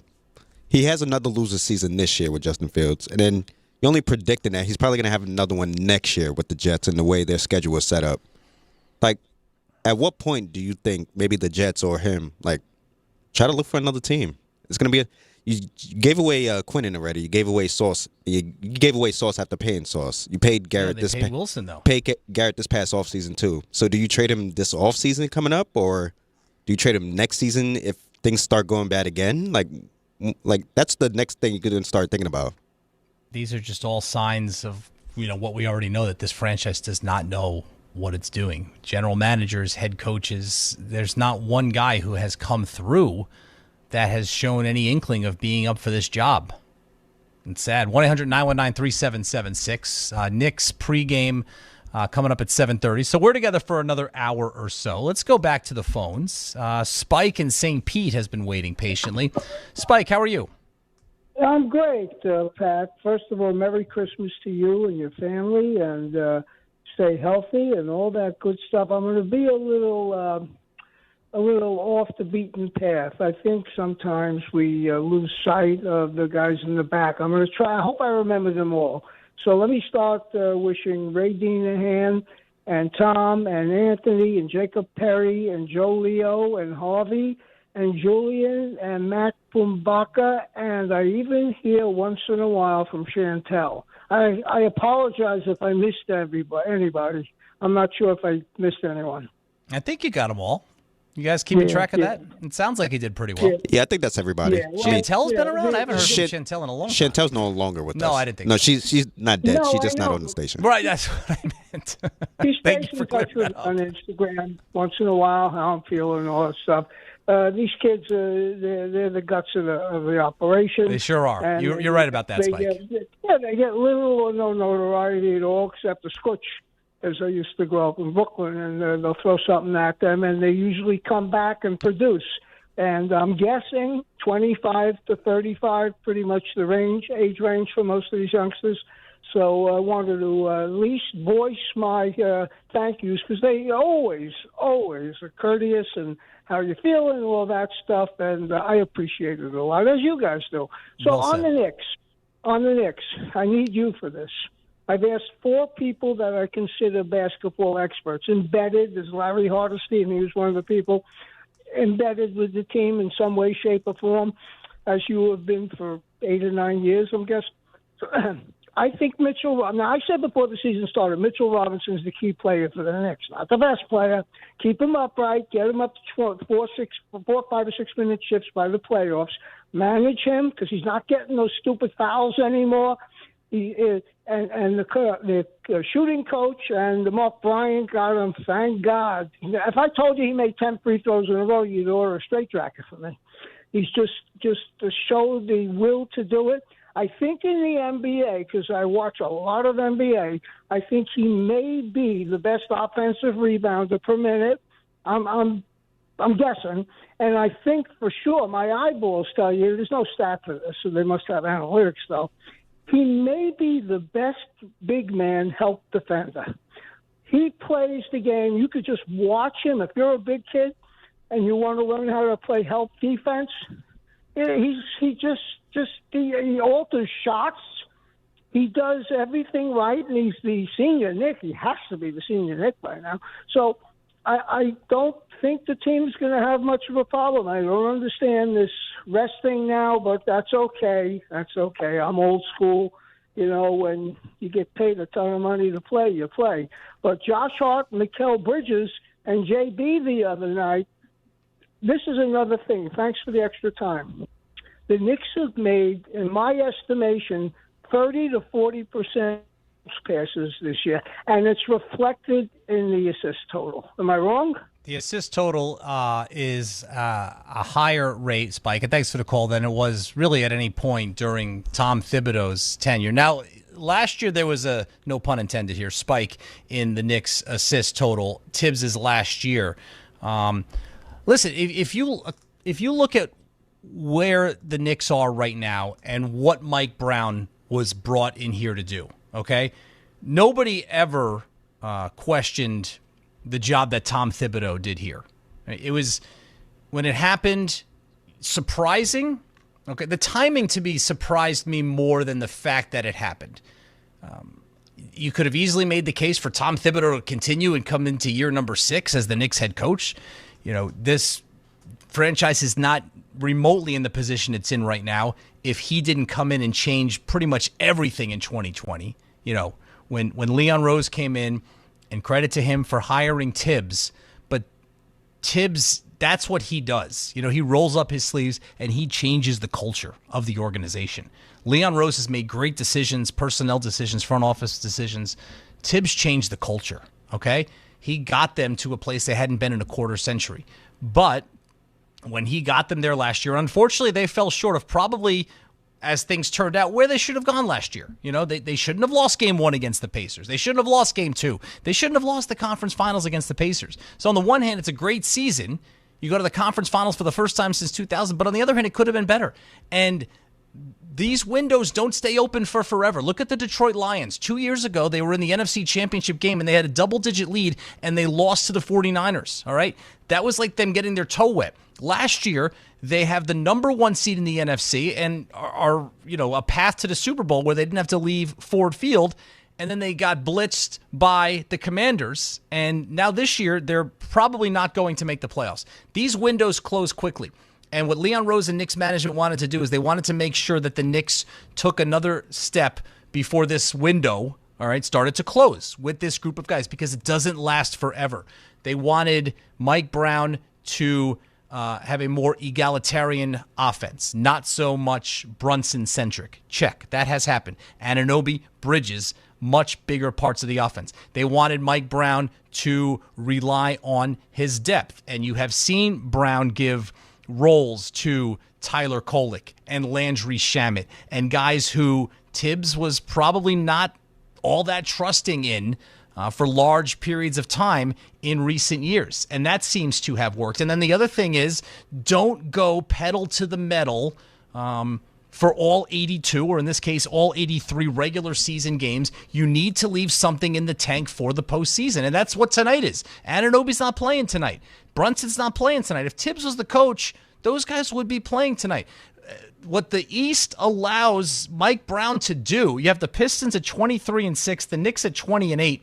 The Knicks are 2.5 games better than every other team in the East. It's hard to imagine a scenario right now where the Knicks are not one of the top 2 seeds in the Eastern Conference in the playoffs. And if you ask me, I think when all is said and done, they're probably going to overtake Detroit and be the number 1 seed. But because the East is a little bit down, right? It's not the West where you got the Spurs and the Rockets and the Lakers and the Thunder and the Nuggets, all right? He has a little bit of leeway to do what he's doing tonight. If they lose this game on December 23rd to the Minnesota Timberwolves, a Western Conference team where tiebreakers are not going to come into play, it's not the worst thing in the world. It's about the greater good. So the things that they wanted to see from Mike Brown, he's doing. And on top of it all, they're 20-8, and they're on pace to win 59 games, I believe. And the Knicks, as a franchise, have only won more than 57 games twice in their history. 1970, when they won the championship, and 1992-93, that was Riley's best team, when they were the number 1 seed, and they lost to the Bulls in the conference finals, the Charles Smith series. Both Knicks teams won 60 games. They are the only 2 Knicks teams in the history of the franchise to have won more than 57 games in a season. We're only a third of the way through, but Mike Brown's Knicks are on pace to win 59 games. Take another break. More of your calls, 1-800-919-3776. Pat O'Keefe with you till 7:30 on 880 ESPN New York. Good Karma Brands is proud to be an equal opportunity employer, providing equal employment, development, and advancement opportunities to all teammates and applicants. To learn more about careers with us, please send an email to talentacquisition@goodkarmabrands.com. That's talentacquisition@goodkarmabrands.com. Some stages celebrate. This one tests everything. Every drive, every approach, every putt. Pressure builds, resilience matters, and history waits for the bold. In June, the 2026 U.S. Open Championship returns to the Hamptons at the iconic Shinnecock Hills Golf Club. Experience the world's best golfers competing on one of the sport's most storied stages. Don't just watch greatness, experience it live at the 126th U.S. Open. Daily tickets are available now on SeatGeek. 1-877 Cars for Kids. KARS Cars for Kids. Hurry! It's your last chance to donate for 2025. Donate your car today. 1-877 Cars for Kids. Donate your car today. Ready to get rid of that old car? Donate it to Cars for Kids. Call 1-877-CARS-FOR-KIDS to reach a friendly live agent. Donation's super easy, and your car can be picked up as soon as tomorrow. Call us now, 1-877-CARS-FOR-KIDS. That's Cars with a K to donate your car today. 1-877 Cars for Kids. KARS Cars for Kids. 1-877 cause for kids. Donate your card today. Hurry! It's your last chance to donate for 2025. Last chance! Donate now for a 2025 tax deduction.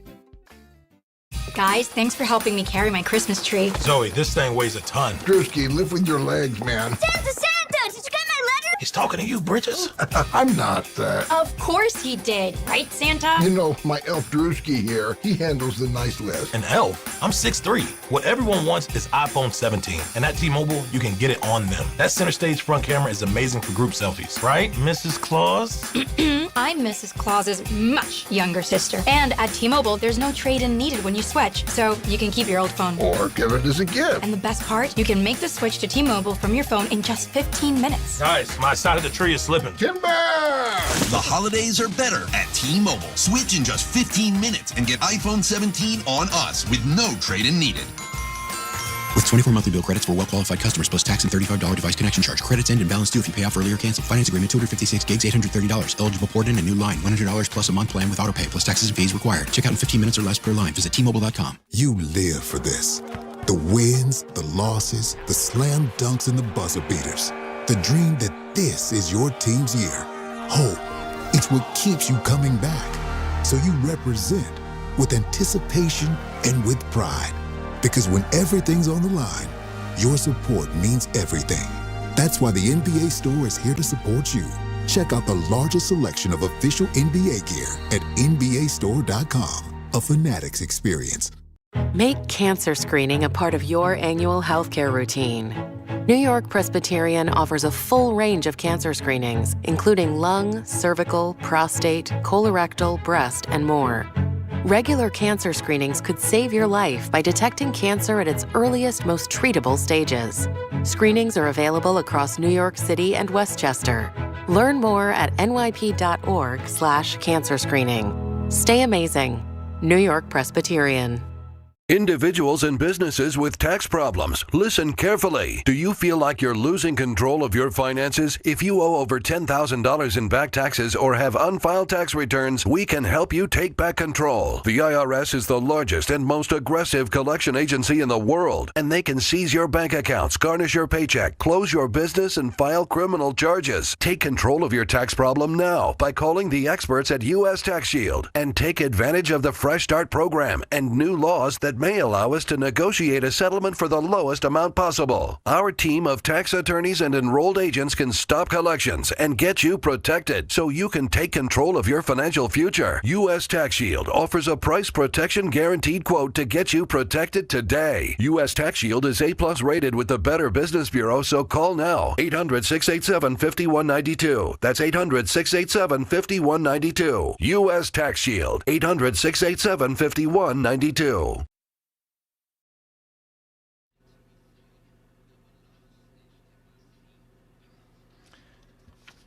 All right, welcome back to DHR. Pat O'Keefe and Ty Butler. I guess it took two guys to do the job of three men today. A Herculean effort by Ty and me, indeed. Game Time is brought to you by Tullamore Dew Irish Whiskey, because when it's game time, it's Tully time. Knicks visit the Timberwolves, and coverage follows me right here at 880 at 7:30 p.m. I'll have pregame for you, and Tyler Murray and Wally Zerbiak will have the call of the Knicks and the T-Wolves from Minneapolis. Rangers are in D.C. to take on the Capitals. Coverage going on right now on 10:50 a.m., and the puck drops there a little after 7 o'clock. And St. John's is hosting Harvard, and you can catch that right now on the ESPN New York app. Also, Isles Devils at UBS at 7, and the Nets 76ers are in Philly also at 7. Tullamore Dew, the original triple distilled, triple blended, and triple cask matured Irish whiskey. Be sure to grab a Tullamore Dew or try the all-new Tullamore Dew Honey during today's action. Glasses up to enjoying Tullamore Dew responsibly. Let's go back to the phones. We're here till 7:30, and let's say hello to Richard in Manhattan. Richard. Hi, Jake. I was listening. Oh, I'm sorry. Yeah, Pat. I'm sorry, Pat. I was listening to the Ranger game Saturday, and when the Phillies scored the fourth goal in the second period, the shorthanded goal, I turned the radio off. I said, "That's it." I couldn't believe they won in overtime. Or the shootout, right? They won. They won the shootout. Yeah. Yeah. They had to kill 2 penalties in overtime. Unbelievable. That's right. Tonight is one of those rare nights. All 6 New York professional teams are playing. You got the 3 hockey teams and the 3 basketball teams. Yep, 2 of them are playing each other. Isles Devils on Long Island. Right. Because nobody's playing anything tomorrow. 3 basketball teams. The 3 basketball teams. What you talking about? St. John's? Of course. Now, won't that be great if Harvard who don't give out scholarships, let alone NIL money, beats St. John's tonight in their gym with all the money they're giving away? I think Pitino would step down if they lost to Harvard tonight. Well, he's up by 13 at the half. It's 46-33. It's not over yet. I don't understand why they play Harvard. They don't play Columbia. They don't play Fordham. They don't play Manhattan. They don't play Rutgers. These are natural rivalries right around here, but they got to play Harvard. Anyway, so Thursday night, Pat. Thursday. We have 13 hours of basketball, 11 hours of football. Here's how I break it down. The football stinks big time. Maybe Bo Nix and Jared Goff. That's the only reason to watch those 3 games. The rest of it is garbage. But look what we have in basketball. You start with Brunson, Donovan Mitchell, Wimbiani, Shane Gilgeous, Flagg, Anthony Davis, Steph and Jimmy Butler, Kevin Durant, LeBron and Luka, Anthony Edwards and Jokic and Murray. That's unbelievable basketball on Thursday. So that's really, really worth looking forward to. The only thing I wish, there's never any games on Christmas Eve. Christmas Eve and the day after the All-Star game are the 2 worst sporting days out of the 365 days out of the year. There's nothing going on. I mean, even the day before the baseball All-Star game, you got, all the home run hitting and all that going on. At least that's a little something. But the day after the All-Star game, zilch. And the day before the Christmas, zilch. That I don't understand. You don't even have any. I don't think you even have any college football games. They used to have some bowl games, Richard. Thanks for the call. Happy holidays to you. Thank Occasionally you'll get an NFL game on Christmas Eve, depending on where it falls, on the calendar. This year it's a Wednesday, so it's not an NFL day. So it's a quiet day. The NHL takes off 3 days for Christmas break. The NBA, they don't play on Christmas Eve. They gear up. Obviously, they have their big day on Christmas Day. It is a great NBA matchup on Thursday, and the matchups are set before the season. When the Knicks are good, they play on Christmas. They kind of invented playing on Christmas, and it's nice that they have that 12 o'clock slot. They kind of own that 12 o'clock slot. Only 2 of the 10 teams playing on Christmas Day are Eastern Conference teams, and it's the Knicks and the Cavs because those were the 2 teams that were supposed to be the best at the beginning of the season. The Cavs have been disappointing, and the Pistons have been good. They're not playing. The biggest difference this year, no Celtics on Christmas Day. Obviously, no Jason Tatum. Celtics are good. What are they? Top 3, top 4 in the Eastern Conference. They've played well, but it's funny not seeing the Boston Celtics on Christmas Day. So yeah, you got San Antonio, Oklahoma City, and they also play tonight, by the way. And they played that great game in the semifinals of the NBA Cup, the Thunder and the Spurs. If Wembanyama stays healthy, I think that's who Richard was talking about, Jacob. If I'm not mistaken, he gave it the old college try. If Wembanyama stays healthy, I think Spurs-Thunder is the rivalry in the NBA over the next 5 years. Then you got the Mavs and the Warriors. Warriors are down. Mavs are down, but they have Cooper Flagg, and they're playing better. Rockets-Lakers is a very good matchup, and so is Timberwolves-Nuggets. So, yeah, it's a good spread for the NBA, and I bet that as bad as the NFL matchups are and as good as the NBA matchups are, the talk in the days or 2 that follow will be about how more people watch the NFL than the NBA because that's just how our country consumes sports. All right, we got a bonus half hour of Don, Hahn, and Rosenberg because I'm here till 7:30. So get your calls in at 1-800-919-3776. Whatever's on your mind. We'll touch some more on the football, some NBA thoughts leading into Knicks pregame as the Knicks are in Minnesota to take on the Timberwolves at 7:30 right here on 880 ESPN New York. Knicks fans, it's time to hit the court with BetMGM, an official sports betting partner of the New York Knicks. Download the BetMGM app today and add a boost of excitement to every New York game day with same-day parlays, live betting options, player props, boosted odds specials, and the best daily promotions in the business. With the BetMGM app at your fingertips, you can experience the excitement of betting on your favorite players and get in on all the blue and orange action as your New York Knicks drive the lane. Find out why basketball fans love BetMGM, an official sports betting partner of the New York Knicks. BetMGM. Make it legendary. BetMGM and GameSense remind you to play responsibly. See BetMGM.com for terms. 21 years of age or older to wager and physically present in New York and New Jersey only. Subject to eligibility requirements. Gambling problem in New York? Call 877-8-HOPE-NY or text HOPE-NY 467-369. For New Jersey, call 1-800-GAMBLER. New York Lottery's holiday scratch-off games are the perfect gift for everyone on your list. Like me, your Aunt Jules. I told you I didn't need a gift this year, but I secretly really want one. Or me, your neighbor Frank. I hope you didn't forget I'm coming to your holiday party tonight. Or me. Why does no one ever think of the voiceover guy? Anyway, New York Lottery's holiday scratch-off games have more winners and top prizes up to $5,000. Please play responsibly. Must be 18 plus. Gambling problem? Call 1-877-HOPE-NY or text HOPE-NY.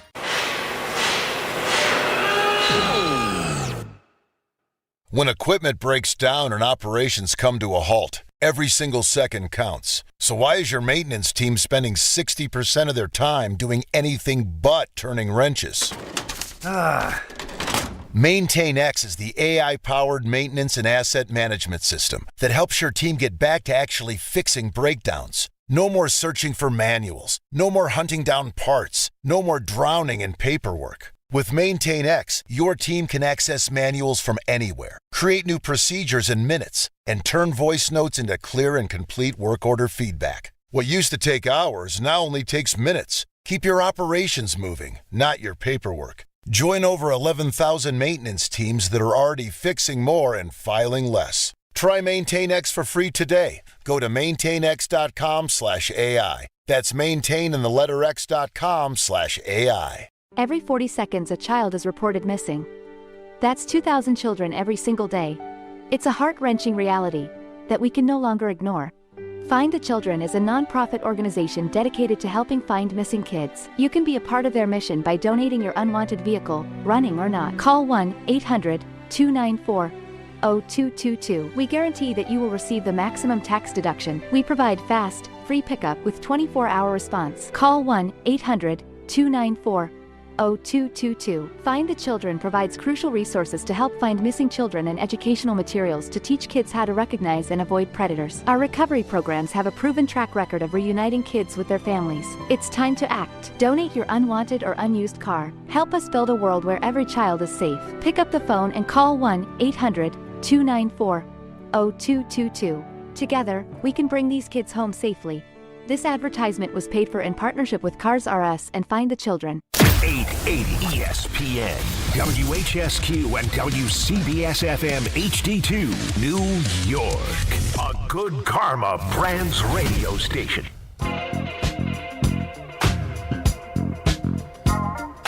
All right, welcome back to a bonus half hour of DHR ahead of the Christmas holiday. Pat O'Keefe in for the guys this afternoon, taking you up till 7:30, and then I'll stick around for pregame coverage of Knicks Timberwolves right here on 880 ESPN New York. 1-800-919-3776. Time for a couple more calls before we sign off for the evening. Knicks got back on track Sunday night against the Miami Heat. It's funny, and talking with Monica during that broadcast just about the fact that the Heat have been very shorthanded this season, and they haven't had a great record season. They lost to the Knicks on Sunday, pushing their record to just one game above 500. They didn't have Tyler Hero. They've been missing at times Bam Adebayo and others. Hero, in fact, didn't play in any of the 4 games against the Knicks, but the Heat always give the Knicks problems. And then the Knicks, they needed a 47-point performance from Jalen Brunson to hold off the Heat and win by 7. And there were 2 or 3 times in that fourth quarter and the third quarter where it looked like the Knicks were going to pull away. I mean, the Knicks are a better team than the Heat, especially when Hero doesn't play. But I think even when he does play, the Knicks are a better team. But A Miami team is tough. So it was a good win for the Knicks. Even though on paper it's like, oh, that's a game they should win. Miami always gives them trouble. So that was a good win for the Knicks. It was also a good win because they bounced back from a rare loss at home on Friday night against Philadelphia. And the NBA Cup was great. It was a great experience for the Knicks. They played very, very well in the group play games. They needed to beat the Bucks on that Black Friday to win the group and get into the knockout round. The Knicks are the only NBA Cup team the only NBA team to reach the knockout round all 3 years. They played very well against the Raptors on the road, and that's important because the road has not been a place where the Knicks have played great so far this season. They're playing better. They lost their first 3 road games of the season. Now they're up to 5-6. If they win tonight, they're 500 on the road, but that was a good win against a quality opponent on the road. And then they played great in a tough, physical, hard-fought game against the Magic in the semifinals. And the NBA Cup championship, that's what Adam Silver wants when he drew up the NBA Cup. He basically wants to, and I've heard Michael Kay say this, and it's spot on. It's not, I think people who are complaining about the Cup one way or another, I think they're overthinking it. I think what the point of the NBA Cup is to assign a little bit more intensity, focus, attention, excitement on some regular season games in November and December that otherwise wouldn't be as exciting. They count for the same amount in the standings. The group play games, the knockout round games, the only one that doesn't count is the NBA Cup final. And that's exactly what they did. Like that Knicks-Orlando game in the semifinals, it was a playoff type atmosphere. And the game after it was even better when the Spurs handed the Thunder their second loss of the season. That's what he wanted. And if you have to pay players a monetary incentive for those games to implement this tournament, who cares? It's not coming out of your pocket, our pocket, the fans' pocket. People get hung up on the money sometimes. What he's trying to do is improve the competition. I never understood the people who were upset by the NBA Cup. The NBA Cup didn't take anything away. If anything, it enhanced it a little. Now, if you don't think it enhances the regular season, that's fine. But worst case scenario, then it doesn't change things at all. So why complain about it? That's how I look at the NBA Cup. For the Knicks, it was a really good experience. They got to play in some high-intensity games at a point in the season where there's not usually that level of intensity against some really top competition. Orlando's a tough team to play. Wembanyama and the Spurs are a tough team to play against, and they came through it. And they pulled away in the fourth quarter of that championship game, and credit to them because, yes, there's the monetary incentive, and by winning that championship game, each player on the roster made, I think, an additional $260,000. But it didn't mean anything in the standings, and yet that is not how it appeared. They were approaching the game if you watched it in the fourth quarter. But the problem that I have with it is they and I don't know what the solve here is. Okay, so I'm sorry if I'm coming up with a problem but not a solution right now. But the team that wins the NBA Cup, and again, Adam Silver, the way that the Knicks approach the NBA Cup and really have in all 3 years of the NBA Cup's existence, the way that the Knicks have approached it each and every year should be the blueprint for how the NBA commissioner in office wants teams to approach the NBA Cup. How the Knicks handled their business this year is exactly what you want teams to do, minus hanging the banner. I think the NBA probably would have preferred the Knicks hung a banner. They didn't, as we know. All right? But coming off of that win against San Antonio, where the Knicks and the Spurs gave the NBA and their NBA on Prime partners and everybody else who was invested in this event everything they could have wanted. What a return on their investment. The Knicks were severely, I guess punished is the word, but there was such a huge disadvantage for the Knicks coming off the NBA Cup. They play Tuesday, they flew to Indianapolis on Wednesday, and then they're on the road to face the Pacers on Thursday night. Now, I know the Pacers are all beat up this year. No Halliburton, and they're missing a lot of other guys. But the Pacers hadn't played since Sunday. So they had Monday, Tuesday, Wednesday off. All right, and now they're up playing on 3 days rest. Knicks had that high-intensity game on Tuesday night. Now they've got to go. They've got to rest a couple of their guys because of the extra game they played. And then even worse than that, you fly home and you play at home on Friday night against the 76ers, who also hadn't played since Sunday.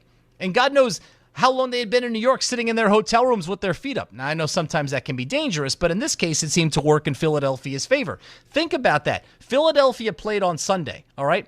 Since that, before they played the Knicks in their next game, the Knicks had done the following.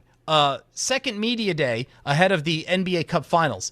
Played the Spurs in the NBA Cup Finals and celebrated that victory. Flown to Indianapolis. Beat the Pacers on a last-second shot while missing 3 starters and 5 rotation players, and then come back to New York to play the Sixers at home on the second night of a back-to-back. How is that fair? I don't know what the solve is, but the Knicks easily, and if you go back and look at the last couple of years, year one, the Lakers won the NBA Cup. Almost immediately after, they went into a bit of a slide. Last year, the Milwaukee Bucks won the NBA Cup. Almost immediately after, they went into a little bit of a slide. The Knicks were very close to going into a little bit of a slide. They could have lost any of those 3 games that they played since the NBA Cup. They get a last-second shot from Brunson. They lose to Philadelphia, and they hold off the Heat, needing 47 points from Brunson. But now Brunson's not playing tonight. And now Anunoby's not playing tonight. I think it's something that the league needs to look at. They need to soften the rest disadvantage for the teams that are carrying the weight in this event that means so much to them. Let's go to Andrew in Manhattan. What's up, Andrew? Hey, how's it going? I know you guys were speaking about anti-tank earlier, so I had an idea to propose. You were talking earlier about a cutoff on March 1st. What if after March 1st there was a list of the 10 worst teams, and from that point forward, it was the best record since then? This way you get teams that are struggling or losing that have to really battle it out against each other, so we don't end up with these terrible tank games. I don't hate the idea. Thanks for the call. I've heard, and by the way, this wasn't our idea. The NBA, Anthony had said, had a brainstorming session to try to come up with ideas, to prevent tanking. And one of them was the lottery positions are locked in on March 1st. So after March 1st, you go ahead and win as many games as you want, which will make the product better down the stretch of the season. I have heard that they should do like an inverse lottery. So if you're the best team that did not make the playoffs, then you get the top spot in the lottery. I don't like that idea because that's giving a huge advantage to a team that's probably like 41-41 or 40-42. What you're saying, Andrew, was decent, right? Lock the position, or have that March 1st cutoff, and then from that point on, whoever plays the best gets. Not terrible. Not terrible. Now, yesterday, in the Golden State Warriors game, there was this pretty heated interaction on the bench between Steve Kerr and Draymond Green. The Warriors they got off to a pretty decent start. They are not having a good season. They don't have a lot of depth. I don't know how much Jimmy Butler has left. Draymond Green, as good a career as he has had, is clearly on the downside. I think it's pretty clear that like this era of Golden State Warriors basketball, which has been one of the best eras for any team in the history of the league, starting in 2014-15 when they won their first championship with this group, with Curry and Thompson and Green and Steve Kerr, culminating with their 2022 championship. It's been a fantastic era, all right, and it's produced one of the great careers and one of the most unique careers and unlikely careers in NBA history in Stephen Curry. And, most things that end badly. And unfortunately, and Curry is just such an easy guy to root for, at least for me. And I think most people share that opinion. His production, but just the way that he carries himself. Knicks fans like to fawn over Jalen Brunson. He always has the right answer. He always makes it about the team. And, he's never embroiled in controversy. And all of those things, by the way, are true. Stephen Curry has done that his entire career. But he's done it as like a top 15 player of all time and the greatest shooter who's ever lived. you hate to see things end badly for a player like that. But unfortunately, with the mercurial Draymond Green, and, it's only a matter of time until Jimmy Butler has an explosion and starts to undermine that locker room. And you saw a little bit of that yesterday with Green and getting into it with Steve Kerr, where they were going back and forth at each other after Green had committed a turnover. Green got up and left the bench, and he went back. He said he needed to cool off after that interaction with Steve Kerr.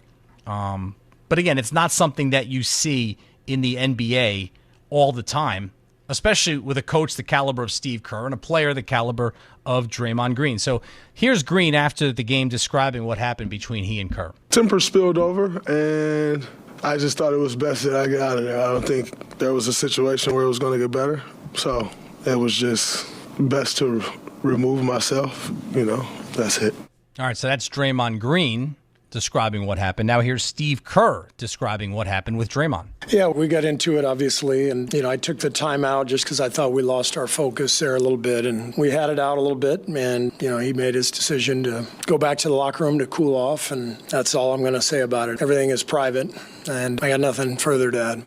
He was in the locker room for a while, came back to the bench, could have theoretically gone back into the game. Kerr was asked if he entertained the idea of putting Draymond Green back in the game. No, he wasn't going back in. So, look, Green he's probably going to be in the Hall of Fame. No disrespect to deserving Hall of Famers, but I'm not a big Hall of Fame guy, and I think the NBA Hall of Fame, or it's the Basketball Hall of Fame, I personally think it's probably the most watered down of all the halls of fame. There's a lot of role players in the Hall of Fame. Role players are great. They're important. They help win championships. They're not Hall of Famers. So, yeah, on the one hand, I'm saying Draymond Green is probably going to be in the Hall of Fame. And on the other hand, I'm saying that, the Basketball Hall of Fame is, in my opinion, pretty watered down. But regardless, he's had a very, very highly productive career. He's been a multiple-time All-Star. He's been a 4-time NBA champion. But the thing about Draymond Green at this point in his career, he is, if you heard him describe what happened to Kerr, he basically is like, oh, yeah, these things happen. They don't happen. How often how many basketball games are played every night and every year? When have you ever seen, remember last year, Josh Hart and Tom Thibodeau got into it. I think it was in Los Angeles. Or it might have even been at Golden State. It was somewhere on the West Coast. And they got into it pretty hard. It was great video. And Hart was back. Hart didn't leave. He was back on the court, I think, out of that timeout. And you move on. Tempers do flare. But, when Draymond Green is involved, he always seems to go the extra mile. And then when it's something involving him, he kind of just brushes it off. Oh, yeah, temper's flaring. It's no big deal. But this is a guy who and for those of you not watching on YouTube, he has his podcast. I'm using air quotes because I don't respect his podcast. I don't think it's good. I don't think it's entertaining, but it is what it is. People listen and they consume it. Great. Good for you. One of the things that I've seen him do on his podcast is that he is very, very quick to point out the shortcomings or the faults of everybody else. I mean, he had that little thing last week with Danny Wolf on the Nets and going off on how they're calling him the Jewish Jesus, or excuse me, it was the Jewish Joker. I'm sorry. They had the thing with Karl Anthony Towns last year where he's going off on him just but whenever, I guess what I'm trying to say is the thing that bothers me the most about Draymond Green is he's kind of like the old man yelling at the cloud. He is old. He's grizzled, gray beard, all the stereotypes of an old guy, plus the fact that he's old, all right? And, he is the classic example of someone who does not like the fact that his place and his stature in this league has diminished because his skills have diminished, his team's skills have diminished, and he's not on the best team and the big bullies that come in and are the traveling road show and the circus and, the most popular NBA team anymore. He was. The only reason that they are still one of the hottest tickets in the NBA is because of Stephen Curry. So there is very little accountability on the part of Draymond Green. And unfortunately, part of his shtick when you put a microphone in front of him is that I guess he feels it's because of what he and his team have accomplished. He feels it's like his place to hold others accountable in the NBA, where in reality, he is one of the least accountable athletes I think I've ever seen, and very, very, very self-unaware. Let's get another quick phone call in. Mark in Carmel. Hey, Mark. Yeah, hi. How you doing? Thanks for taking my call. So just a couple of things about the NBA with in reference to the NBA Cup. People seem to be confused about it, and I think because, like, my daughter texted me and said, "Dad, did the Knicks win the championship?" I mean, she doesn't know, like, when the season ends. So I think somehow maybe put something on it that's, like, says mid-season NBA Cup or something like that, and to designate it from the final championship. Just a thought. And then with the tanking, I'm not quite sure or familiar with all the rules and the points and percentages, but maybe if you made each team, what number it would be, 15 or 20, that you had to win at least 15 games or 20 games, and if you didn't, then your percentages would go down on your chance of, however that works. I'm not exactly sure how the pecking order of that.